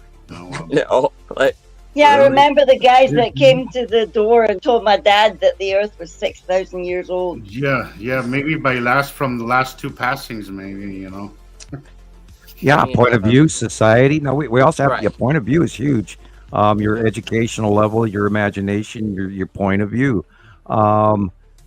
Society, we are not the first high-tech society to have lived here in the last 80 generations. And there's evidence everywhere. I mean, we're probably on the lower end of the technology. Yeah. Who's to say what each cycle? It's sort of kind of like a sci-fi Star Trek novel, where each society will have a similar outcome but variant technology. Some may be more earth-based, some like we use fossil fuels. Maybe other races would use static electricity, whatever. I'm sure that there's many different races prior to us. All you have to do is look at the stonework around the planet. Archaeology says there's shit that's way older that we can't even make to this day. Yes. That's a complete example of, yes, there's shit we don't know. So yeah, absolutely. And we are been supplying another race in that 300,000 years. We have been providing commodities as our species, our current model, our current our prototype of many, many other earlier versions of us, not even counting within the last, 300, 500, 800, 100,000 years. We don't know, where Homo sapien per se goes. There was Neanderthal. There was the other one, the Denisovan. I can never remember their name exactly. But yeah, and that. Denisovan. We're all wearing those DNA. That's all in all of us now. Some better, some more in other races than others around the planet. Currently, one of the most isolated bloodlines is actually, believe it or not, is the Sicilians, because they've been living on and interbreeding on their island for so long. They're really very pure per se, going back through history. But yeah, we have all mixed races going around the planet, and then you go to the 23andMe, and that's the joke because we have 24 chromosomes. Our 24th chromosome is clipped and in a lab, and you can look that up. That is a scientific fact. That is absolutely true. They know it. It's in medical journals, telomeres, all that stuff. So they're reteaching us with propaganda and the new people to believe that we only have 23. Wow. And that missing link of that 24th chromosome is what will allow us to self-heal and live longer. Okay, look what you're looking at here on this picture. Incredible. The little green dot is Nepenthe. The red dot is Saturn. The planet behind it is Uri. The planet on the left side of the sun behind Uri is Saru. Wow. You're not even looking at Nibiru yet. And that's in the other picture. The dot in the sort of green is, I believe, Matim. Wow. The elusive Matim, I have not. Yeah, we have only a few pictures of Matim. I had more on other computers, but I lost them when all those computers crashed. I almost wished that little blue thing I seen today was Matim. I almost thought it was, because it was quite a big If you blue. go to that other picture, that's a bigger picture and previous to this one. But that would, okay, yeah. This is the date on this is 2012. That planet right in front of you, above Newmar Station, very large, is Nibiru. And green blue Saru is behind her to the left. And look how big it was then. Yeah. That's immense. Wow. That's 2012. That's what blew us away. It was just so big. How did it get that big, then get small again, and then get big again? Well, it didn't. It didn't get Point of big view, again. This is on Antarctica. This is on the South Pole. Okay. And that's when it's rising up next to us from underneath. And then we have pictures of it quite large in 2012. This same year, I have another old picture that I can give you that if you want, Rebecca. Okay. Back to Facebook. And I had my time. Our 2012 picture that I use all the time. Go ahead, Jesus. Yeah. is that I had a time where I was watching the Neil Meyer webcams, and there was a lot of crazy stuff on there, but it was all attributed to UFOs at the time, and that bad information really has a way of taking hold and kind of confusing you, and kind of at times even make you lose interest, because everything was so far-fetched that I was like, I just stopped watching, because I was like, I can't do this. This just is silly, and it's just too much. But one of the main things that they were talking about was the shadowing was not right. You compare the shadowing to where the sun was, everything was all wrong, and I'm guessing it was because of what was blocking the light and stuff. And we also, at the first pass, we also had a facial view of the tool star of Nibiru, which we have not seen since. It's on the tool star always faces their star. I have not heard you currently on the backside. Excuse me.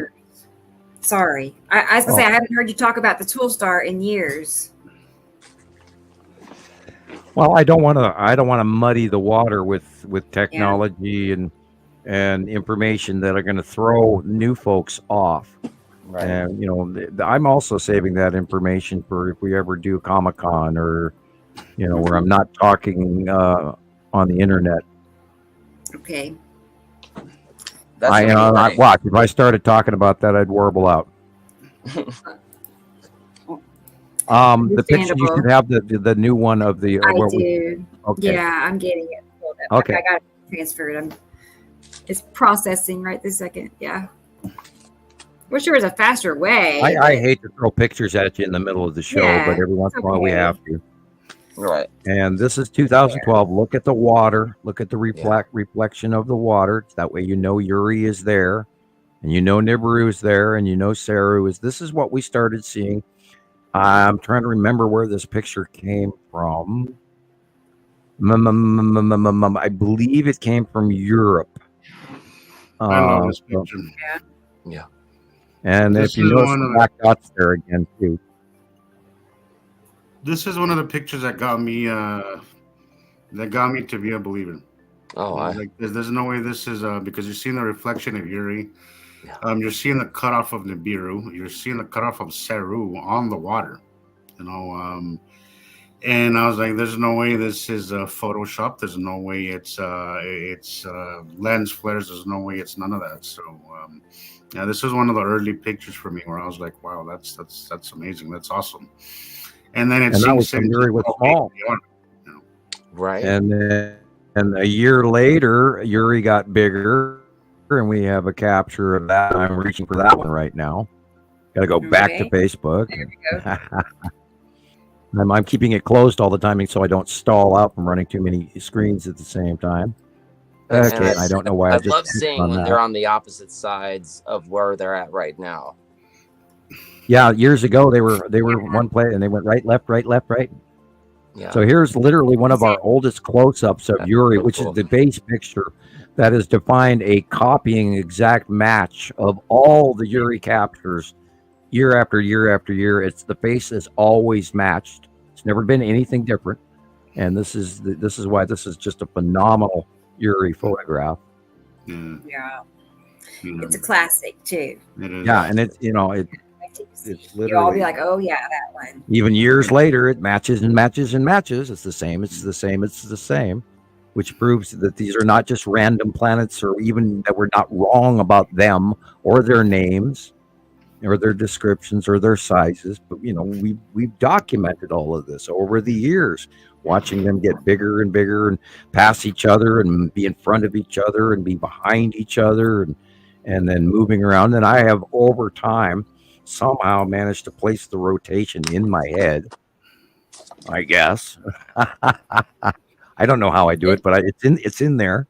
And I wish I had a USB port and I plug you all in and go, here you go. Knowing me, I'd fry my router. But anyway. Hi, Charlene. Nice to see you. Next door. Does not compute. Yeah. Okay, we lost Rebecca. I think she had to go out. She probably had to jump off so she can get access to her stuff. So But yeah, how's the sightings in Montana? You see anything? It's been raining for 2 days. I haven't seen anything. No. I mean, the clouds are down below the tops of the mountains. That's just how it's over my head. Yeah, that's how it's been here the last three days. We got some nice rain. We needed it, and everything turned nice and green. Man, we got doused with rain. It was good. It was really good. Yeah, it's been raining here like crazy. Hey, there's Shelly. Shelly's here. Hey, Shelly. Hello. Shelly Stardust. Hi. I tell everybody this every time I see her, but she helps be a moderator for us over on TikTok. And she's very involved too. Yeah. She comments, she reposts. Yeah, she loves it. Yeah, I'm very involved. She's a natural. So it's always good to see you, Shelly. Always. And I see we have another person in the waiting room to be on the show with us today. And so let's go ahead and get. I know it was not really a guest. It is a mystery, but we've had her here with us before many times. Yeah, she's a regular. So let's go ahead and get our friend Nicole here at it. All right. Hey, Nicole, how are you? Here she is. She's here. Hi, Nicole. How are you doing? Hi. Yeah, good to see you. Likewise, I'm just having fun listening to you. And as soon as I heard, so every time you say Shelly, thank you, Shelly, by the way. But any of you that are fans of South Park, Shelly is Stan's sister. And hang on. Oh gosh, I forgot to unpause my son. Anyways, they sing. There's a song about Shelly, and like every time you say Shelly, that plays in my head, and I'm like instantly in South Park land. And yeah, I don't know. Yeah, it's funny how things do that. It just takes you back somewhere else. Absolutely. You're but culturally indoctrinated. Yeah. Well, honestly, I do believe that they are part of that faction that puts information out because they have. I mean, they came out Absolutely. They took on subjects that make people very uncomfortable. Absolutely. I love. We have to get a hold of them so they can do a Nibiru edition. Yes, we could. We absolutely could. They actually are. Yeah, South Park, Colorado. It's not actually. Hey, if it played on South Park, we would have an audience from hell. Oh my gosh, yes. Oh yeah, absolutely. Well, I mean, they've hit every topic, and they're famous for being able to have their writing team and everybody working on it up to the very minute it starts to air because they are on the topic so much. I mean, they've got stuff out about Diddy. No. Some time ago, we have an episode about. I mean, did Diddy do it? And it's like, what did he do? Like, because they're planning a party for Satan's birthday or Halloween. No, it's a birthday party. The Sweet 16 birthday parties MTV used to do. If you watched MTV, sorry, that's way too much info, right? No, it's fine. I still spend my time watching Kenny. Right. They killed Kenny again and again and again and again. It's rather interesting. When MTV was actually MTV and not, Right. Oh, I know. Back in the day when it was. It'd be nice just to turn on MTV and just not change the channel. You could just listen to horrible music videos all day. I mean, they were the real reality TV, That's right? made it so good. The real world. Do they even have that's when music it got terrible anymore? I haven't seen it in years, but do they have music videos anymore? Late night, I think they have 45 seconds of a video. Exactly. It's terrible. It's terrible. Somebody needs to make a new website that runs people together and gets famous. Like, okay, I'm going to give my age away. American Bandstand. Okay. And come on. That'd be fun. We could do that. Right? Come on, You guys and gals out there, we're going to play the top hits from the top people in the United States today and the Billboard Top 20 hits for you. Yeah, That's a big range. Yeah. I remember American Bandstand. Okay, well, I remember the Muppets. You guys remember Muppets? I like Fraggle Rock a lot, Oh yeah. And don't forget, oh Christ, and I can't even come up with the name. Conjunction junction. Okay. Schoolhouse What's Rock. your function? What's your function? Yeah, more people learned politics from Schoolhouse Rock than they did by reading the Constitution. It's spooky. Hey everyone. Hello, hello. Where's that pic you sent me, so Sam? cool. That was the one. Yep, there's 2013, and if we remember back how big in the 2012 it was, it got really big and really close. And in 2013, Montana Skywatcher boomed. We went off and we just took off, and then we ended up with thousands of members after that because of stuff like this. And then we had a bunch of other people that went left and right and middle and tried to form all these groups, and we're going to get funding, and we're going to write to Congress to see if we can get a grant to do this. And I just chuckled my ass off going, yeah, right. Like that'll fly. And then those people went off and got mad at me too, because I was doing the science and not their games. But you can see here in Uri, the stripes, how they're not absolutely uniform. And there's these small minor open areas on the right-hand side. And those have shown up for years. And we see them over and over and over again in thousands of captures. I have a picture that matches this one very, very well. Mine is more blue because it was midday, but basically the same thing. Same size, basically. Stripes, everything. The same thing. And there's a few of them, actually, that are very, very similar to this one. And if you look in the upper right corner, right there in that blue band area, on the front of the planet stands Attu, and the little white dot Attu's moon. And you didn't even see it until now. Okay, I'm still not seeing it. Can you explain that again? Where? Yeah, go to the top 1/3 of Uri and look on the right-hand area, and then draw a circle the size of a golf ball. No way. Attu. And then that little white blip in the front of it is Attu's moon. Wow. Yeah, you got me there, Sam. I'm kind of used to seeing things bigger, I guess. I don't know. Yeah, and see, we did not know that Attu was there at this time until 2014, when Attu's moon and Uri moved up higher to the right side, and then Attu started facing us, and so we got different light angles of Attu, and then Attu started getting bigger along about 2014, mid-15. And then we realized that it had a white moon, because before then it was too small for us to, okay, it's a dot, but then when we started seeing it get bigger and bigger and bigger, we discovered that Attu had a moon. And then we got all the way in 2015, 16, and 17, we had these unbelievable sightings from around the world where Attu's moon was showing up pretty much by itself because of how dark and everything it was, because of the lighting. And we had the upper end. It was sighted in Japan. It was sighted in Washington State and in Montana and up here in the Northern Hemisphere very, very well. And over the years, it got bigger and bigger. We wrote all of this down. We did drawings. We did pictures. We did videos. We did captures, people from around the world. And now you're looking at what we're looking at. Yeah, this one always argues with my head. This is the scrolling in front of us. Speaking of heads, I need to go to sleep. Okay. I need to go to work tomorrow. Yes. I forget we're in 2 different time zones. Big time. Yeah, it's late for you. What time is it? What time is it there, Gillian?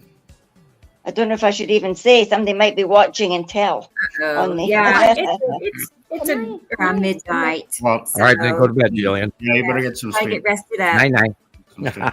So have a good night, Gillian. It was nice. All you mischiefs be good without me. Now, Nicole's come on, and I don't even get to hear. You're gonna have to use an alias. Oh, Hey, man.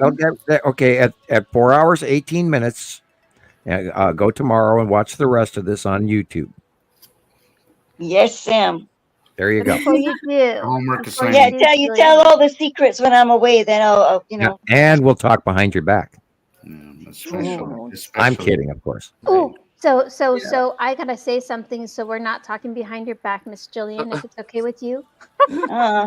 Very quickly, I have kind of like a survey I'd like to put out both to everyone who hosts and co-hosts, guests, whatever, I don't know where it is, but for all of the viewers as well. I would love to know if there was a certain time that we could agree upon, maybe like once every couple of shows that we treat the other side, of the world, or try to accommodate those that are staying up, into the wee hours of the morning, especially like, it could be for Gillian, it could be 10 o'clock there for all we know.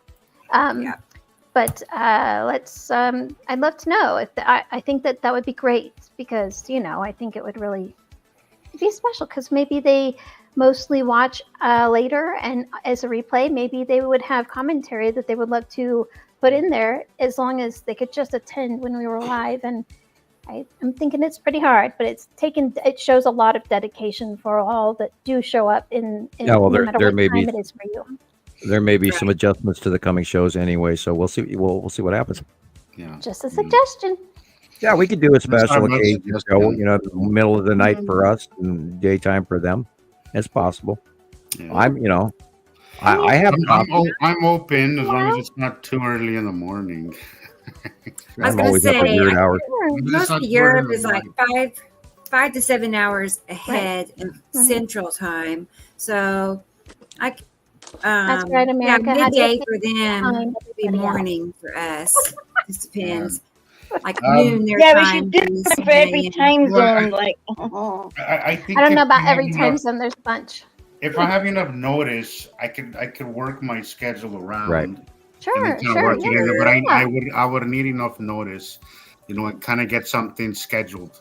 It'd have to be something scheduled. I think I could make it work. Go to bed, Gillian. I'm going. Yeah. Good night, Gillian. Good night. Good night. Night, night, everybody. See you again. Bye. Bye, everybody out there in happy party land. Yep. Bye-bye. Bye-bye. Trying to find the little red button. Can you put me off, please? Yeah. Bye. There she goes. Yeah, Bye, we all suffer from the I'm getting off the phone, and then we'll talk for another half hour without realizing it. Oh gosh, yes. That is typical. Me okay, all the time.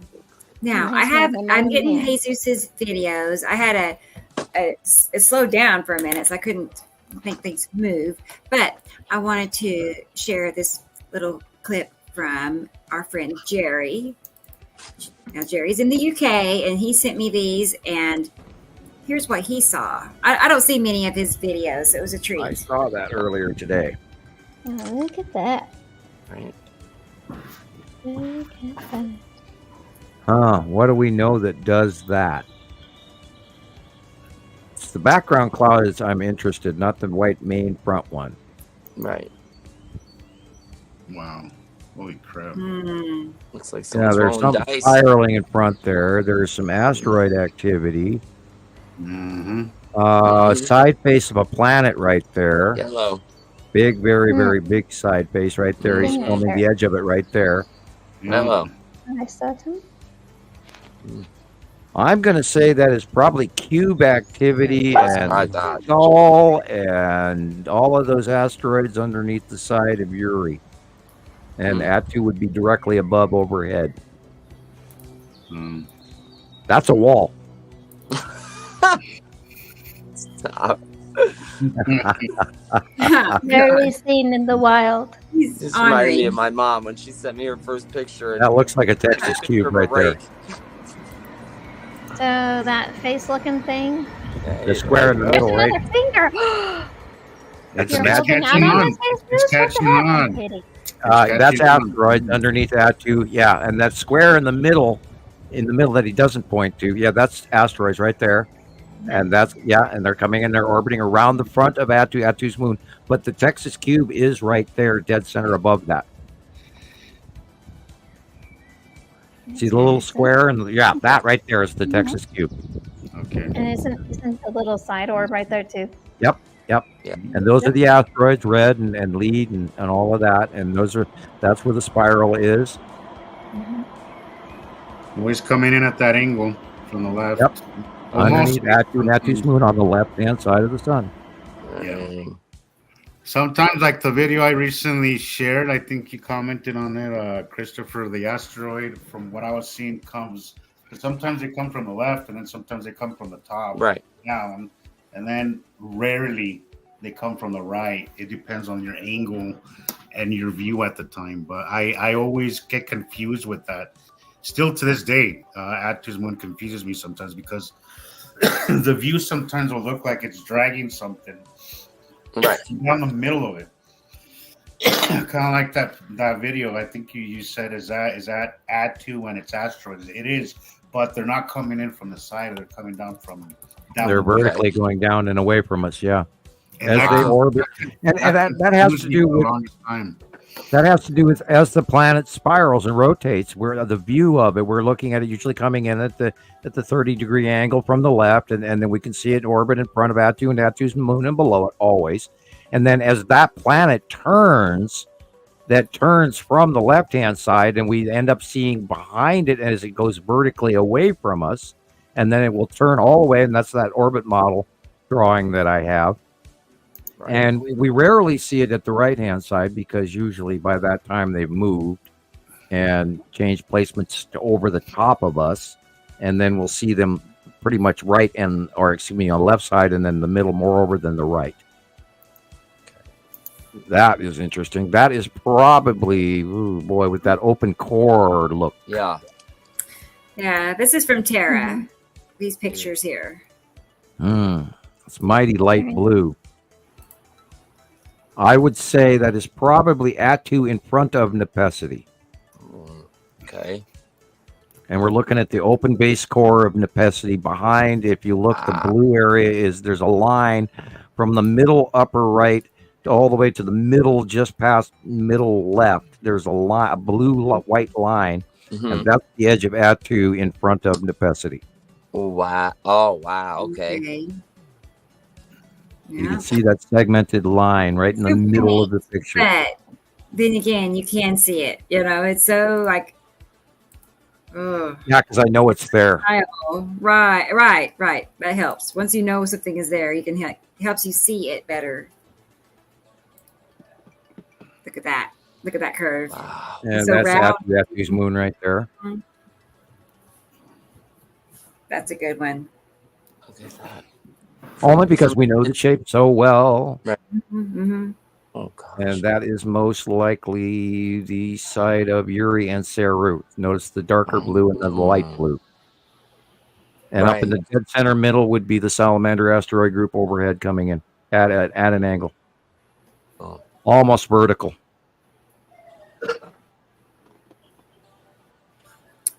Okay. I'm wondering if the sun. I'm wondering if the sun had already set in these. Yeah, pictures. and you're seeing illumination off the bottom of the planet. Because last night, I had the sunset for about 45 minutes, and the sky was still lit up. I'm like, what? How is the sky still bright in certain areas? Yeah, in 2019 and 20, it was 45 minutes ago. This is impossible. Right, up here in Montana, it was illuminated till almost midnight in 2019. I mean, because it was shining on the bottom of Nibiru, and it was just miraculous. So cool.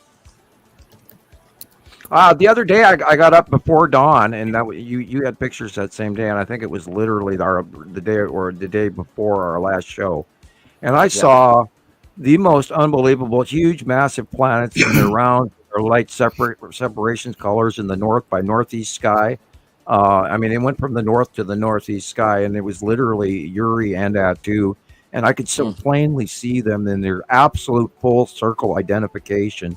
Yeah, and it was just an unbelievable, and it was before the sun came up. It was awesome. I don't think I'll ever forget that.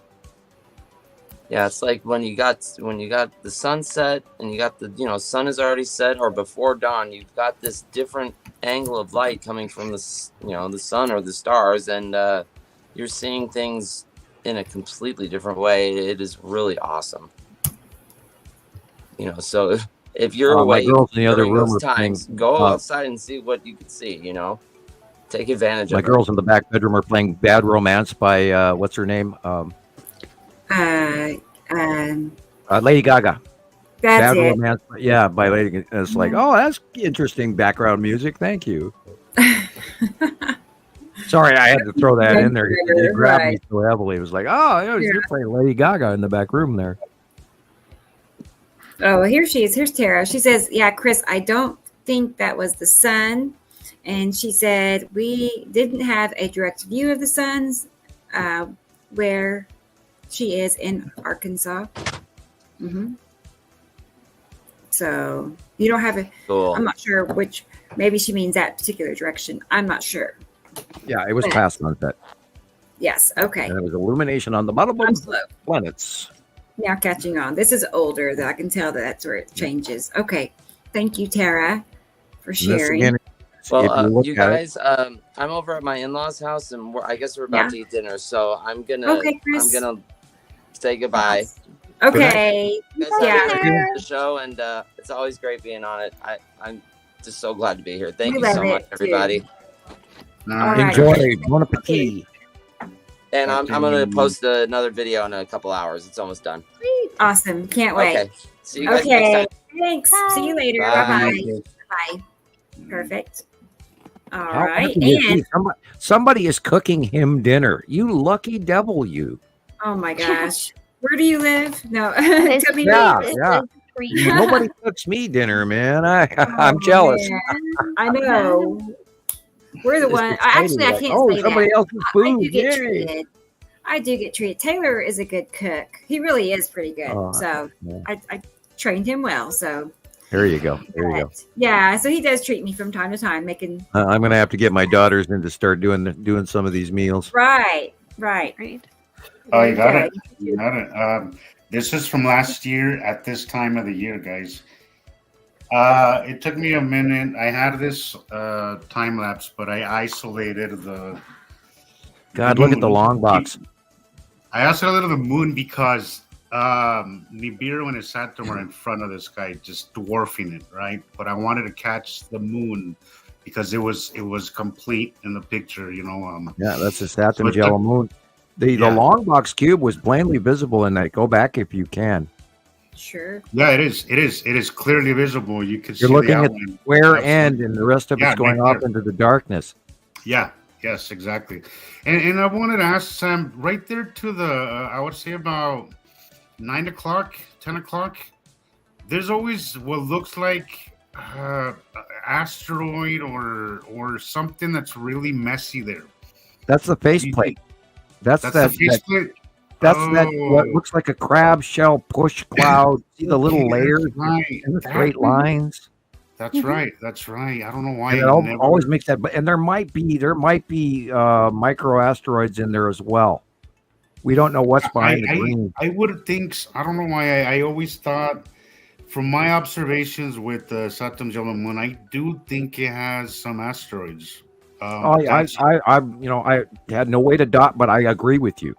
I do. I've looked at I have yet. all I have yet to prove it, but I do think, in my opinion, it is something that I think is definitely plausible and definitely. Now we're going to have to attribute that to your discovery, and we'll anything that we tag, we'll give your name We'll to. we'll work on that, Sam, and getting that proof. But I do feel it's definitely.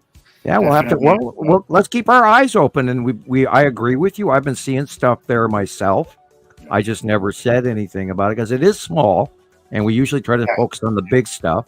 Yeah. But yeah, keep an eye out, and you will call it Marquez or something. You know, I mean. Yeah. We'll find a name for it. Yeah. Also, guys, last Or week them. when I wasn't able to come on the show, I was talking about how we're gonna start seeing the V patterns more now as we have entered the 180-day cycle. It's what gets me.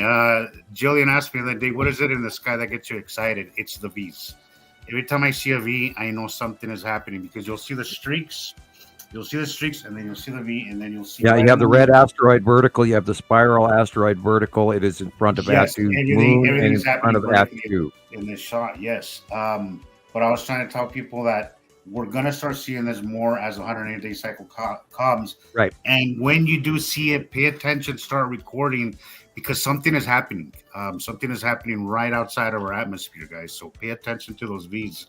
And I know there was I think Mr. MBB 333 made a whole video on the V's a while back, which was bullshit, if you ask me. You know, there's always something stupid some stupid Google explanation, but no. Unenlightened to our frequency.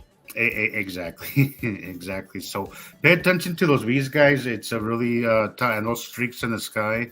We will be seeing more of it as as we've entered the 80-day cycle.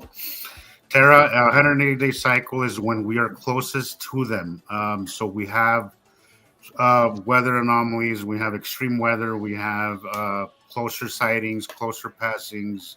It's a time to pay attention to the skies because our orbits meet up at the closest point at the 180-day cycle. So, and there's all those asteroids underneath those big gas giants, and they go by horrendously large, horrendously close.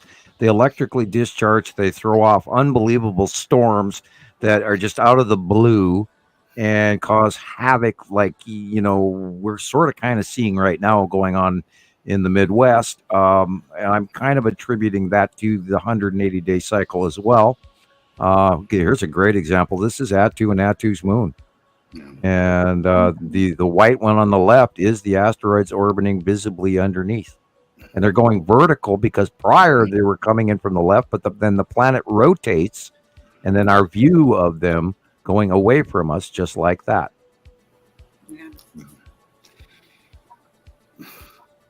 But Sandy Cheeks, yes, that's more or less when it ends. But because they've been so close, this last this last couple of cycles, October, November.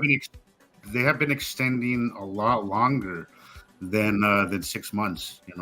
So yeah. The basic difference is, you could say, part of the year we're in our winter orbit, and part of the year we're in our summer oval. And when we're in our summer oval, they're closest. Because we have we have an axis tip, and we go around our sun, and it all changes come winter, which is part of why we have winter. Yeah.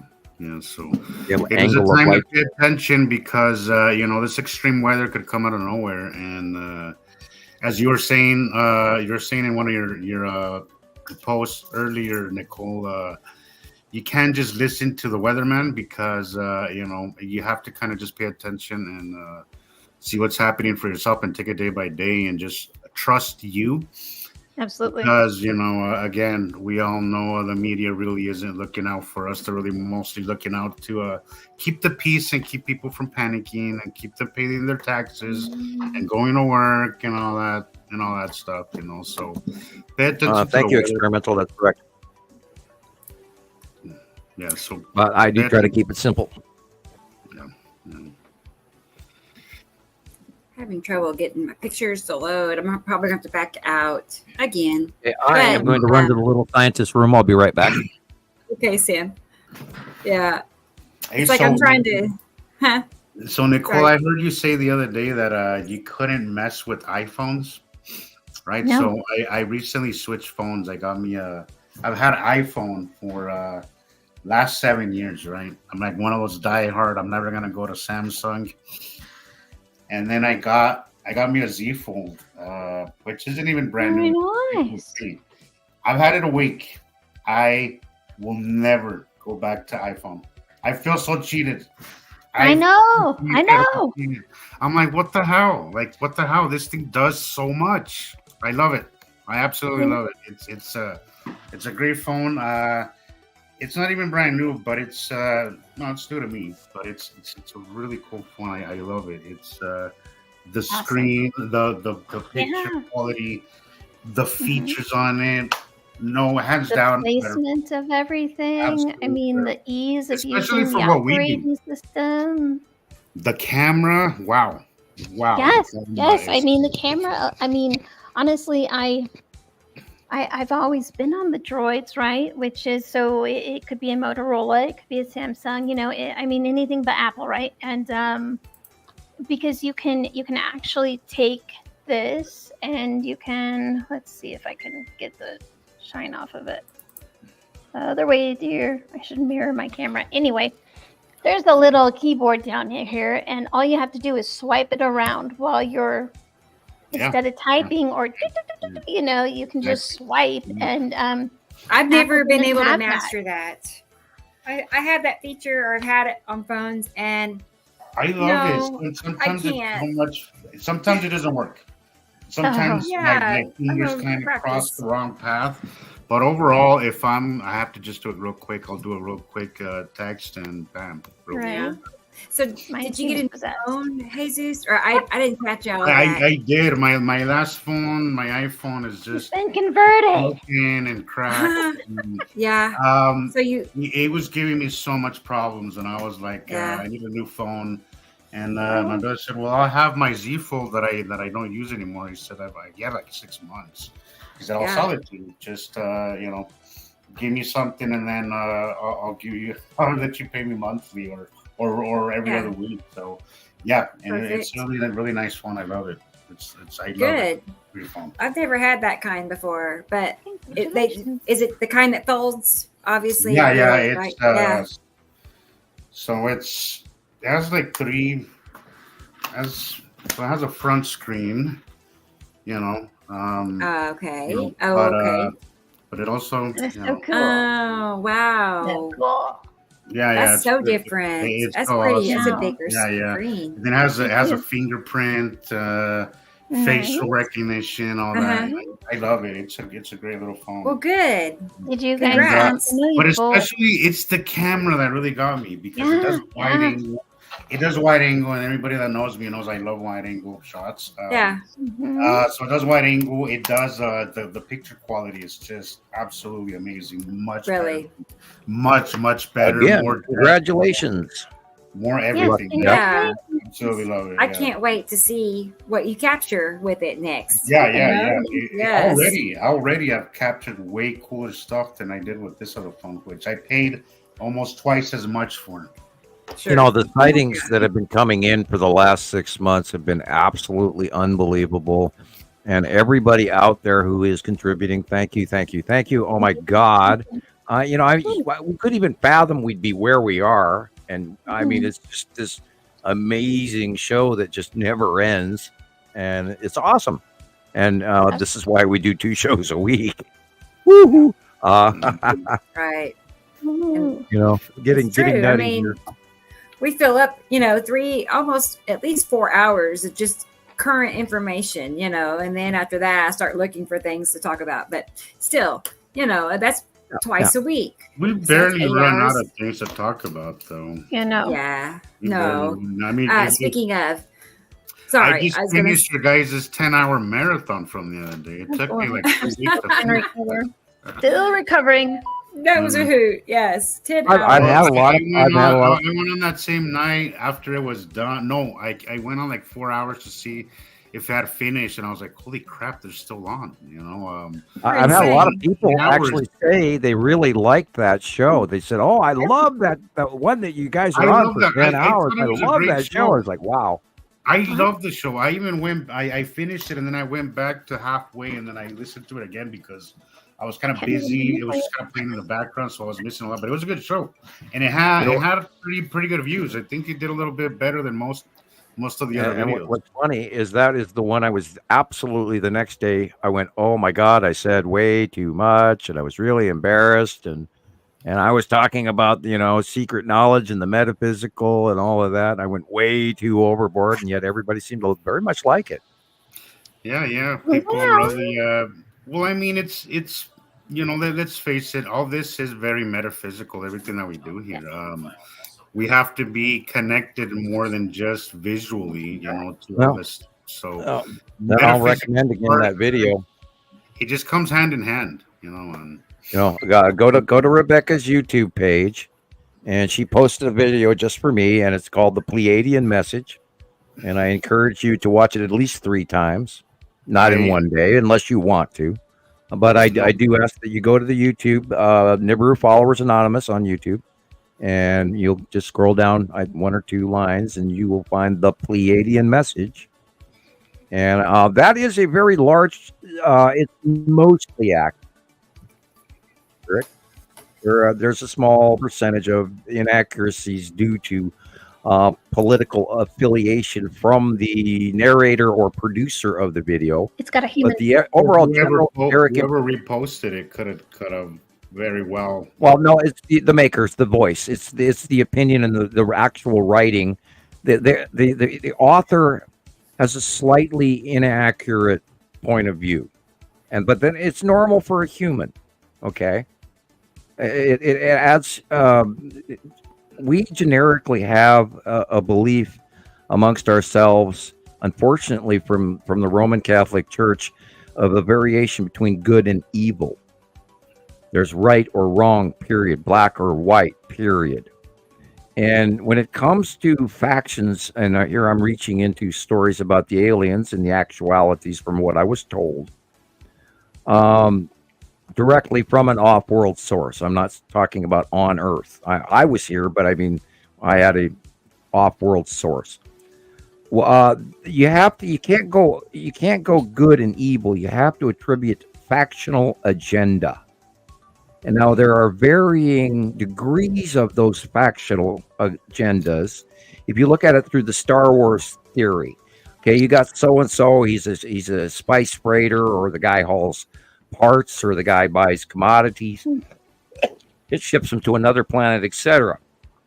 Their goal is to make money and to be able to do their next shipping run. And all of these other factions have their goals involved around Earth as well, to collect the commodities. And they all want to get their segment. And there are varying degrees of species out there. There are higher races, and then there are higher races above those. And then there's a handful of lower middle run-of-the-mill races out there. And those are the rogues, just like in the bar scene in Star Wars movies. Aren't we kind of the middle of the road race?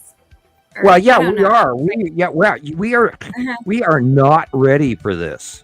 We aren't. Class zero. We're a class zero civilization. Yeah, we're an indentured race on factory planet Earth.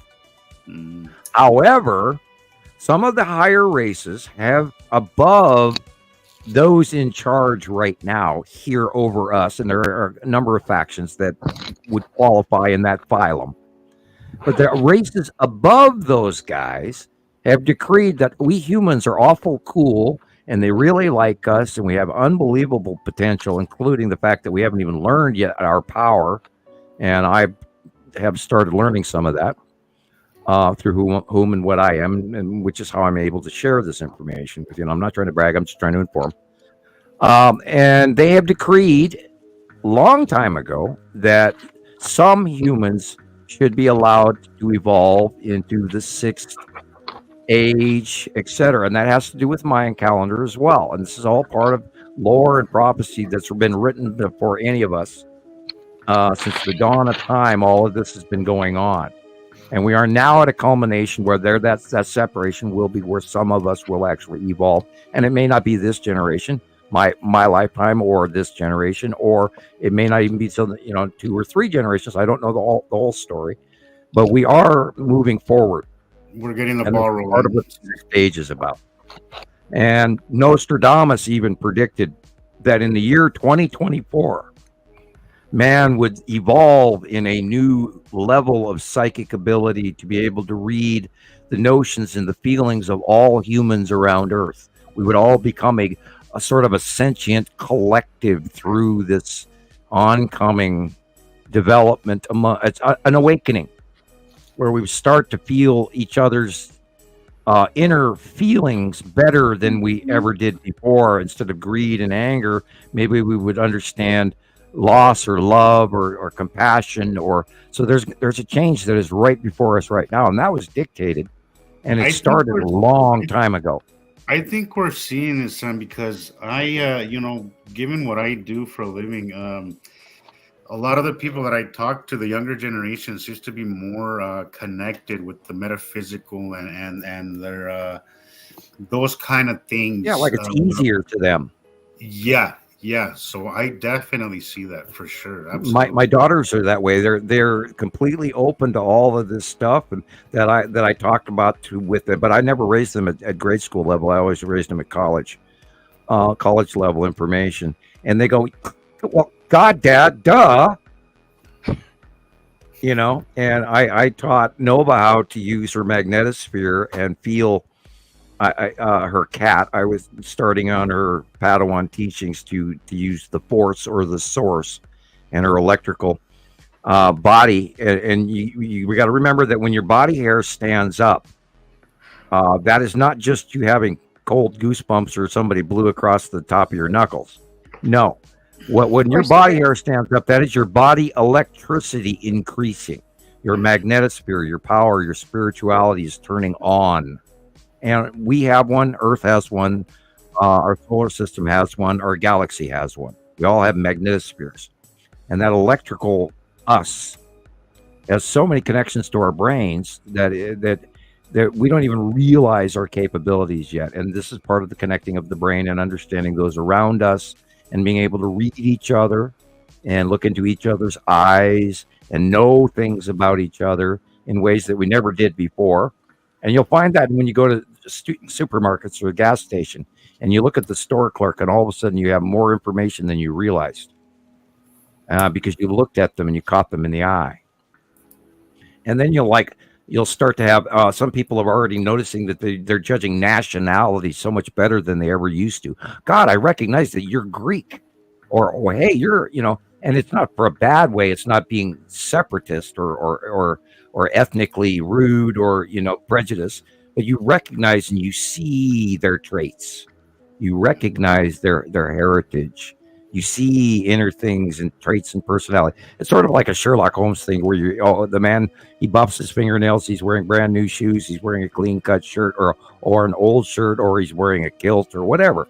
And you'll be able to read things in a faster pattern, and that is happening to all of us. Some faster than others. Rightfully so, because not everyone has all the puzzle pieces. Some people have 2, some people have 3, some people have 4, 5, 6, 7. And if you have all 7 puzzle pieces, then you're basically walking on holy water. So not everybody has. I don't have all 7. I'm seeking. I'm still working. And the genome tower and all of that is incumbent upon self-realization and self-growth. And once you start to realize your body electric, when your body electric starts talking to you, and you could feel the cat walk into the room 20 feet behind you as if it reached over and touched you in the butt. You can feel that animal. You don't even have to hear it, but you feel it. And that is your personal magnetosphere. The larger you're connected with your personal magnetosphere, the bigger it gets. And you will feel animals, you'll feel bugs, you'll feel a fly, you'll feel a bee fly inside your magnetosphere. It's as if somebody touched you, even though it's 10 feet away. So you're not going crazy. Go ahead, Nicole. I was just going to say, you're not going crazy if you're feeling that, I mean, if you take that terrible trip down the internet, bioelectric. You find, it could be something's wrong with my nerves. It could be anything, right? But so try to avoid self-diagnosing, and please do, if you're here, chances are you're feeling these things, and please do know that, as Sam said, you're not going crazy. There's no bug on your skin right now, but there was something in your magnetosphere. And what else? Even when spirits walk through the room, when ghosts walk through the room, you also feel that in your arm hair as well. Absolutely, but it's like sharks. Sharks have hairs on their chin, and they hunt with those hairs on their chin. They feel the bioelectrics of the fish, even in darkness. Similar and they can feel it. And we have all of that. All of those arm hairs and the hair on the back of your neck. When the hair on the back of your neck stands up, you better look around. Yeah. And trust yourself, Absolutely. That is the biggest thing that I learned throughout this journey is the reason why I got this far, and you did well. I mean, you're my hero, Jesus. You're my hero. You got here and you earned this. Oh, thank you, Sam. That's very nice to of you to say. But it is trusting that you just know something. I love that when you said that, Sam, because it really it really resonated with me because that's typically, without even knowing, that's kind of what I did the entire time, and it kind of led me to now to seeing the most incredible things I've ever seen in my life that I'll ever. Because you're supposed to.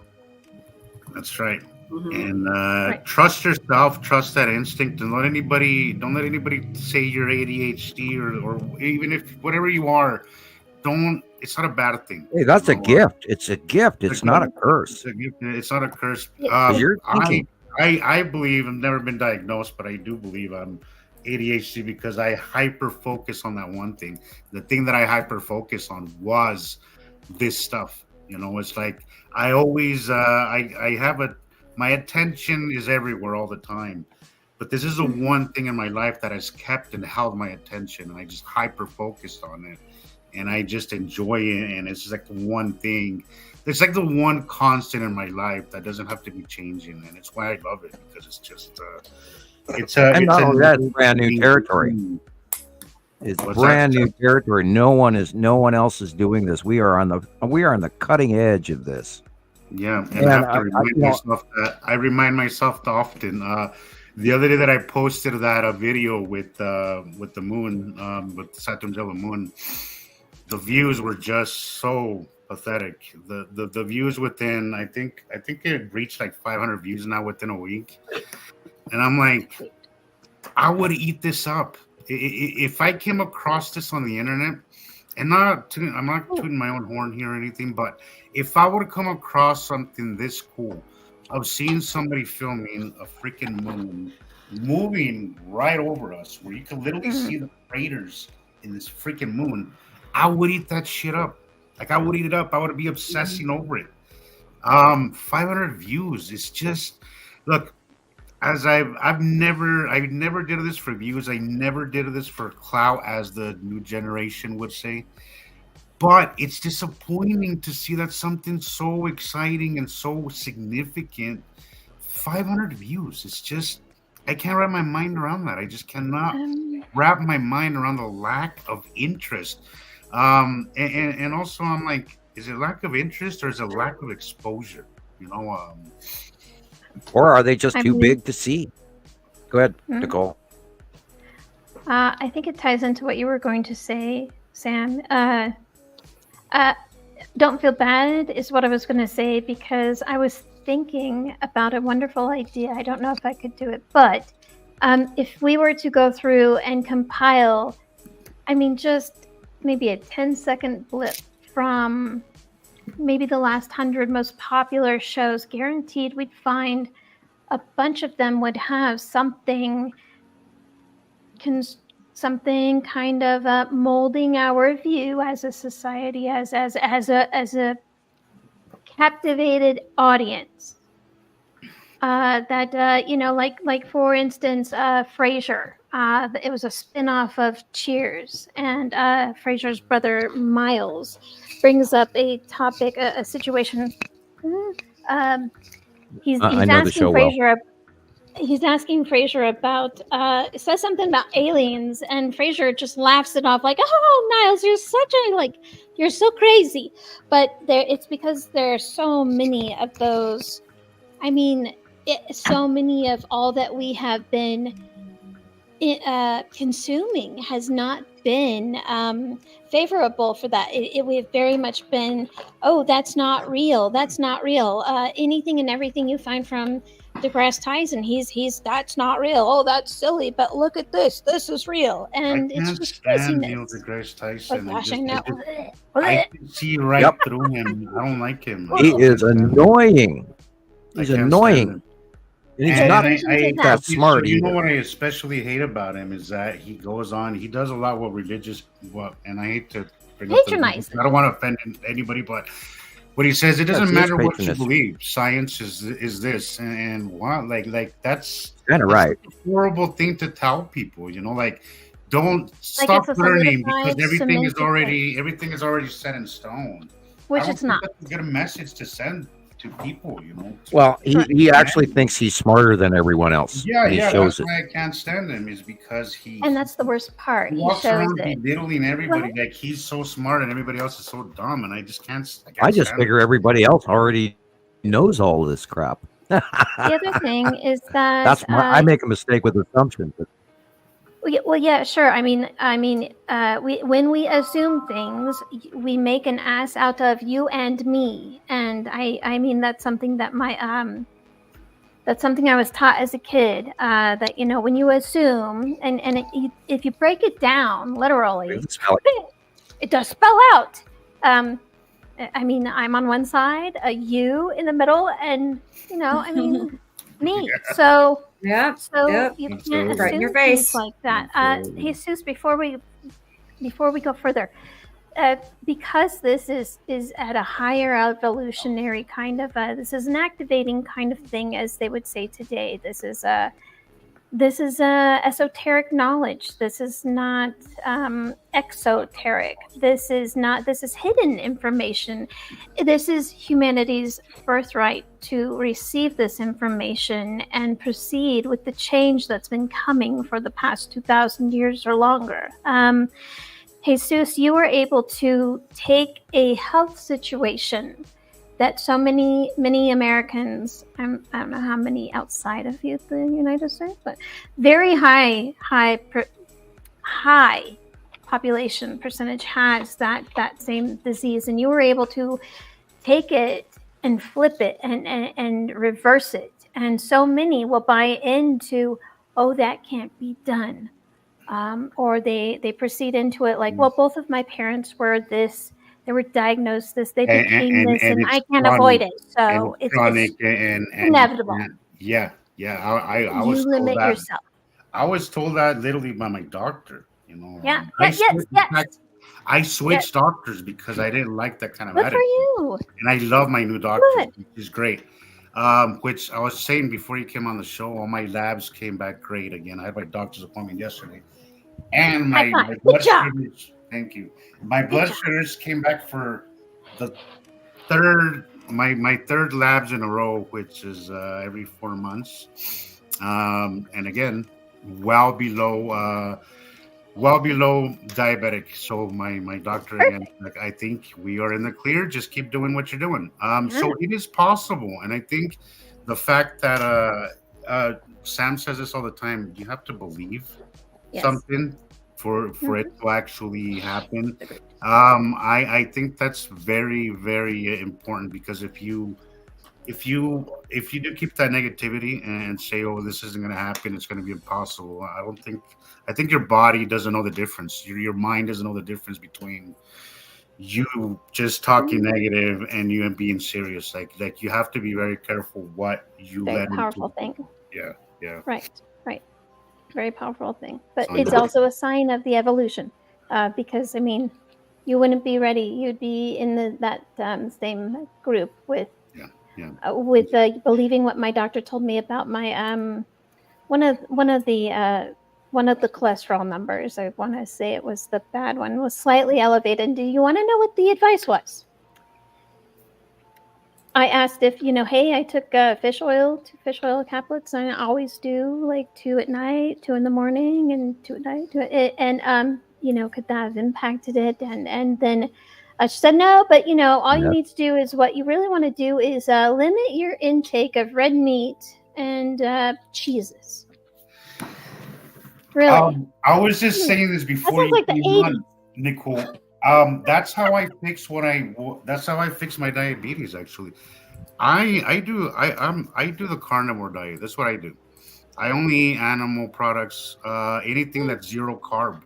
I limit my carbohydrates, because carbs it's all about carbs. Carbs and sugar for diabetics, it's the same thing. Carbohydrates are broken down into sugar. Sugar. So what you and I think that's the problem of unless you America. develop a complex carbohydrate. Yes, complex carbohydrates like vegetables. That's a better option. Of course, low starch, low glycemic index vegetables. Anything will balance the other one. Magnesium will balance this. All of that. That is the way that I brought it down. And actually, my labs yesterday. So my last labs, my cholesterol was a little high, right? And then Are you taking a multivitamin, Jesus? Are you taking a multivitamin? I take potassium and I take magnesium, because it's kind of hard to get that from just meat and zero carb stuff. So Yeah, did you know that potassium and magnesium eat each other? Oh, well, that's good to know. Yeah, No. one cancels the other. That's why if you take Really? potassium, Oh, if you take wow. potassium, you have to take magnesium because the potassium will remove the magnesium from your body, and the magnesium will remove the potassium from your body. So you have to take both of those. But that's why I recommend a multivitamin on top of that. Well, here's the thing: is that I eat I eat, and this is very one of the best thing to eat when you're on the carnivore is like liver, because it has every single nutrient that your body needs. Everything. I am Potassium. glad you are braver than me. Oh, I love liver. In fact, Oh if I God, told no! you how I ate liver, you would probably be disgusted. But I love it. In fact, I eat. When we worked up in the Bureau of Land Management, we had a guy named Bob, and he was from Massachusetts. And every morning on the way, before we get into the crew van, we drive up the side of the Garnet Mountain Range. That man would be taking his buck knife and slicing raw liver up and eating it. That's how I eat it. I eat it raw. I eat it raw with a lime. And that's, Woo! You are a man. I also eat oysters because they're really high in potassium. Oysters are super high in potassium. So yeah. No wonder he's healed. Hey, looks your palate changes. Your palate changes. Yes, it does. Absolutely. Once you stop eating processed foods, high carbohydrate food, especially fast food. Once you start limiting that, your palate completely changes, and you start. Frozen food has a lot too. So my HDL and my LDL came back normal, and I've been eating meats and healthy fats like avocado. I'm eating fatty meat. I'm eating eggs. I'm not using any kind of oils at all. I don't like the oils. I will use I can tell you how to change your metabolism quite easily with grapefruit. Well, I can't do grapefruit because my medication kind of right. You're on one of those. You're not allowed to have one. Yeah. But you know what quinine is made out of, don't you? Is that how you say that? I had no idea. I thought that's not how I pronounced the thing. Go on, please. Well, quinine, when you have malaria, they give you quinine and it helps break the fever. But quinine, which is if you take here's the example. It's a tea, grapefruit rind tea. You boil a grapefruit and you boil it and you boil it and you boil it and boil it. Grapefruit rind. Even the more grapefruit meat you throw in, the better it tastes. But if you boil it and boil it and boil it down, you'll get a white powder on the side of your pan. That's how they make quinine, which is a malaria I've drug. never heard of quinine. I have no idea what that is. It's QUININE. You've probably seen it. Quinine. It looks the like Europeans quinine. call it one thing. Yeah, but in America we call it quinine. I don't call it any. I have no idea. Okay. Well, it's just standard. looks like It's standard. They hand it out in the military period anytime you serve in any of the tropical countries. How do you spell that? QUININE. Quinine. Oh wow. I'm like the walking. And the Brits call it quinine. Quinine, something like that. We'd have to ask Gillian. But anyway, if you take that. I agree with I don't know if it was Experimental Elemental who said it. We all have different needs. Yes. Right. Nutritional needs. I'm not saying what I do works for everybody, but it works for me. Clearly, on the medication you can't take it, that's fine. Within a year and a half, my cholesterol is normal. My blood sugar is down from 200 to 70. Consistently, super fast. Right? Super consistently. Do you know how close you were to a stroke? My kidney function is great. My liver function is great. So everything the only thing that I'm working on is my uric acid, which me and my doctor are kind of having a back and forth with that. She says red meat causes uric acid. I don't think it does. I've been able to bring it down since I've been doing that, and it's the only thing I've been able to bring back down my uric acid. That's why that's why we talked about the copper wristband. Yeah, I'm looking into that for sure. But I think the uric acid is the only thing that we are working on. And other than that, lose a she's little afraid of weight, a little getting more drunk. weight, which I have been losing a little more consistently. Nice. But I have just losing more weight and then get my uric acid down and my health. I gotta let you know, sweat all. you can Get some hot pants. Sweat that stuff, the uric acid out of you. Sweat it out. Go sit in a If you sauna once a can- week. Go to a Yeah. sauna once a week. Here's something that you should know. Everyone should know. Probably lots of people will know, but your weight is not the number that you want to pay attention to whatsoever. Chalk that. Just chuck that into the waste bin. That is not Well, what I'm you a need. perfect example that being overweight isn't necessarily like I am overweight, but I'm healthier than a lot of people. I mean, we all have different physiques, different body types, different body shapes. They call it apple, pear, hourglass, you name it. Our genetic structure that. But seriously, if you can invest in a really good scale, like I don't know, Bed Bath & Beyond is gone now, but you need to get one that will measure not just the weight of your body, but you want one that's fat mass and muscle mass. Those are the two numbers that matter the most. You really got to get that down. If you are walking around at 50% fat mass, you're 50% fat. You're carrying half of you is fat. So that is what you need to pay attention to. They weigh the same, but fat is a lot. Here's a pin of muscle, and here's as big as fat will be. Gotcha. So it's not the size. It's not the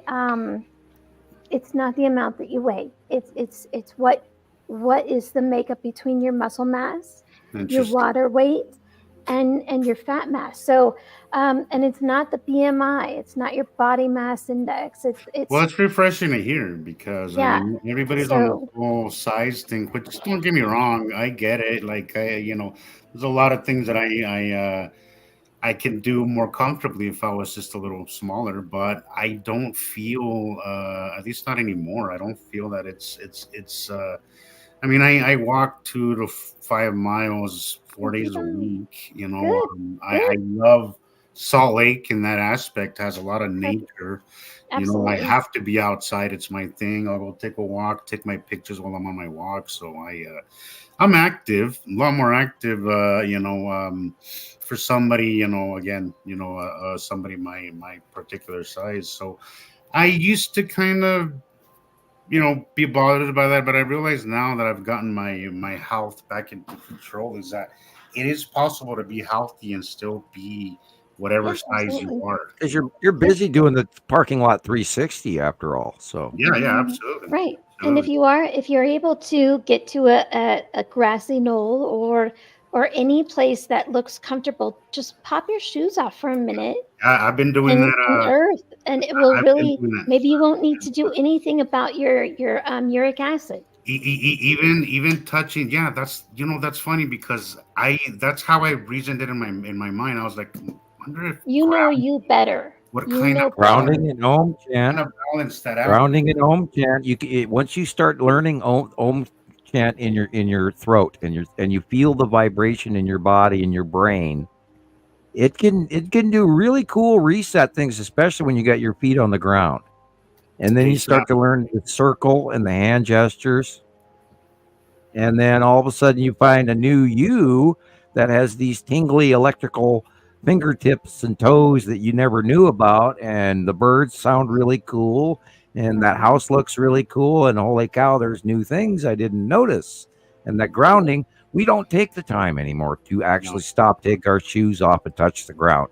You sure don't. And you don't get it doesn't even have to be taking off your shoes. Like I heard, like even like laying on touching a tree. Yeah, you lay on the ground. Like even touching a tree or Yes. just leaning on a tree. Yes. Wow. Right. Like literally tree hugging.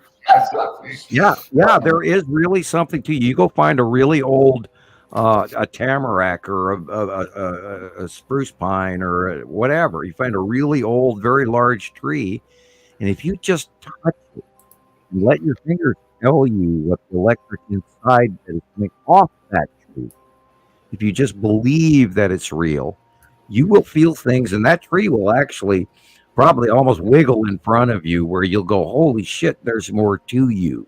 Yeah, and I can teach even. I believe I talked to you, Nicole, as well. When you do go out and do grounding, and then you add the Vitruvian man stance, and you learn about the hand gestures, and you add Om chant, and actually go add all of that together, barefoot on the ground, you wouldn't believe what you can achieve, because you can affect everything around you, and it'll start coming to you. And I've experienced that, and I some rather odd things happened, and that's a story for another day. Yeah. And I gotta say, Sam, there's so much to that. After Really you messaged me the other night that you were gonna do the Om Cham for me. I went an hour and 15 minutes. I gotta say, man, I not that first day, but the next day, it's like, whoa. I just bounced right back, and I'm like, holy crap, I feel great. Like today, I focused on you for an hour and 15 minutes. Yesterday, I was able to go back on my walk, because I have not been able to, because my leg has been in so much pain. But well, you're healing now, because we sent that way. I've had a way better day yesterday and today.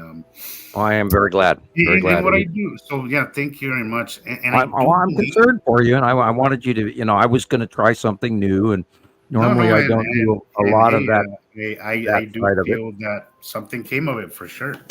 Thank you. I enjoyed myself. I achieved a state of relaxation I had not had in quite a while, and I was doing the 528 Om chant, and you can go to YouTube and look that up. Type in 528 Om chant, and you'll see a little Buddhist guy. Use the bigger one, the known one, and I use that regularly. And there's different tones.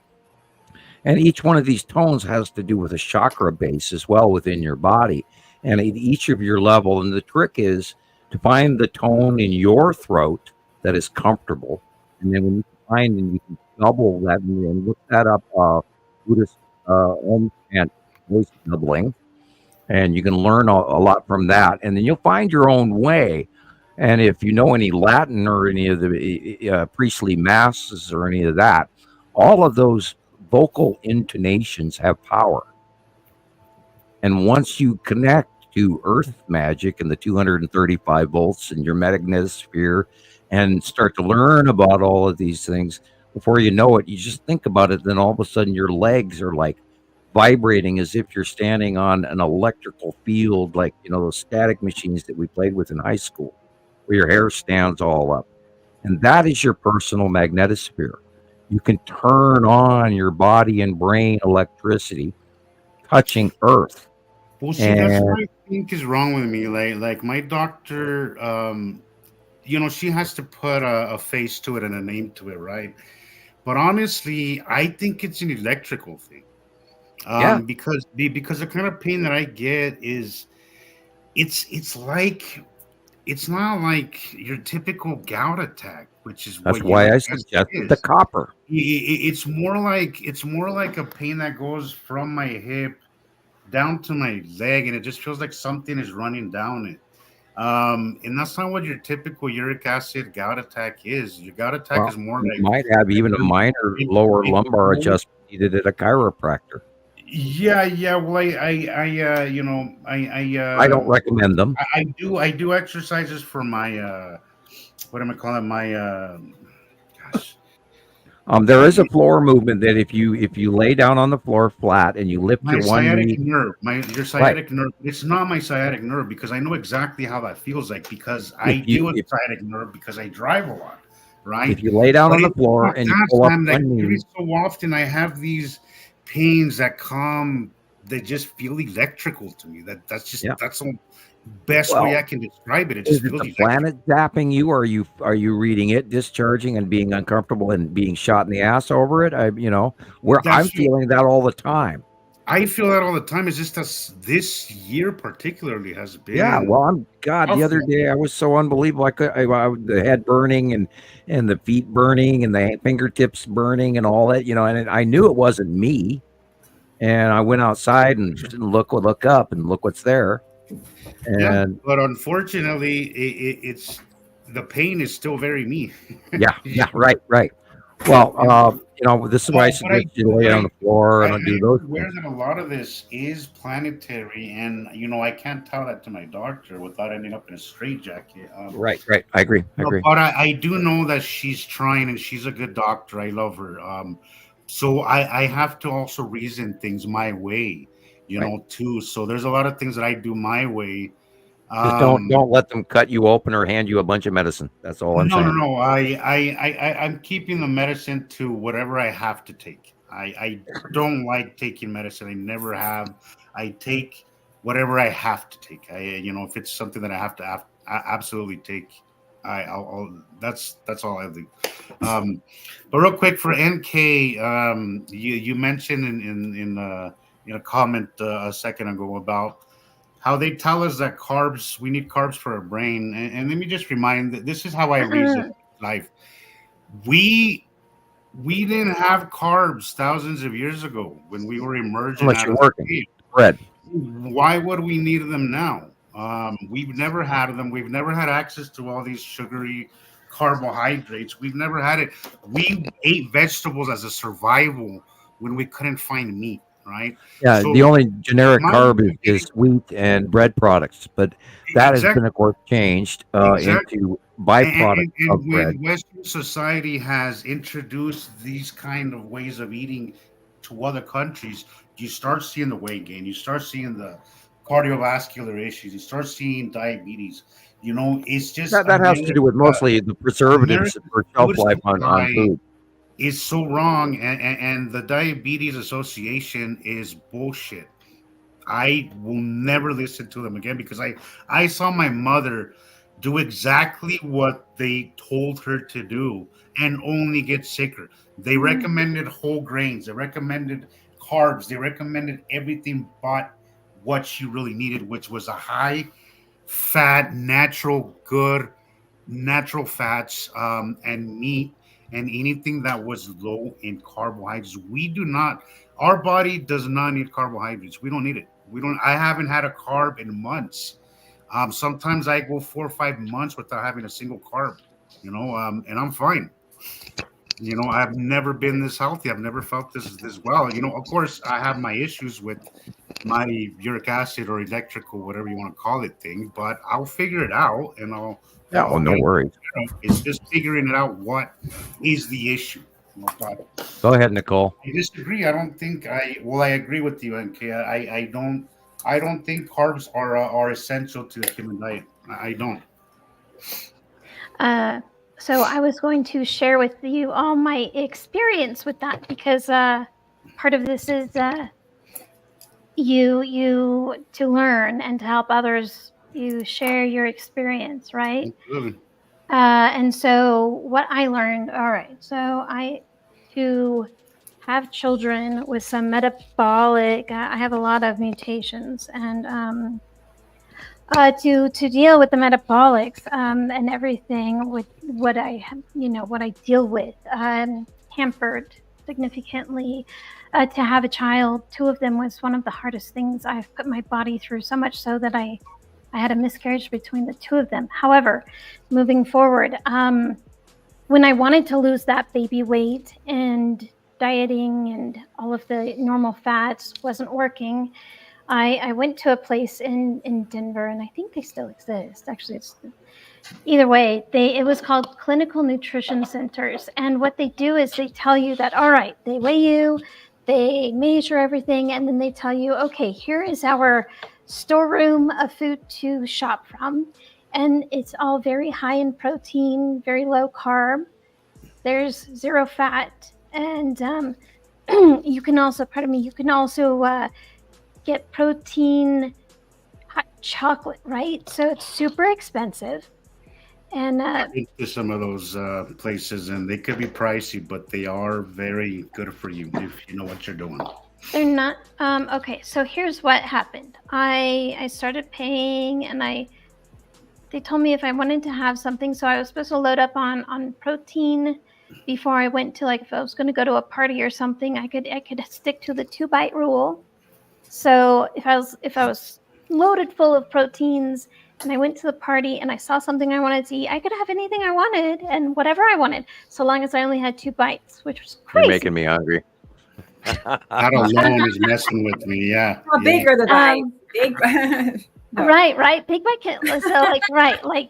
Sorry, but you are making me hungry. I think Rebecca's mentioning about her husband because, yeah. Oh, you want to bite? Sure. Oh, you took half the thing. Like, what the heck? But so this didn't work out for me. So I went to one of those zap your fat places, right? Which it's a misnomer that you can get rid of your fat cells. That's not going to happen. They can expand as much as they need to. They will shrink as much as they need to. So when I went in and I talked with the doctor, and he measured the visceral fat level and the subcutaneous fat level. The visceral fat is the fat that starts to surround and build around your organs. Yeah, that's the deadly, dangerous fat. That's the bad one. Yeah, that's the bad one. The subcutaneous was when you, maybe as a kid, you were jumping on a tramp and a spring went into your leg and the little white stuff started kind of coming out of your little cut. That's the fat. That's the subcutaneous fat. Either way, he told me, well, I could do this for you, but you're not going to like it.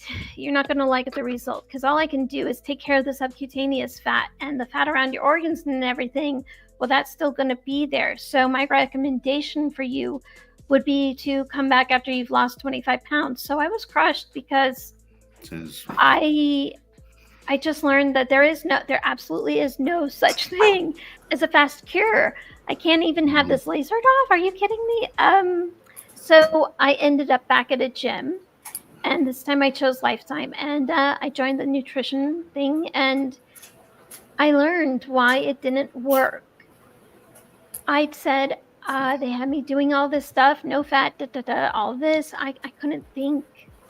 I was a mortgage underwriter. I came out of, if you want a mortgage, I'm going to be reviewing all of your income documentation, all of your taxes, all of your bank accounts. I'm going to be reviewing your assets, the loan terms, everything about it. I would review it and let you know, yeah, this is going to work. This isn't, we have to restructure it. I couldn't think. I could not make, it was like the synapses were not connecting. Nothing was working. Well, guess what? Do you know what the brain is made of? Most predominantly. That's right. Fat. Fat. Yeah. What does it need to run? Absolutely. Fat. It produces its own fat, its own cholesterol. So to say that it's bad for us, I don't get it. On purpose. It is structured this way. Absolutely. So if the government says to do it, do the opposite. Do the opposite. Like the food triangle, toss that crap out the window. Oh yeah. I learned that the hard way. And again, I don't know who said it. Andrea, I think you said fasting. The thing about doing the carnivore diet and doing the high protein, high fat is that you're not hungry. All right. I go sometimes 36 hours without eating because I'm not hungry. I'm just not hungry. I'll have a good. I love lamb. And it's really fatty. But I'll have a meal, and for almost a day and a half, I won't eat again because I'm just so satiated. I'm not craving anything. Right. I'm not craving sugar. I'm not craving Cokes. I'm not craving crap. I'm not hungry. So I fast. And one of the best things for your body to reset and start is to put it into ketosis. Once you come into ketosis, it starts burning and getting rid of all those old and bad cells in your body, and it starts renewing you. And let me tell you, in my opinion, what I have seen, it's incredible. It is one of the most incredible things that you can reset your entire, all the problems that you have. You know, I've had psoriasis for the longest time. Not psoriasis, dry skin and that kind of stuff. I'm not sure what the name is. Eczema. Sometimes it can be eczema. Yeah, eczema. Gone. Completely gone. I've never done anything. I have tried dandruff. It was another problem I've had for years. Gone. I tried every shampoo you can imagine. $20 a bottle, $30 a bottle. I go on a carnivore diet for 4 months. I lose 40 pounds. I'm not hungry. I'm eating as much as I want. And I lose 40 pounds initially, and then I just feel great. You guys are making me hungry. Mental clarity is absolutely amazing. Your depression goes away. Right. And your joint pain goes away. I recommend it to anybody. I just try it for a week. Try it for 1 week, guys, and then tell me how you feel. Rebecca, you tell me that Alan has a lot of issues that I seem to have had also. Put him just for a week. Right. Try it just 1 week. I know that meat sounds expensive, but if you're not eating, look, I'll tell you, my shopping bill has been reduced by half. Oh, yeah. Okay, I'm not buying chips. I'm not buying Cokes. I'm not buying Meal prep. bread. I'm not buying all this crap. I'm just buying food that's very nutritious. It keeps me satiated, and I don't have to be eating every little while. So just try it for 1 week and see how it feels. It doesn't have to be ribeye. It could be just hamburger meat. It could be just stay away from cured meats, stuff that has carbs in it. Chicken, stay away from. Or stick to 55 carbs or less per day. Yes. I try to do 7 or less is but again, I had a lot of issues. Like I was really unhealthy just a few years ago. Rebecca, you saw me when I was in New Mexico. I was like I was 100 pounds heavier. I was 100 pounds heavier. I remember. My health was really bad, and I had to get a hold of it. I had to get a grip on my health. You're a new person compared to then. Yeah. Really. Yes. So, absolutely. That's my advice. But again, everybody's needs are different. The fasting has worked. I can also say that my spouse has been dealing with that same thing. And I think it's his fear of needles, honestly, that keeps him from he doesn't want to have to inject himself, right? And so he as well, type 2, right? And he started this thing called unicity, but it's some kind of fiber. But the whole thing is it can work in addition to fasting and the ketosis. And he learned all about that. And he was able to slash all of his numbers in half. Really? Within one cycle of you got this from the doctor this time, the very next time you go back in 90 days later, everything was, and everyone's like, is he sick? Is he okay? What's going on? And I'm like, no, he fasts like crazy long. Once you hit 16 hours and then anything above and beyond that. After 16 hours, that's where the magic happens. And, exactly. So you want to go as long as you can. So people think carbs, you need it for energy. But once you adapt, so your body has 2 sources. And sorry, I know we're way off topic here, but I do feel this is important. It's important. Your body has 2 sources of energy, right? It's either going to do carbs or it's either going to do fats, right? It's either going to use your body fat as energy or it's going to use carbs. So if you're carb loading, all the excess fat that you have in your body is going to be untapped. It's not going to use it because you're using carbs. But if you adapt your body from carbs to fat, that's where the magic happens, is when your body starts, you start shedding the fat. Instead of lean muscle mass, you start shedding the fat and you use up all that energy that you have stored up, because that's what fat is. Right. Fat is just stored energy. So what you have to do is tap in from carbs to your fat, and then so many things will change and so many things will improve. I really highly recommend, Rebecca, that you at least try it with Alan, because I know what it's like not to be able to walk. I know what it's like, neuropathy. I know what that's like. Oh my gosh. And I'm in the getting that figured out, but my health has completely been better just by doing that. So I would like to. Did you have neuropathy at all, like diabetic? I wasn't diagnosed, Rebecca, but I knew I had it because I could feel it, the tingling. You would feel it. The tingling, the pain in my feet. I felt it for a long time, and Now the only thing that I deal with is just like these electrical issues, which I'm not sure what it is, but we're trying to figure that out. My doctor says it's uric acid. I'm not sure anymore because it doesn't feel like a gout attack. It really doesn't. It feels different, but that's she has to diagnose me with something, and my uric acid is a little. She has to cover her butt. What's that? She has to. She's covering herself because if she, of course. I mean, so again, trust yourself. There is very much trust that yourself. And kind of pay attention to your body because it does talk to you. It does tell you what it wants and what it doesn't. You know your body better. Go put your feet on the ground, on the grass. I crave fat now. I crave meat. I crave that stuff. When I used to crave is bread. I used to crave junk food, and I walk in the store now and I don't even look at it anymore. I don't need it. I don't want it. Which is great. I mean, it's awesome. But and you can also look into detoxing, but the good fats, please. Nut butters like pistachio, almond, walnut, whatever nut butters you want to use, cashew. The animal lard even is better than I use beef tallow. Beef tallow or beef tallow is what I use.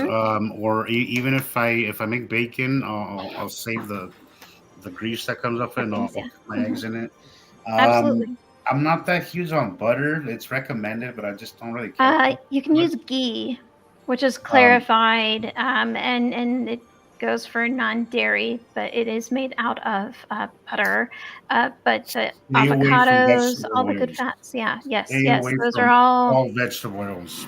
Try to avoid those. Yeah. Try to avoid those. Coconut oil is an incredible fat, and it's also a multi-chain triglyceride fat. So it's an incredible one to use. I've heard it's really good. I've never experimented. I'm gonna have to give that a try.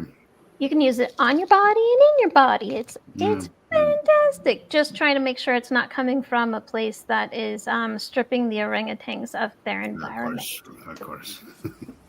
And guys, as far as your health goes, you gotta, and as we say here about the planets, you have to learn yourself because nobody's gonna do it for you. Again, I saw my mother deteriorate the last few years doing everything the doctor told her, and I get it. I try not to think about it, but I get really irritated, and I think about it. If I knew what I knew now, maybe she would have had a few more years. But I try not to go there. But you have to take hold and take charge of your own health. There is free will. Because we live in a society where money is king, and everything has a bottom dollar. And if you're healthy, they're not making money. It's as simple as that. Why did they take Parquet off the market? You remember those commercials? Parquet. Yeah, that was margarine. That actually does clog your body up. Margarine is like they needed. If you've ever watched anything, the petroleum industry needed a way to utilize some of the other crud left over, and so that's where your cooking oils came from. That's right. It's literally like engine oil re-cleaned and stuff. Not all. I only use butter. Period. Or olive oil.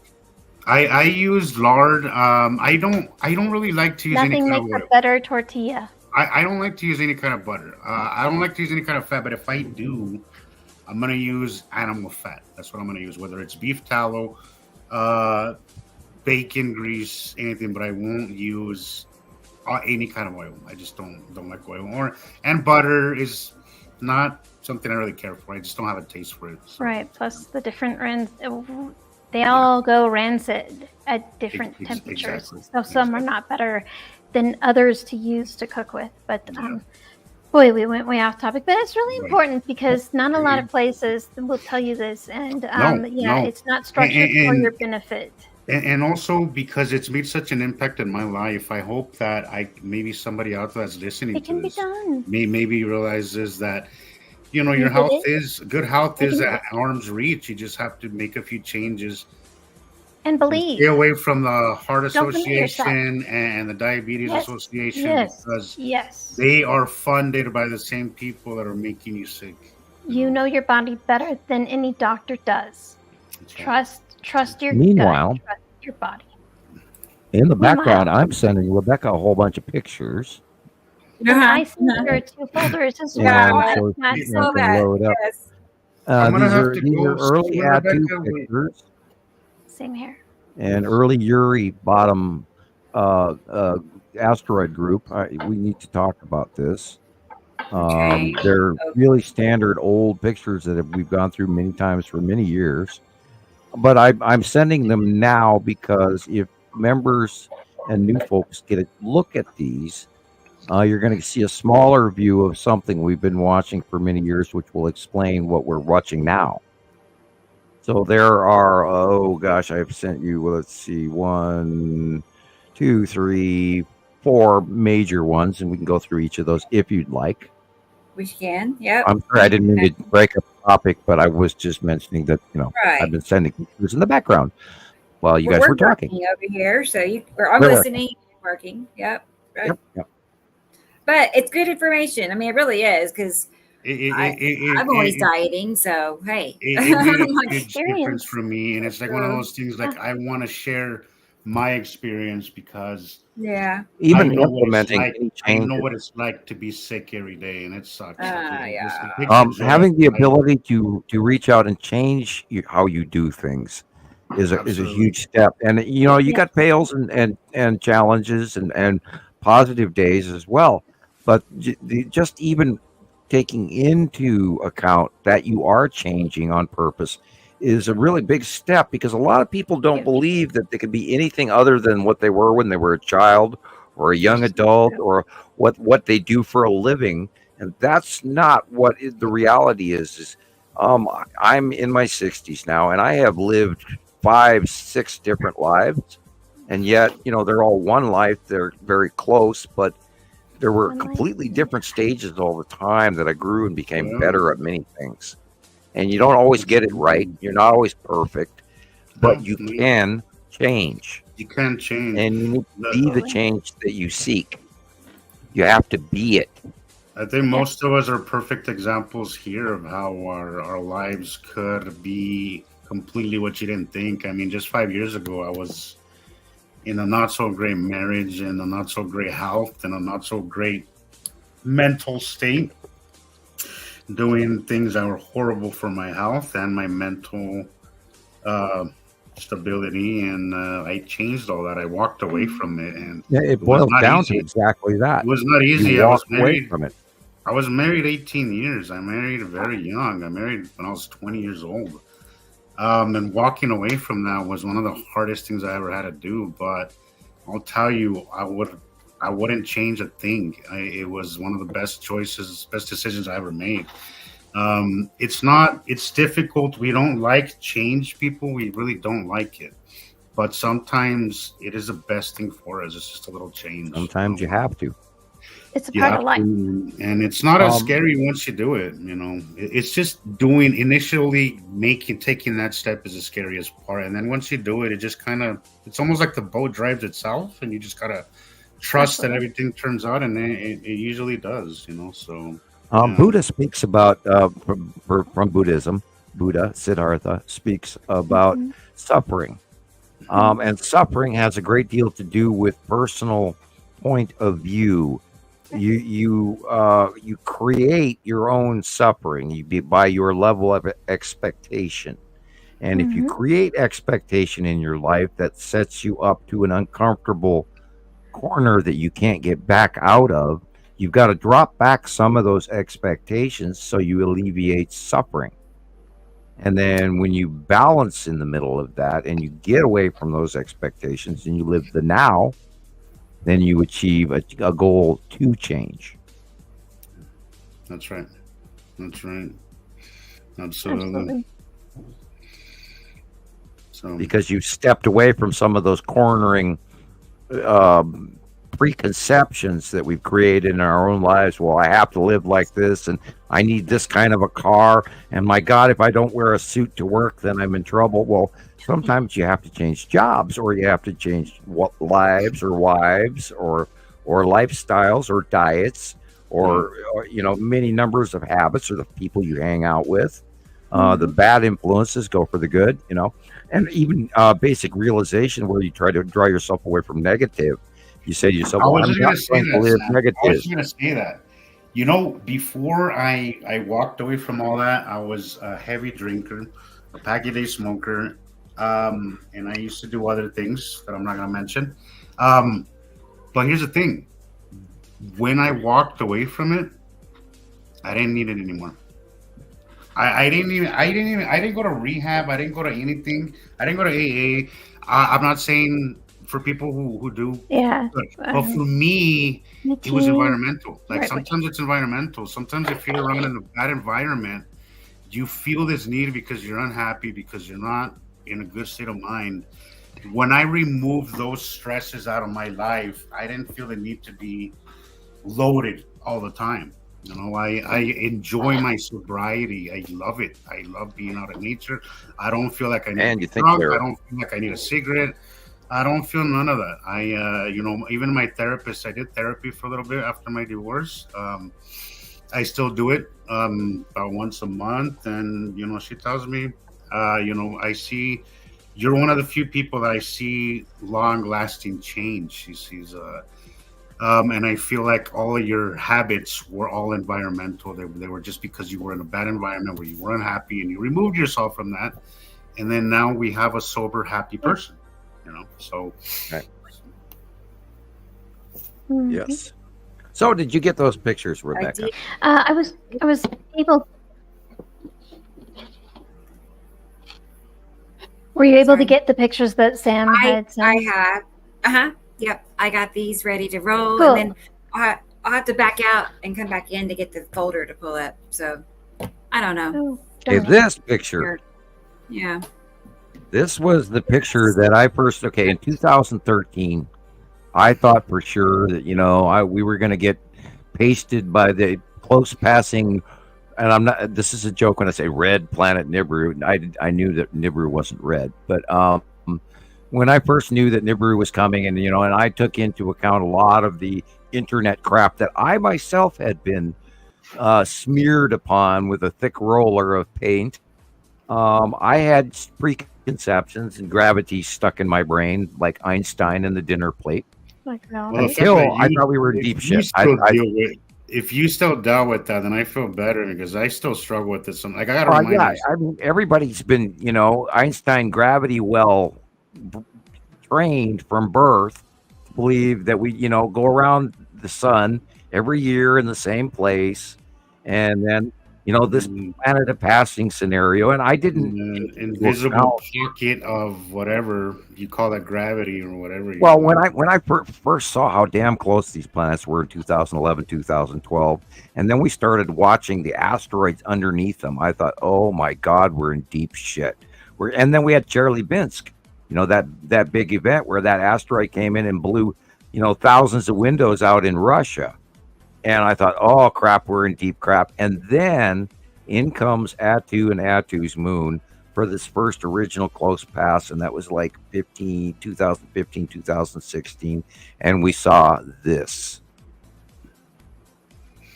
So there, Andrea Adams is asking how many planets here, but I think this is more. I mean, of course, there's planets here, but this is more asteroids, right? There's two here. This is Attu and Yuri. And they're asteroids, right? I mean, is that Yeah, what you're getting at? they're underneath. They're, you know, the white blips and the blacks and this. Yeah, they're way small. So did this drawing apply to that, Sam? Sort of, or- yeah, but you'd have to add. It's bigger than because it would be smaller. This is Attu and Yuri. We're not even, you know, Attu's moon is tiny and higher up off this picture. But this is my point is like Yuri was behind Attu at one point. You know, the thousands of miles that is actually between what we're viewing is unfathomable because they're not that close to Earth, and yet they are. So, you know, and this was that realization in 2015, 16, 17 that the planets weren't going to crash into each other, that they did electrically repel each other because it didn't make sense to me that it would be catastrophic that this visitation of Nibiru, which has been going on forever, because we're a binary solar system, we always have been, it didn't make sense to me that they would crash in and destroy us, Nibiru or Nemesis the Destroyer or whatever you want to call it, that everybody was going hype about. And then after 2013, I stopped freaking out as heavily. And because I saw the repulsion, the electrical discharge pattern. Go ahead, Nicole. I was just saying goodnight to NK. Mm-hmm. Okay. Yeah, NK. Nice to have you here. And once we started seeing that these close passes would occur, and yet they would do these drastic, and this isn't a time-lapse shot. This is not a time-lapse shot. Oh. Yeah, no, it doesn't look like it. Okay. Okay, there's a lot of people that put up time-lapse shots, and that doesn't count. This is a real close pass. And so once I started watching this, the fruition of the reality that, yes, we are. And I knew we were an electrical compound. And that's how the whole thing works. Because you can't have one set of rules on Earth and one set of rules out in space, which is the unification model that Einstein could never come up with. That is where they are so anyway, wrong. We'll move on to the next picture. That is where they're so wrong. Carol Ann's here. Hi, Carol. There she is. We're at a party. This, the bottom. Hi, Carol Ann. This is the bottom of Uri. See, in 2018, salamander asteroid. I guess I'm confusing them. Okay, never mind. You're exactly right. That's when this picture is from. This was a very common sight in 2018, 2019. A lot of it is from Uri, but you also have some very similar from Attu's moon. Attu's moon is in the upper middle. Uri's bottom is here. But I kind of confuse them. Both. But 2018 was great for this kind of. Yeah, you're right. That's exactly when this picture was from. 2018. That is a cool picture. Right. And look at the illumination inside. Those are the asteroids illuminating. Lead asteroid, tan asteroid, spiral asteroid, red asteroid, all of that is underneath, and it was far enough away back then. That's the object cluster group illuminating under the bottom of Uri. Hey guys, I'm running out of I'm out of time. I gotta get back to work. But it was great, great hanging out with you guys. It felt like forever since I had been on. I don't want to go, but I have to. But we'll move on to the next picture quick. Tuesday we'll have another show, and hopefully some. It's been an interesting 180-day cycle so far. It's been either very interesting or very boring. It's either very interesting or overcast. There's nothing in between. So hopefully by next Tuesday we'll have some more material, some more fresh material for you guys. But I can't wait to see what your new phone catches. Oh man, I love it. I can't wait. It's been the camera just has me.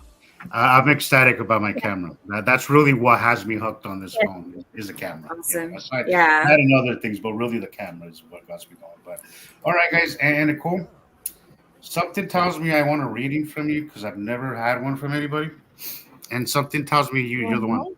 So no rush. Just whenever you want to get together. I don't know how you go about that, but something in my mind just tells me Nicole has to be the one that gives you the reading. So alrighty. I've never had one. I had my cousin do one while she was drunk.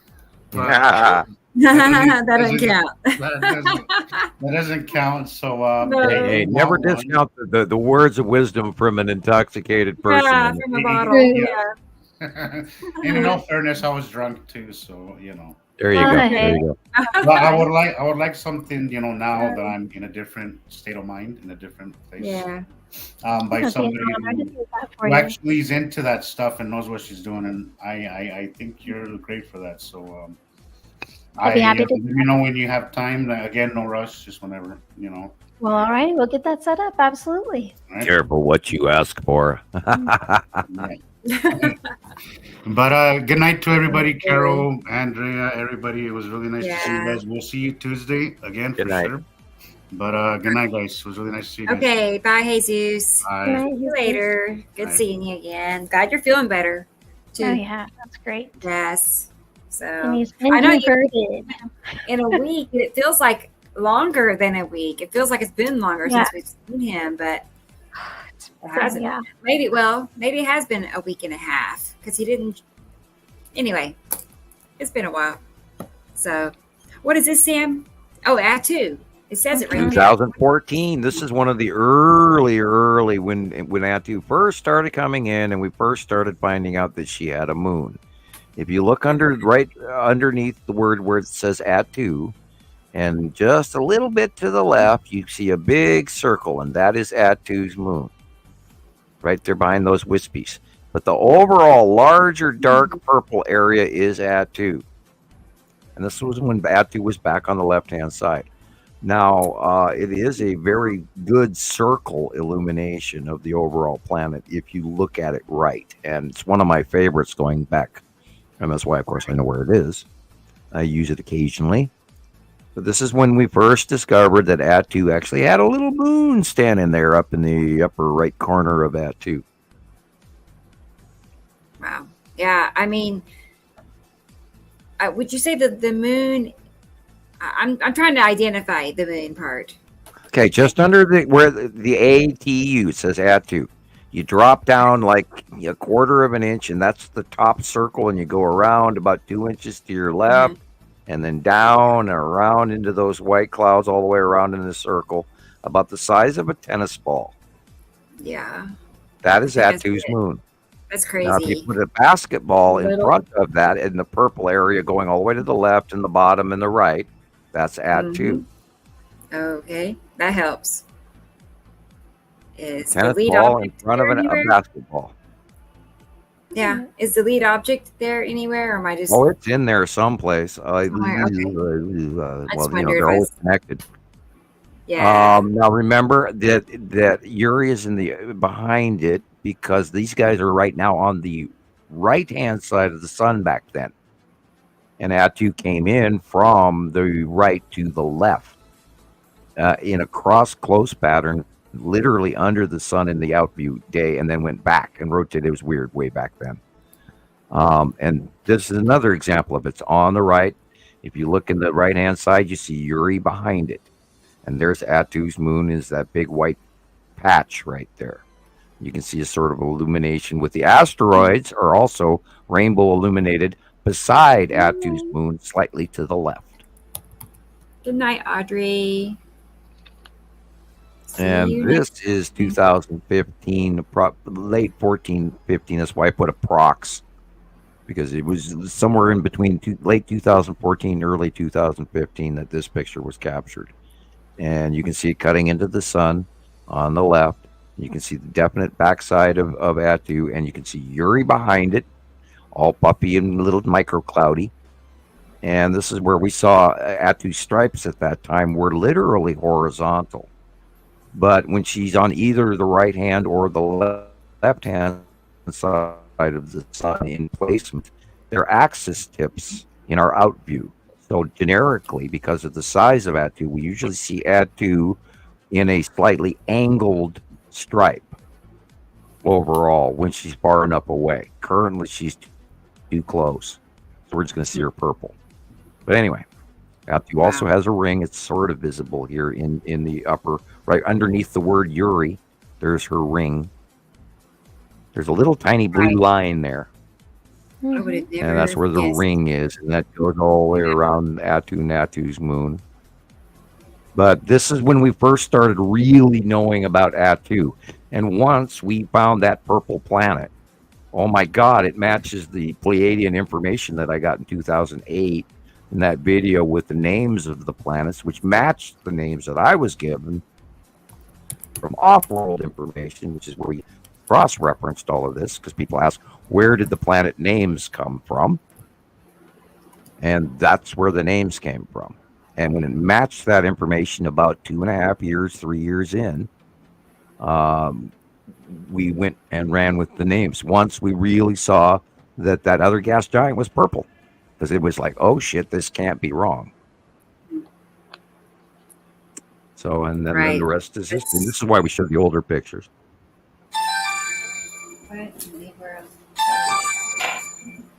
Sorry. I hope you don't have a tornado. No, but it's Alan. Hang on a second. Sorry. No problem. If you gotta go, you gotta go. Go see what he needs. Are you there? Yeah, I will. Okay, I'll go check on him real quick. Okay. Yeah, bear with me 1 second. You know, and these planets, they were greatly smaller back then in 2015, 16, 17. And then on the left-hand side of the sun at this time at 2015, is Saturn was, and Nibiru was, and Saru had, let's see, trying to figure out where, yeah, Saru was at that time behind Jury, which was weird. And then this whole process has spun twice in front of us, if not more, to this day, and trying to keep all of the rotation and placement and drawings and stuff in your head.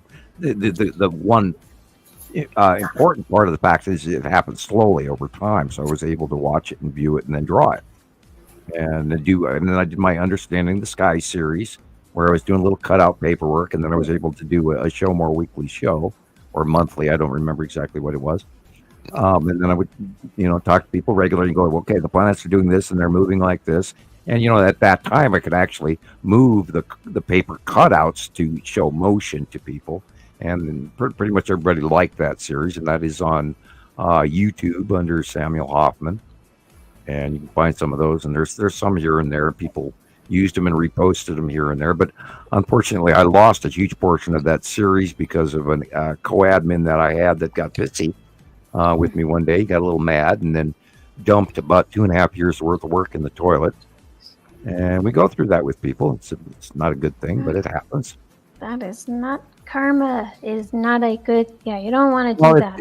It's a volatile topic too. I mean, there are people that are, I myself am guilty of battling with, the realities of this on a regular basis. I argue that, it's like, am I really this accurate? And then I walk outside and look up and I'm like, there it is again. I mean, just when you start to question this, then boom, they're back, and you're like, oh, nope. Yeah, it's real. And you go, it's a roller coaster. It really is. You have your ups and your downs and your loop-the-loops, and I constantly cycle through. And part of that has to do with I want to make sure that I'm accurate.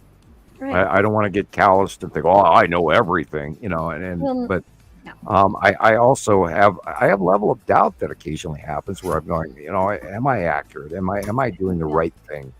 Should I keep going? Should I just shut up? And because nobody gives a shit anyway. I mean, anyway. We care. Okay? He's fine. He needed a drink of water and an apple, so I fixed him up. Oh, you know what? That reminds me. I don't know if you guys have watched it, but if you can, you gotta check out Jules, because that's all Jules will eat is water and an apple. Okay. And it's a recent movie. Jane Curtin is in it, and it's about this retired guy that has an alien crash land in his yard, and he's upset because he's we're gonna have to talk about you breaking my bird feeder and ruining all my azaleas, but it is such an adorable movie. But it's really cute, but that's what he eats, and it just popped into my head. Oh, that's all that Jules is, apples and water. Apple, yeah, that's his big snack. So he's trying to be healthy. He really is. So and good night. Ooh, you know what? Good night. Yes, good night. Something you might want to try to add in with that is because apple is sugar. What you can do, I learned in my nutrition course, it was very, very helpful. I learned that we learned so wrong what we need to do, but yeah, you can't think because you're not getting enough fat. But you can actually take a nut butter, not peanut butter, because peanuts are legumes, whatever you want to call it. But so you can actually take some pistachio butter or some cashew butter, and smear it on the apple slices. And then he has some protein plus fat along with that sugar, and it combats that whole sugar rush or crash. Are you kidding? What you need is a really nice Chenin Blanc from France, a nice block of cheese, some cheddar, some Swiss, maybe some good Dutch Gouda, a handful of nice crackers, and a slice of orange and some grapes, and maybe a little touch of cantaloupe. Okay. Yeah. Then you're talking food. Then right. He would gladly have that. He would gladly have a little. He likes little goodie trays. Who doesn't? Oh yeah. If I had a meal that I would regularly want to eat, it would be like a wine and cheese tray. I'm sorry. I am that far down the road, but yeah, I like a nice wine and cheese and a good Swiss and I love Gouda, smoked Gouda, Dutch cheese. And some grapes and some fruit and a cracker or two, or I do like my Ritz crackers. Got just a touch of salt, Yeah. But anyway, balance the food, and you go back to natural.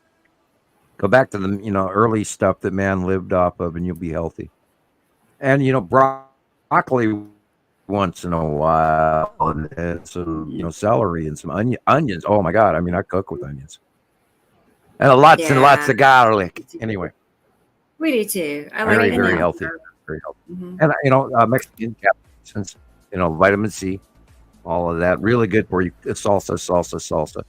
I mean, I could live on cilantro. Cilantro. Yeah, I like my cilantro. You can go too far. You always got to be very careful with your cilantro, otherwise you go too far. Now, depending on which Italian cuisine you're cooking, some parts of the lower Mediterranean, they add a ton of cilantro into it, and then a lot of their fish dishes and everything, which is necessary in some of it. But if you're going to a tomato sauce, you can go overboard with cilantro. Oh yeah. Remember, I make a lot of spaghetti sauce. I was gonna say you have your magic recipe. I cook at an Italiano restaurant. Yes.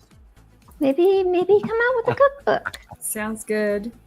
Oh, I was thinking, that's why I wanted the camera, but I got something instead. But we won't go there. We could take a page out of the book of the many community centers, families, whatever you want to call it, and we could put together a Skywatcher cookbook. There you go. There you go. Yeah, and then we wouldn't get in trouble for calling that. Yeah, no, I mean, we wouldn't get no classified moon pie secrets, I promise.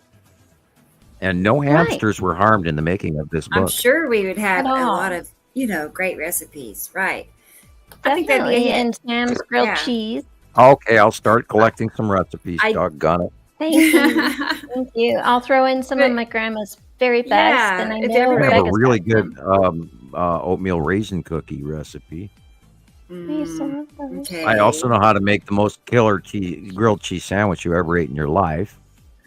Yes. And beef teriyaki. I did try that one day. I did try your grilled cheese. I forgot to tell you about that. And how did you like it? It was perfect. I mean, it really was. It's like, why would you want to make it any other way after you've had it? Right. It is the perfect grilled cheese sandwich. It really is. It's absolutely perfect. And the better, the more expensive bread you use to grill it with, and if you really wanted to go, you could even go to pumpernickel with it, which would be, depending on the cheese you used. I mean, if you wanted to be really crazy, you could go pumpernickel and Swiss, and that would be unbelievable. That's like gourmet. That's gourmet cooking right there. Well, I can cook. I used to use. I went to wine school. I know my wines. I used to flambe cook for the Red Lion. And stand in front of the tables, and we were 4-star. We weren't 5-star. We were 4-star, I believe, and I think we lost a star over time. But anyway, Red Lion was up there for a while, and then it went down. But I used to do table, Cherry's Jubilee and Bananas Foster, Steak Diane, all of that. I on brunch You're day I making me cooked hungry. 100,000 omelets in my time. I can't even Sweet, eat one. I cannot eat an omelet to this I day. can't eat eggs at all. Oh, I eat them all the time. I love them. I Anyway, that's can't eat not them. sky watching, but I apologize. We went way off topic again. Of course, we're at 6 hours. All right. and 10 minutes. Hey, back on sky watching topic. Sam did just Yes. mention about his understanding the skies videos, and I want to bring up Alfredo. Anyway, I'm sorry, I had to. For those watching now, and for those who are watching at a later time, please do understand that. Well, Sam talks about. So I found this. We talk about being led. Follow. When you're getting those nudges, do this, do this. You'll be led down a path, and then you'll find something completely incredible, and you had no idea. So I was doing that. It's incredible, really. It is. So Sam says you find more about him on the Bing web browser than others. So I thought, all right, let's give it a try. Let's see what's up there. Secrets about Sam. Let's find out. I didn't find any ancestors. No, I wasn't looking for that. There's a bunch of videos that will pop up, and you'll see a lot of this stuff. You'll see some of the understanding the skies material, but then I saw some curious YouTube links that the title was reinterpreted, and then someone else took this reinterpretation of the title. They have taken Sam's work, they've taken the video, and they have put it as Understanding the Sky series. And so if you happen to get here by chance, you'll also notice in the title that it talks about, and this is the reinterpretation that is not at all accurate.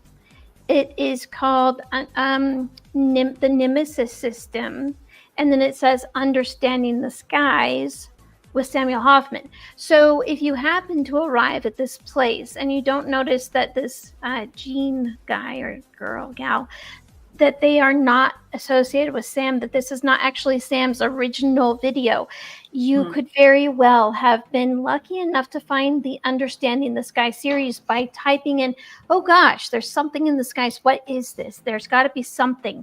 And just by chance, you might hit upon these videos, and that's it. Eventually, you're going to end up here. And if you end up here, you're going to maybe mention Nemesis, and I congratulate you and I applaud you for making your way here, especially after finding this all on your own. But please do know that there is nothing about Nemesis that's accurate. It's completely just a label that someone has slapped on Sam's work. It's not actually correct. It should be the Nibiru system, Understanding the Skies with Samuel Hofman. So someone else took this video and shared it to their own channel. So there's at least 2 channels out there with this. So if in fact that you do find those, congrats for finding the great information. Unfortunately, it was reinterpreted a little bit, and the title is incorrect. So just, if you can, take that Nemesis word and remember, yes, as Sam says, a Nemesis is an mortal enemy. It's an enemy by definition. An opposing, directly alignment opposing enemy. Nemesis, my great. Okay, it's like Sherlock Holmes. His great nemesis was exactly. Moriarty. Right. That was right. So whatever opposition you have, so just toss that word out because it's a misnomer, and I just wanted to put that out there. So that falls along with firmament or celestial object or celestial core.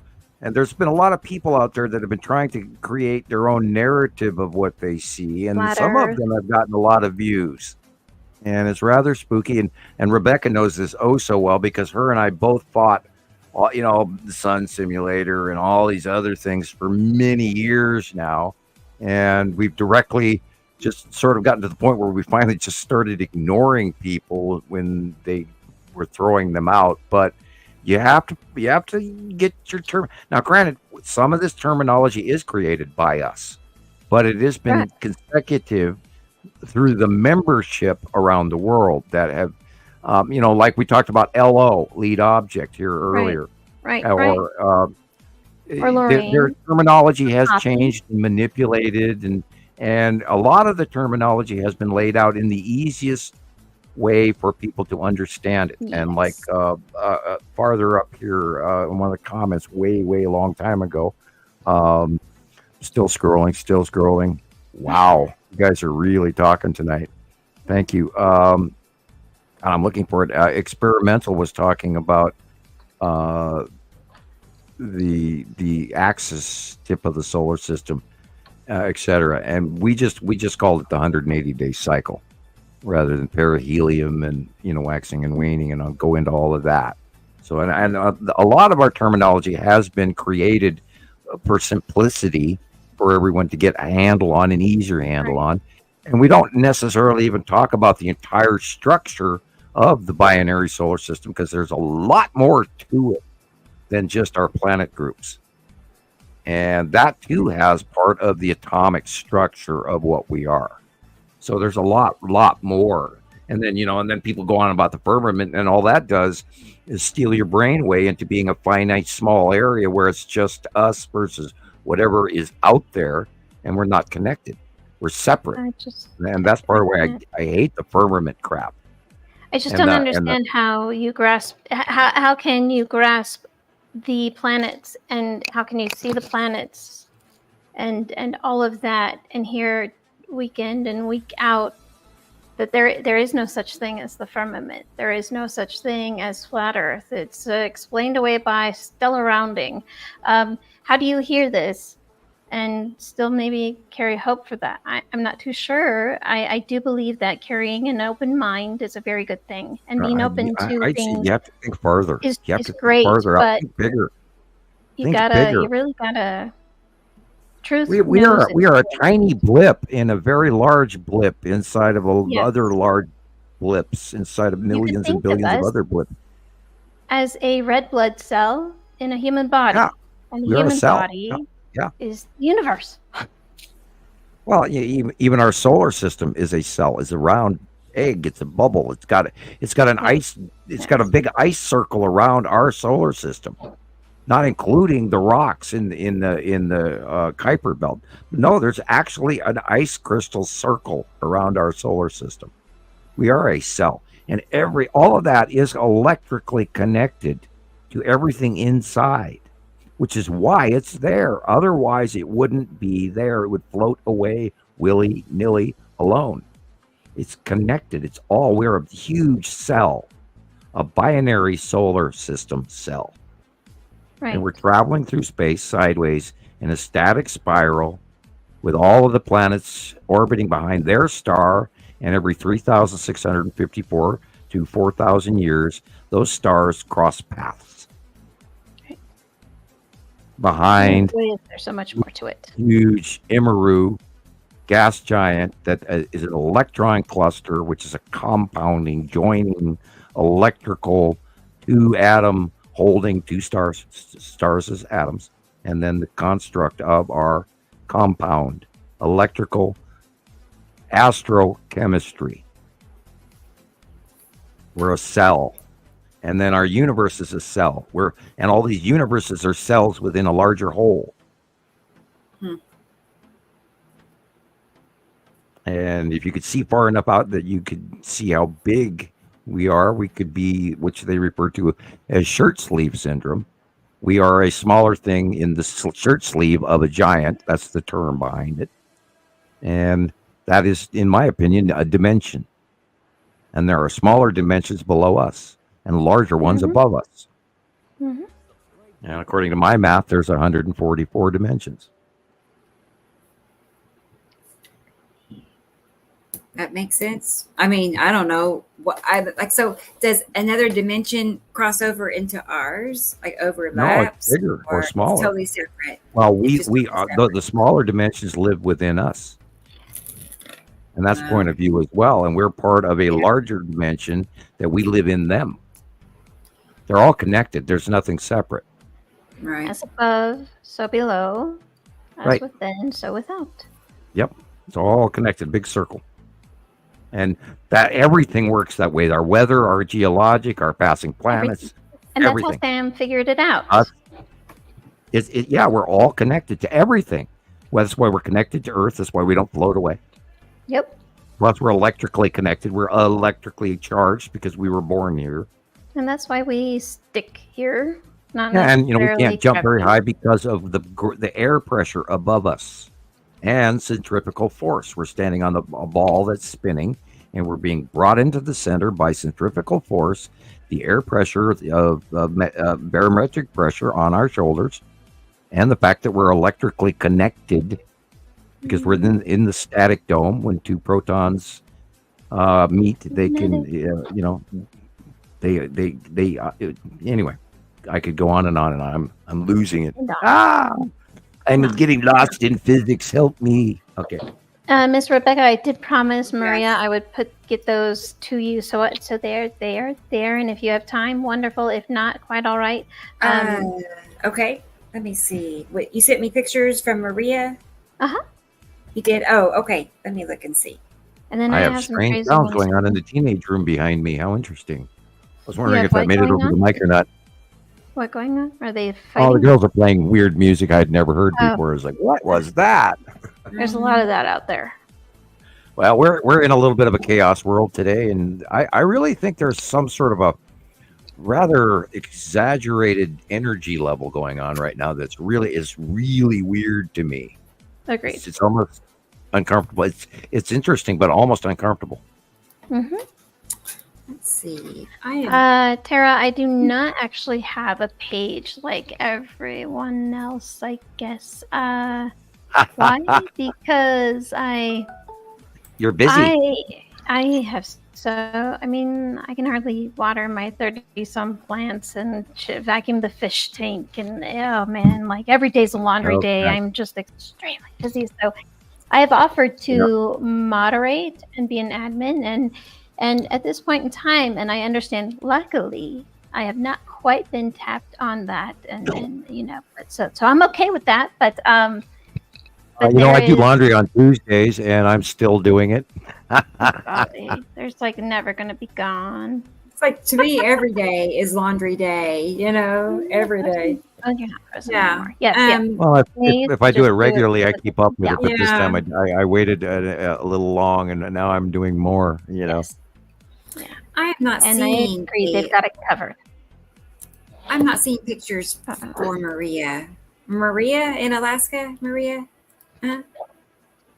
Yeah. Right. In your Google Drive. Right. Yeah. I see a folder. I also put one in there from. Yeah. Okay. I actually sent Maria's in first. Let me go ahead. Yeah. Maria's is called 2.0. Maria V version 2.0. Here, Right. actually, I I am do going to see cut pizza. that there's only one Okay, check mark fine. on it right now. Yeah, I see yours. So I think I'm going to for back whatever up. reason, I will go. Let me go ahead and Uh-huh. get this to you. Hang on. Okay. I don't think it went. I don't think it's stuck. So I'm going to redo Yeah. this right now, and you should have it momentarily. Sorry about that. It's okay. Try I'm still learning how to refreshing or use this, something. but yeah. Okay, now there's two little body heads sitting there, so you should see it now. Okay. It looks, yes. Thanks. If you Okay. refresh, you should It see changed. Right. Let me get You those got it? now. Woo! Uh-huh. Operator error. Good. My bad. Apologies. No. Okay, Yes, Maria, we're I all can't wait we're to all see. connected. Okay, yes. I remember that first one from a few days Yeah, ago. So that is Sure, awesome. she's been sending them throughout the week, but yeah. but it was such a cool picture. I was like, oh, I'll toss it back in there again. Mhm. And then a very similar, yeah.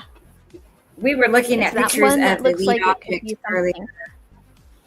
I mean, to me, it looks like the lead object. It really does. Those little stripes going through it. It just seems. It's an asteroid for Oh, sure. the first picture, yes, absolutely. It could be for sure. Yeah. And then the next the one, one that's on- what the sky looks like when it's Yeah. like moon in front of a planet, in front of a planet. That's just what it looks like. So, and definitely. Got it. Now is that Nepicity is back in there. Isatim's yellow moon right there? Right. Right. Is it? I don't know. To me, I thought it was the sun being pinched. There on the well, right. it definitely looks like the sun's being pinched, but I think Sam actually talked about this one last time you guys were on. Okay. I think whatever is right above the light post. Oops. There My was bad. Sorry. something there, but yeah, but it may not be. But yeah, I think this was a repeat picture as well. So carry on. Yeah, I was gonna make it bigger and see.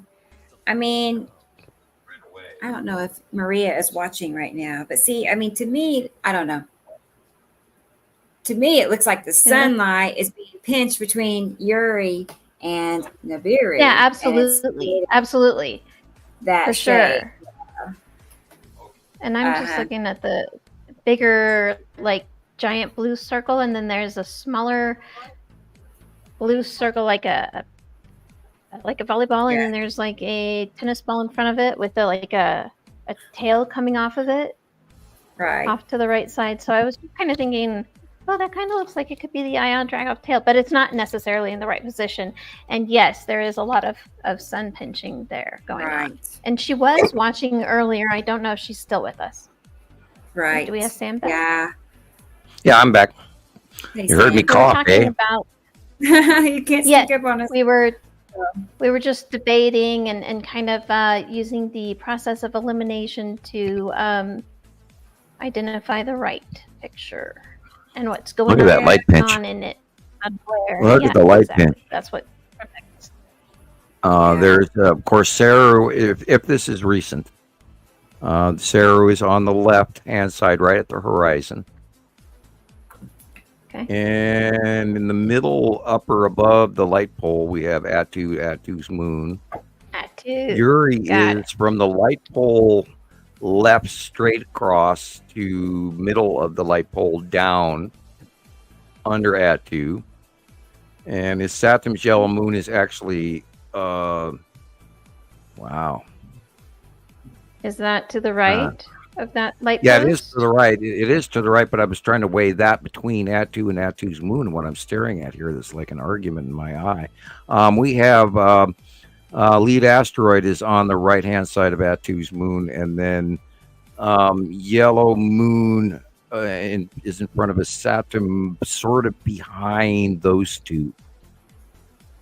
Okay. It's kind of a mix. That's why it's misleading, and that's why it looks weird.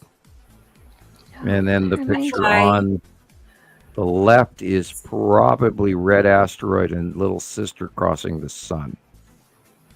Yeah. And there is a hint of blue in that as well, but we know that the blue asteroid is back there behind as well. And I got Supreme Pizza. Wow. Lucky you. Yeah. Good. Right. And I wanted Salamander asteroid group. Tanner asteroid, etc. Tan asteroid is to the left middle. Let's see. And the skull is probably in this shot as well at the upper middle somewhere.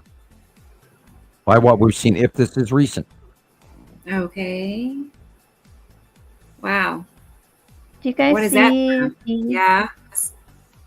This is, it came up on blue. my TV, and that's the sky. It's just like, it's a bad, but that is an advertisement for a Ford F-150. And I was just like, look at the sky behind it. Oh my gosh. Look at all of that. Right. It's Atu's moon with the red asteroid is the white cloud in the upper left corner. There's Maria. She's here. Stuff like we do. Yeah. I thought these movies look familiar. Yeah. Yes. Absolutely. I usually, try to do the recent, and I'm sometimes wrong if they're old, but yeah. Generically, I can actually pretty much over the years, I can look at just about any picture and know what year it comes from because this is what I do. Yeah. And I've had so many thousands and thousands of people sending me pictures all the, I turned my computer on and I got homework to do right away. So people mail me stuff all the time. And then I go through Montana Skywatcher 1, 2, Montana Skywatcher Anonymous, and then I go through Nibiru Followers Anonymous as well, plus other sites every day. There are And so this, many of them. That's yeah, there's another that reason. There blue. are quite a few already. There's that blue. That's the blue. We know that the blue asteroid is crossing in next to the sun, usually on the upper left. Yeah. That's funny, Maria. She got left the show, and then something told her to hop back on, and here we are talking about her pictures. I know. Wow. Good job. That's how that works. That is pretty cool. Learn to trust you. Just think of somebody. Just think of somebody, and they pop up. Dead Well, or that alive. used to be a volcano. There is no such thing. No such thing as death. The physical body passes. It does not live forever. Die though, it transitions. It transitions to something else. Oh no, actually, it stays pretty much the same. I think the lipoelectricity moves somewhere else, and the body just stays Well, it behind. doesn't stay in the body. It leaves the body. Right. Yeah. Where does it go, Yeah, Sam? they actually do have footage of it now.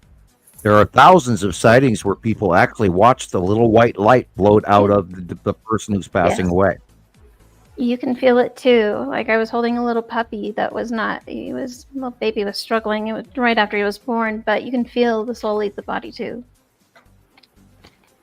There's like a esoteric weight to it. There really is. But The yeah, soul so has a weight to it. Yeah. that last shot was Sleeping Lady. So that's what that mountain is called, Maria. Mm-hmm. It looks like a volcano. Okay. Oh, I see. Okay, that's mountain. I see. Neat. I have seen some mountains that do look like ladies, from an aerial view. Like an Whatever. northeast. Yeah. So these these are yours, Nicole. Okay, perfect. These are mine. Okay. That can't be east northeast. I must be. No. I mean, it's 6:31 p.m.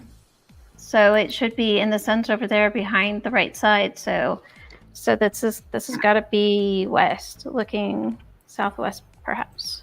Yeah, southwest would be Uri, and then Attu, and Attu's moon above you at that hour.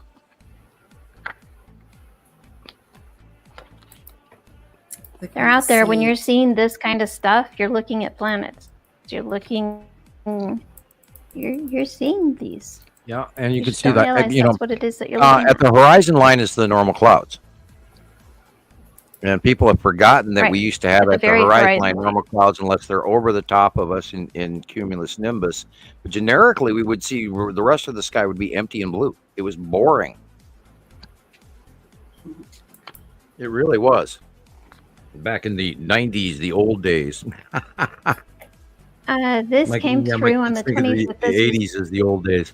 Like I think of the old days as the 50s and the 40s. Agreed. This This is the right before 4 p.m. This is looking more west-northwest, but this we have been dealing with a lot of rain and a lot of that lightning stuff, like Sam and Jesus was saying, and about Jesus was saying that I have an app weather tracker, weather bug on my phone, and it uses a lightning tracker. And one of my Bostons is just insanely, just it unnerves her as soon as a storm is within 50 miles or so. So I've got to be really on top of it. And I found out last year that storm tracker is really, I am better at guesstimating if she's going to need the medication, the trazodone she takes to keep herself calm, or it doesn't even work sometimes. But you got to give it 2 hours out before any kind of storm, and it's a nightmare. But I was able to stay on top of it, and it said there was lightning 115 miles away. And then I check it again because it doesn't look like that. And it's 15 miles out. And then 5 minutes later, mile out, boom, And so, but I was watching these because there was a similar close pass, not super close, but it did end up turning into a funnel cloud. I want to say it was 2018. And it struck just northeast of us. And it actually didn't didn't do anything because it hit a dirt field, so it didn't do any damage. But I was able to teach my daughter about that, and she asked, why are the clouds going this way and the other clouds are going that way? And I was able to explain to her that that's an indicator that we have something above us that's not our atmosphere, because it should all be going the same way if it was. Correct. Right. Yeah. That's why these superstorms that we have had in 2018, 2019, 2021, 2020, et cetera. If you see this, they were just so freaky and they were so immensely strong, and we got documentation of it. And superstorms that don't go like they're supposed to. This is northwest. This is north. This is more north than anything else. A touch to the east, northeast here. Let's see. It's dark 6:27 blue, p.m. Blue at the top, center, and the Of course, light blue that's down these towards ones. the bottom. It's almost yellowy. That is our atmosphere, and above that, where it leaves the sky blue and it turns into that corn silk or cornflower blue, and then it gets to the navy blue up above. That's not our atmosphere. That's Natu's moon. Overhead. So at that time of day. And here you have part of it as well in the out view in front of you as well. It's overhead. And look at that amount of sun in the water. Uri and Saru are on the left-hand side, even at sunset, and they are in sunrise. And that big blue left side is probably Uri and Saru behind it. All of the angle, and of course the orange comes from the Saru base cloud. Got it. Okay, thank you.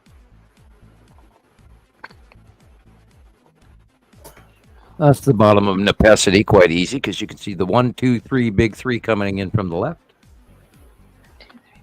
Whoa. 1, 2, 3, big 3. Coming in from the left. Yeah, there's 3 asteroids that come in on the left-hand side. Oh, okay, I see. Yeah. Nepacity, and this is a above the sun thing that we've seen for the last 2 years. And this is 8 a.m. So. Okay. That's normally when we would see that around this time. Currently. Yeah, it would be there at 8 a.m. definitely. This is 8 p.m. and this is looking west-northwest. Terraces, 8 p.m. looking northwest. Well, that's the side of north-northwest. That is the side of his Saturn, and his Saturn's yellow moon is the white, and the dark blue is a Saturn. Okay. Yeah, that makes sense. Mm-hmm. And Nibiru is due north. Got it. Where that dark blue is. We get to the right, and it would be huge and sky filling. Right. Like that. Yeah.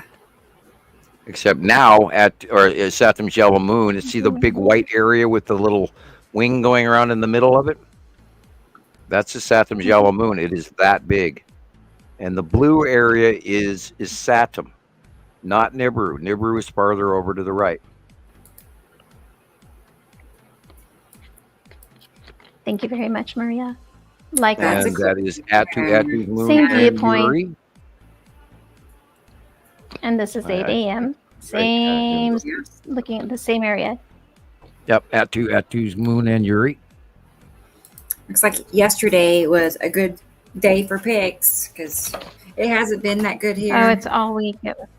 It not today, not yesterday. It was just rain. The retention ponds in my community are already creeping up the banks. So they're flooding all over the world. Don't be surprised. Yeah. Now, don't be surprised if we all get either too much water or too much heat this year, one way or other, or both. We don't know what this is going to be. This is going to be a weird year. So Tara is asking. She's like, so if Saturn is red and the yellow moon is yellow, why do we see orange? But I don't know. I mean, but when you combine red and yellow, it kind of peachy orange color, you know. And remember, we are looking at the dark sides of them until they pass over the top of us. That's when we see the color. Right. Same direction, 5:24 p.m. So we've had a lot of. I mean, this is the same kind of similar storm cloud looking things, debris, asteroid passing, whatever you want to call it, that turns into real bad, real quick, ugly storms, and they produce hail. It's very interesting. Hail, high winds, lightning, you name it. You name it. Gusts. Really strong gusts. This literally looks like the lead asteroid. The big round circle above the little weird looking face the dark thing. circle in the center. And what's the lighter circle? Well, behind it would have to be, because the sun is behind us to the sort of left behind us. So this is the bottom of Attu. That's Attu's moon is up, but this looks like lead asteroid in the front, dead center. Sun is behind us to the right, actually. And is that a reaper holding onto the side of it? I'm joking. Looks like little claws holding onto the side of it, but that's just clouds. Yeah.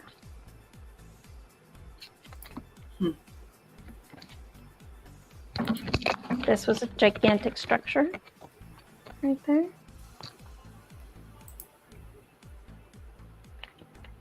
The sun is in the upper left. Easy north. So you would again have lead asteroid just to the right of the sun, and then behind it is Saturn's yellow moon, and you can see the ion tail in the upper right. Yeah.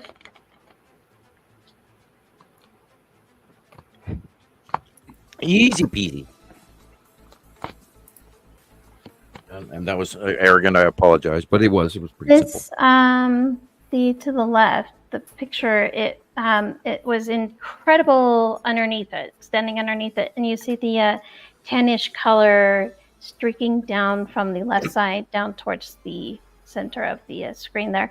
But this really reminded me of that video that you guys had received of just that big giant clamshell face. I want to say it was that 2 that we had it on, but it was more like a pink color. Do you remember? It was just recently. No. It yeah, I'd have to Yeah. But it was incredible. It went straight up. It was great. Now that's why these the bigger picture, the more far away, more sky that you can grab, the better. You know, it helps. So honestly, thanks for mentioning that. If you want to keep your camera turned this way versus this way, if you do your pictures like this is the way they look when we get them, because they don't fit on the slides. To stretch it out like it would be on a landscape, it just distorts it too much. So a good thing to note, and I'll note that as well going forward, is that we just use the wide pictures. Just use your landscape and horizontal pictures. Yeah, the more sky you got, the easier and the better it is to see what we're looking for. Cool pics. Those are good ones, Nicole. Yeah. Let's see. I'm ready for my day like that, my picture day. So I'll be patient. Sure, it's coming. Hopefully. And also, Carla sent me a few pictures in Minnesota, and it looks like it was picture day in Minnesota too. So. Oh boy. And this has been enhanced, it appears. Yeah, I think so too. She's got her own little technique. You know, I would definitely say she's got a technique. I could always tell it's a Carla picture. Well, I would say both those pictures are the same. Huh? Oh, are they? Yeah. Oh, okay. Yeah, you're right. Not color-wise, but The skull asteroid is in that other picture. Go back to that other picture. Yeah. Skull asteroid is in the upper right. And that purple is the back dark side of Attu, and these are the asteroids going around underneath, including somewhere in there is the Texas cube. Yes. Yeah, you've got asteroids coming in under the bottom of Atu and everything. I did not catch that at first. Mm-hmm. And they are literally the same, but they're a few minutes apart from each other, obviously. Right. But that makes sense, yes. Because now remember, the Skull asteroid is rounding Atu, and you can see it here in this one as well. See the purple? And the yellow area behind that is Uri, and the white blip, I don't think is the sunset. I think that is the Tan asteroid. Or that group, the Salamander asteroid group, is the lower stuff in the lower yellowy, brownish left.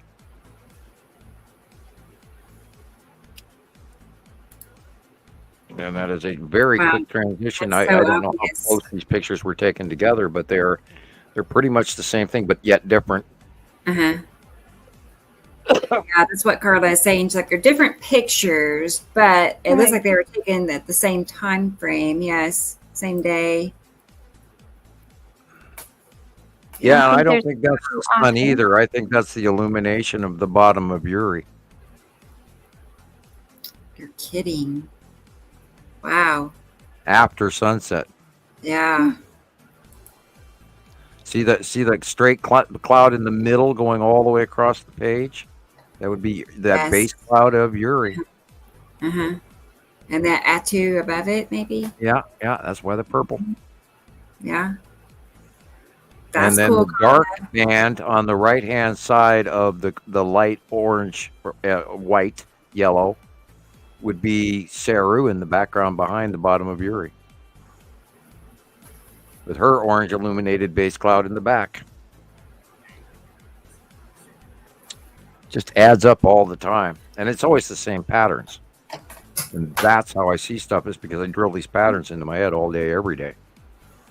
And especially with the Uri Onset base cloud. We've watched the bottom of Uri for so many years now. Yippers. It definitely looks like Atu's moon in front of Uri. Again, that's the bottom illumination at sunset or beyond sunset. That's weird. And look, up in the upper right, there sits the skull dead center in front of our face again. And it's huge. Looking right at you. I mean, I'm how far in the upper right? Upper right corner. Very large. I think I see. It's like so big. It's like size of a plum, right? Yeah. It's see the eyes. There's a white cloud in front of the nose on the left. Oh, and then there's the jaw and the open mouth and everything. He's smiling. Is it just me, or is he smiling? I don't know. Yeah, he's going, good. I get to eat humans soon. I see teeth almost. I don't know what's going on. This is weird. Okay, yeah. I think I see it. Yeah, Tara sees it too. I know. It's a little creepy. Well, we know it's coming and forward and very, very close. And as of the eclipse, that same week we saw the Devil Comet, we saw the Skull asteroid come out of hiding, and I knew it was going to, but it just moved faster than I expected. I expected we'd see it, but I didn't expect that we would see it this big. And now it's in a really neat place, and we've been watching it all week. So it's there. And guess what? It's in the drawing. Crazy. And that comet is 12P. Yeah, Skeletor, Sandy.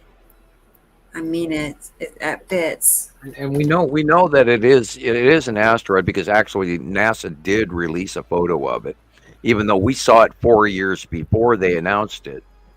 And I chuckled about that one for quite a while. And and we'd had dozens and dozens of sightings of it prior to them announcing it was real. And then we compared their picture to ours, and ta-da, they matched, so we knew it was real. That could easily be the Texas cube right there with the side orb in the black blob. Quite easily. You can even sort of see side things in the white illuminations of it. Okay, I don't know. This picture makes me nauseous. I don't know what to tell you on this one. I see the trees at the bottom. But yeah, well, it's probably lead asteroid. These are a couple weeks old, right? A couple weeks, maybe a month. Yeah, I think you're oversaturating just a little bit. Can we drop it down a hair, please? Yeah. Okay, yeah, there we go. Might be the same one there. Is that? Yeah, I can't make where heads or tail where the light is because I got rounded corners here. It looks like coming from the left. Yeah, I was on the clouds on the bottom. Yeah, sort of, but it's this. It's this. Because look in front of the blue cube. There's a perfect circle. It's like purple lavender color. Yeah, I do see that circle. In front of the square is a circle. I don't know, Sam. You see that? Yeah. I do see that. You're right. Yeah. You could easily be right. It just looks like. Yep. Just move that over to the right a little bit. Yeah. Like the cube and then the lead asteroid. It's like. Yep. Wow. Yeah. And it always it's always holding the same spot. And the asteroids are always, mostly in front of it to hide their location, and they blend in. 2 days ago, Carla says it's 2 days ago. You're right. Okay. And once you spend time watching the Texas cube, and you actually see the damn thing when it's not buried in clouds, oh my God! You stand there and your knees shake. I mean, you just go, "Oh my God, that's an extraterrestrial intergalactic craft that came through a wormhole in 2015. 2015, the Texas cube." And we've been watching it for years now, and I'm in absolute awe. It hasn't made the news. Right. I mean, we had thousands of sightings of it. And many of them with no clouds around it, and going back years. And we even got captures of it when it was still in deep space on the way towards Earth.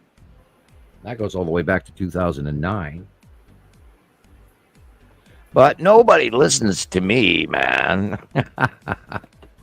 Would you say like the blue, like down at the very, very bottom, there's a little sliver of light baby blue, like that's our sky, and then that tan color just above it could be an opacity in front of the purple or behind the purple. I think. Behind it, yeah. It's a hard call, but you're probably correct. Yeah. Just look for anytime you look for an opacity, look for the core cloud. That's what I'm thinking too. Okay, well, cool. Those are good pictures, Carla. Hard to get finite on something like this, but because it is a little oversaturated in color, but no worries. Yeah. All right. I'm a firm believer that if you are going to saturate a little color to your pictures, do it lightly. Yeah. There's other metrics you can use that will make things pop out a lot better than just. I actually don't even use the saturation. I don't use it. I know. I have different methods too. I mean, it's like a little bit. You just gotta mess around, play around with it. Mm-hmm. Just a little bit. I know, but yeah, those are cool. Very cool. All righty. Very, very interesting magnetosphere models today. Weird. Very weird. Never seen that kind of stuff. But so that's absolutely, it's the only thing I can attribute the weird energies to, because it definitely shows there versus, because nothing else is showing. Everything else is kind of quiet. I mean, Ethiopia within the last hour, that's where it's labeled, had a 5.1 quake, but there's one other by it, but don't ever really see those. Holy cow, I'm amazed how many things people are writing. I thought I was at the bottom of the list, and I'm still scrolling to catch up.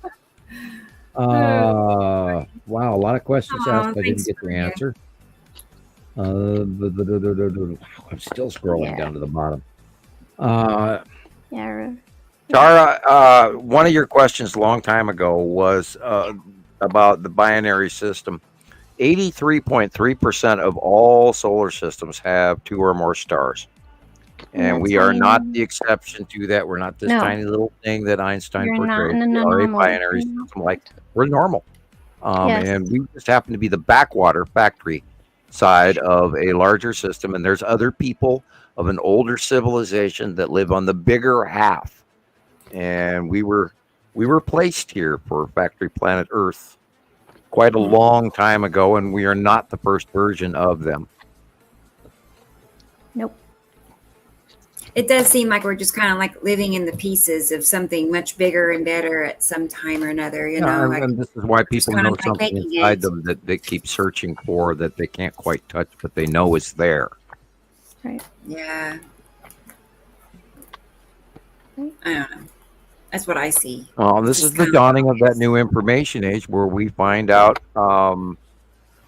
that we're more than what we've been told. We're more than what we see around us. We're more, and we're going to grow and we're going to learn. Yes. And it's time. There's a lot of people that are not ready for this. There's a lot of people that can't handle it, can't fathom, won't listen. So I'm not trying to prove it to you. I'm trying to inform you. Yes. We're sharing the awareness. This rotation pattern, and I don't know exactly what you're talking about. There's an orbit model. It's hard to describe. I can't mix the two groups together. I just know that we are passing through them. We're smaller and spread out. They're tight and spirally and very close to their star in an undeterminable pattern other than what we have in the orbit model. I think that comes down from the uppers as far as why it's been hidden. Civilization hasn't known about it because it has to do with a level of control from our governments and from the original creators as well. And the higher races have said that some of us need or should be allowed to evolve. And that is also taking place. But the old system, the old factory planet Earth will continue because those commodities are definitely part of the economy of the other system. And they require it to continue. Right. So factory planet Earth goes on. Question is, are you going to grow out of it, or your offspring or your future generation is going to grow out of it, or are you going to volunteer to be part of it? And a lot of that has to do with just becoming smart and learning things and not accepting face value excuses that don't sound feasible, and yet you buy it. And unfortunately, our system is rather rigged against us. So we have to, one step at a time, work our way out of that. Hi, Nina. There's another Nina. Hi. I sure can. Let's do it right now so I don't forget. How's that? Because I do know there's quite a wait. I know in my group. I don't know about Sam's, but on Skywatcher 2, I have over 2,000 requests again. Yeah, I have over 2,700. That's kind of okay. Yeah, and we have to go through them really slow, and we can only add a few, at a time, because unfortunately some people misbehave right away, and then we have to spend all our time correcting that. And so the fewer we let in, then the fewer people we have to throw out. I hate to say that, but unfortunately that happens. Not everyone is cut out for this. It looks like the same person, yes. So Lucinda was a gift. She was a blessing. We miss her dearly. There you go. There you go, Nina. You are in. Woohoo! Yes.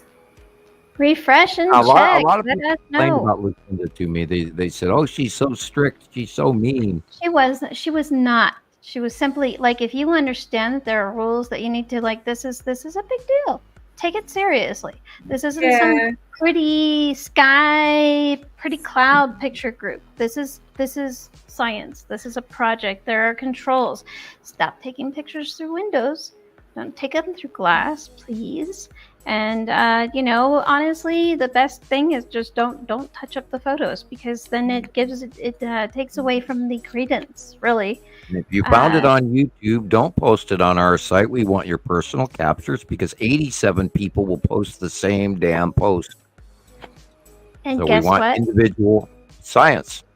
We can search those images, and we can find very quickly whether or not they're your original images. So on Montana Skywatchers 1-2, I know for sure it's a requirement that it be your own capture. I do. So, I've allowed a lot more leeway than I used to, depending on the material. And I do have to admit that the older members do have some rules that are slightly bent in comparison to the average person, because like JD, he's been around for so long that I let him post stuff that he actually goes out and searches for, which is great. Because he's been a member for so many years, he knows what he's doing. So pay attention to the people that do that, because not everyone's allowed to, and it can give. I mean, monkey see, monkey do. Yeah. But don't do that. Just if you're not, just stick to posting your own stuff. There are certain people that have that, and JD's one of them, and there's a few others, and I believe Leandra. And a lot of people want to post stuff that they learned online as well. Oh, on the internet, I learned this, and I found this picture. That's not always right, is it? Yeah, and I found this Nibiru, the red planet orbit model, and it shows this one pass through our solar system, which is completely wrong. And so we've gone through all of that over the years. So this is why we want citizen science membership people to post their material, their sightings, and not a bunch of junk off the internet, which unless is you're also qualified. A way of documenting where it's coming from. Right. And then we know, and we can ask them questions like, what direction were you looking? What time of day was it? Yeah. All of that stuff. Now, is it a recent picture? Exactly. I did find out that Apple does not offer the ability to put a watermark on your photos, whereas your droids will. And so that was one of the things Jesus had commented about, that he feels like he's been held back being on an Apple. And I honestly don't. I prefer the Apple for my iTunes, and I will use my droids for the cameras and everything. But there is not a function. You can do that. You can go back and re-add it through editing, or you can pull an app onto your Apple phone that it makes watermarks for you. And again, you just have to apply them. But there is a way to do it on your droids. You just go into your camera settings and click on watermark. Crossing toward the Cayman Islands and heading into the Gulf. I have not tried that before with the watermarks. I've not played around with that any, so I should already. Yeah, well, the great thing about the watermark is that all of my photos always, now you can move that watermark around. I can put it over to the left or over to the right. Usually I'm just trying to keep just a little line of the horizon in my photo, so I know myself which way I was facing. Because if you don't, then you don't know. But it will timestamp and date stamp each and every photo I take. Yeah. So and that helps us in the future. If we save one of your photos and we use it for scientific purposes, we can look at it automatically and say, hey, this is Andrea's picture, or Carol Ann sent this in on August of 2022 or whatever. And that way we also know what we're looking at. It's an old picture, so therefore back then, and then we go back to our old site drawings, and we can tell you right exactly what it was. And because the site drawings are accurate, and this is also why we date the site drawings, and so everybody knows, and we can cross-reference, and do comparatives. And that's why I love Rebecca's comparatives, because she's always grabbing the drawing and then the people captures and putting them together. Very rarely does Sam say, well, this is actually that. That's a very rare thing. And what? Well, I stopped having to correct Rebecca years ago. Yeah. Well, there's very few recently. Like I can think of maybe 2 in the last maybe 2 years. But what she's done is instantly goes out, pulls it all down from wherever it was posted as soon as she finds out that it's not accurate, and then fixes it and then reposts it, and no one's the wiser. Yep. She's always really fast about it too. I mean, I post pictures in the morning. Yeah. And within a couple hours, she's got a comparative up, and I'm going, wow, that was quick. Thank you. I didn't even have to go in and do the work. So, and she did it on one of the podcasts. Even she can do all kinds of things at the same time. Yeah, magic. And she fixed one right here on the podcast, because it was when we had the Isaactum's yellow moon that I had taken a photo of, and it was just slightly off, and she was able to change it up real quick, and while on the podcast, practice and everything, makes perfect. So watch. That's a good point.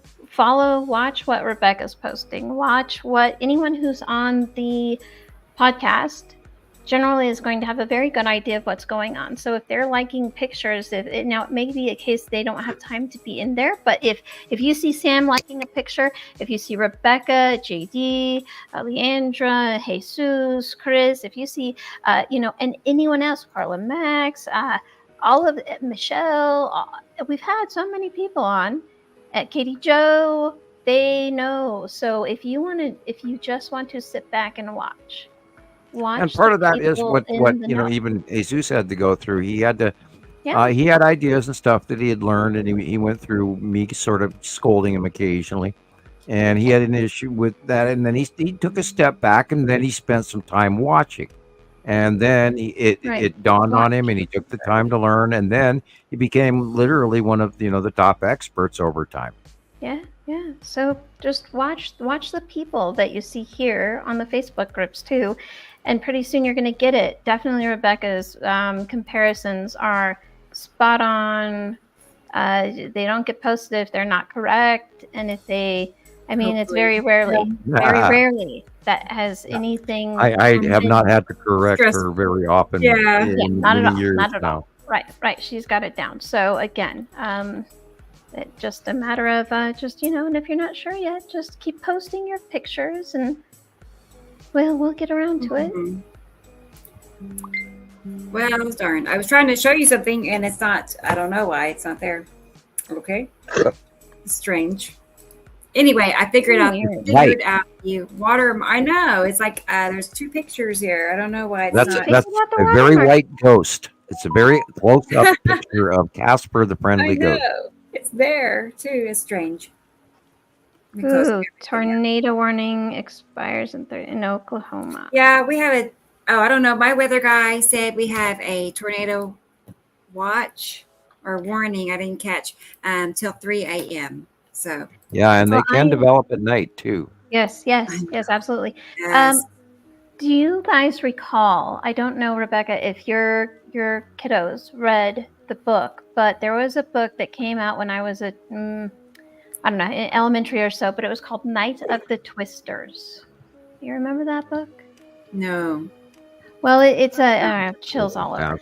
Anyway, it talks. It's written from a younger child's point of view, like a 9 or 11, and he's got a little brother with him, and it's a big old twister comes in, and I want to say it's Ohio or Oklahoma, but it comes in at nighttime, and it just kind of walks you through the whole thing, and it was a great read, and it's a good read for your kiddos to make a book report on. But I was teaching Avery about the F5. I was teaching her about the F5 that had hit Joplin, Missouri, which I would agree with Sam was a very close pass, and I mean.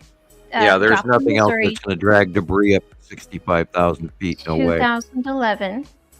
There is you can see that concrete cinder blocks for the parking blocks were picked up and moved. There's actually a 4x4, a wooden 4x4 that is impaled through one of those concrete cinder blocks. And so, I was teaching Avery about it, and we had it on the TV until the NFL draft came on, and no offense, men, ladies who enjoy that, but I quit watching there's that. a lot more to life than that soap opera, and it's very well played out, and hey, until the Vikings go back to the Super Bowl, I'm not watching. Yeah, same here for the Broncos here. I mean, this Broncos country. There you go. Wow. Yeah, exactly. And my spouse grew up in Maui. He was born there, so he watched. The only thing they got was Dallas, the Dallas Cowboys. So he's a Dallas Cowboys fan. Oh, okay, yeah. And you don't change teams, even don't change. Yeah, teams. you don't change teams. Yeah, no. You can be a fair weather fan, but don't change teams. I was going to say, it looks like rain is headed my way. And just as Nicole was talking about the book, the Twister book, Night of the Twisters. I heard a big old clap of thunder outside. Went boom. Yeah. So. Yeah. Well, maybe I ought to look outside again. Of course, if it's dark. Yeah, I see a storm chaser on his way or her way to JD up in Kansas. Well, actually, he's going to Wichita. That's where JD is. I think Wichita. Yeah. Yeah, So, he's in Kansas that way. Definitely. Yeah. Reed Timmer is one of the Gillian was talking about Reed Timmer earlier. I'm subscribed to Reed. Likewise, and I know for sure that if he's ended his he was on for 7 hours 45 minutes, and he's ended his live stream. But I mean, you want to see some incredible cloud structures or bases of the planets, go look at his channel, and if he is streaming, if he's going to be filming in your area, stay weather aware. He's not going to be there just for sunny clouds. And I mean, he drives around in a vehicle called the Dominator, which is made to have extra protection and armor to keep the occupants safe from all of the hazards of storm chasing. And they tell you that they're professionals and not to go chasing storms if you're not a professional. It can be very, very dangerous, and also not easy on the psyche to come across catastrophe scenes. So, or destroy your car over, or destroy your car. It's no good. No good at all. All right. Okay. Where is my volume knob here? I'm looking at Ryan Hall right now. Okay. Is he on live? Or yeah, no? Ryan Hall, y'all. He is on live right now on YouTube. Ryan Hall, y'all. Talking about new tornado warnings too. So there is more action still going on. Yes. Right. You watch the link, Rebecca. Sure. I'll take it. He's great. Ryan Hall, y'all. Y''ALL. He was a professional meteorologist that was on the TV, and something, I don't know what happened, but he talks about wanting to be a YouTuber since he was like 10 or whatever. And when the big media outlets, I guess, just didn't want to play ball the way he did, he went to YouTube and became a big a meteorologist on YouTube. And honestly, he will give you more information, more accurate and on target. Yeah, there is more on the way info toward Tulsa. And it is literally over Oklahoma City right now as well. And he is focusing on that. So maybe you might want to actually, if you can bring live across. Yeah, there's a big pattern going over Oklahoma City right now. That means there's more on the way toward you. Yeah, and that might have been why we all ended up going black, and we had little wheels spinning, all three of us. And you had been freezing, Rebecca, both in stature, and you were also popping in and out sound-wise. But you haven't now. But yeah, Ryan Hall, y'all, is that YouTube channel. And yeah, I follow him, and I often share his stuff on Facebook because, I mean, honestly, he's got it down, and he's putting information out before your local teams are usually getting to it. So, a good one. Yeah, and he runs his streams about as long as we do. Oh yeah, he'll be all day. I've watched his all day ones where they're. I mean, if it's an active weather day, then I mean they'll be on as long as it's going crazy. And he has a whole team of chasers, storm chasers and meteorologists working together. Yes, and they raise money and they bring in food to disaster areas and stuff like that. Builds goosebumps. Yep. They do that. They did that a lot. They did that a lot last year and the year prior. And he's got 1.82 million subscribers. And it's just going to keep going up. And he didn't even have that many he was still trying to get to 1 million when I had first found him. But great guy. He's got 2 little kiddos and a wife, and they're out in Kentucky. Yeah, you should have Taylor watch that. Yeah. Yeah, he was coming in and asking me. He apparently there's a tornado in Moore or Right. something. Yeah, there's a whole new, bigger system coming in over Oklahoma City, and it's headed your way. Yeah. So it'll be a long night. Perhaps. Yeah, it might be. It might be a long night. Yeah. Yeah, it's over Norman right now. Right. But I don't know about you all, but I am. You ready to go? I am about. Yeah, I'm already about an hour past where I said I'll shoot for. Yeah, but yeah. It's always a pleasure. Well, by all means, if you need to go, then do so. Rebecca, you and I can either go on with a little bit of Ryan Hall, or you can back out and watch that if you need to, and then I can go and do other things. I'll be watching it on the television in the living room, but it was just your choice. Yeah, I think I might hop off and go check on Alan. I've been away well, good all idea. day. Yeah. Yeah. Let's just end it here then. And then I suggest everybody out there go ahead to YouTube and Ryan Hall, y'all, and get his live stream right now, and then you'll be watching along with us. And I'll go pop it on in the living room. And hit subscribe to him and get those notifications, because he's always on. He is always on. He's on Facebook. He's on TikTok. He's on do a good job. I don't know. He's on X. He's on Instagram, and he does a great job. And he will share days ahead what's coming down the pike. And to the accuracy that he's great. So a good one to watch. Better job than Weather Max, and I like Weather Max. Absolutely. Ryan Hall is probably number one. He is on TikTok also. Mm-hmm. Good night, Caroline. Okay. Well, then everybody go be careful, stay safe, watch your weather. Be sure to watch a second time on Nibber Followers Anonymous on YouTube, so we can get that silver plaque for Rebecca. We got to raise her membership rate and help her move forward. And thank you for everybody who's sent donations and everything. And we will talk to you again. Let's see, what is today? Tuesday. We'll be back Tuesday night. I was going to count back what day we are. Where are we? I know. I had to But don't forget to like and subscribe, because that really will help the algorithm to get people here. So please do like that. We're definitely getting new listeners. I see in the comments we're getting new names coming up. So, and they're fascinated. Good night, Rodney. Welcome. Yes, good night, everyone. And stay safe, guys. weather aware. All right, I'll be the first to go bye-bye. Okay. Good night. Bye, guys. Good night. See you in 2 days. Bye-bye.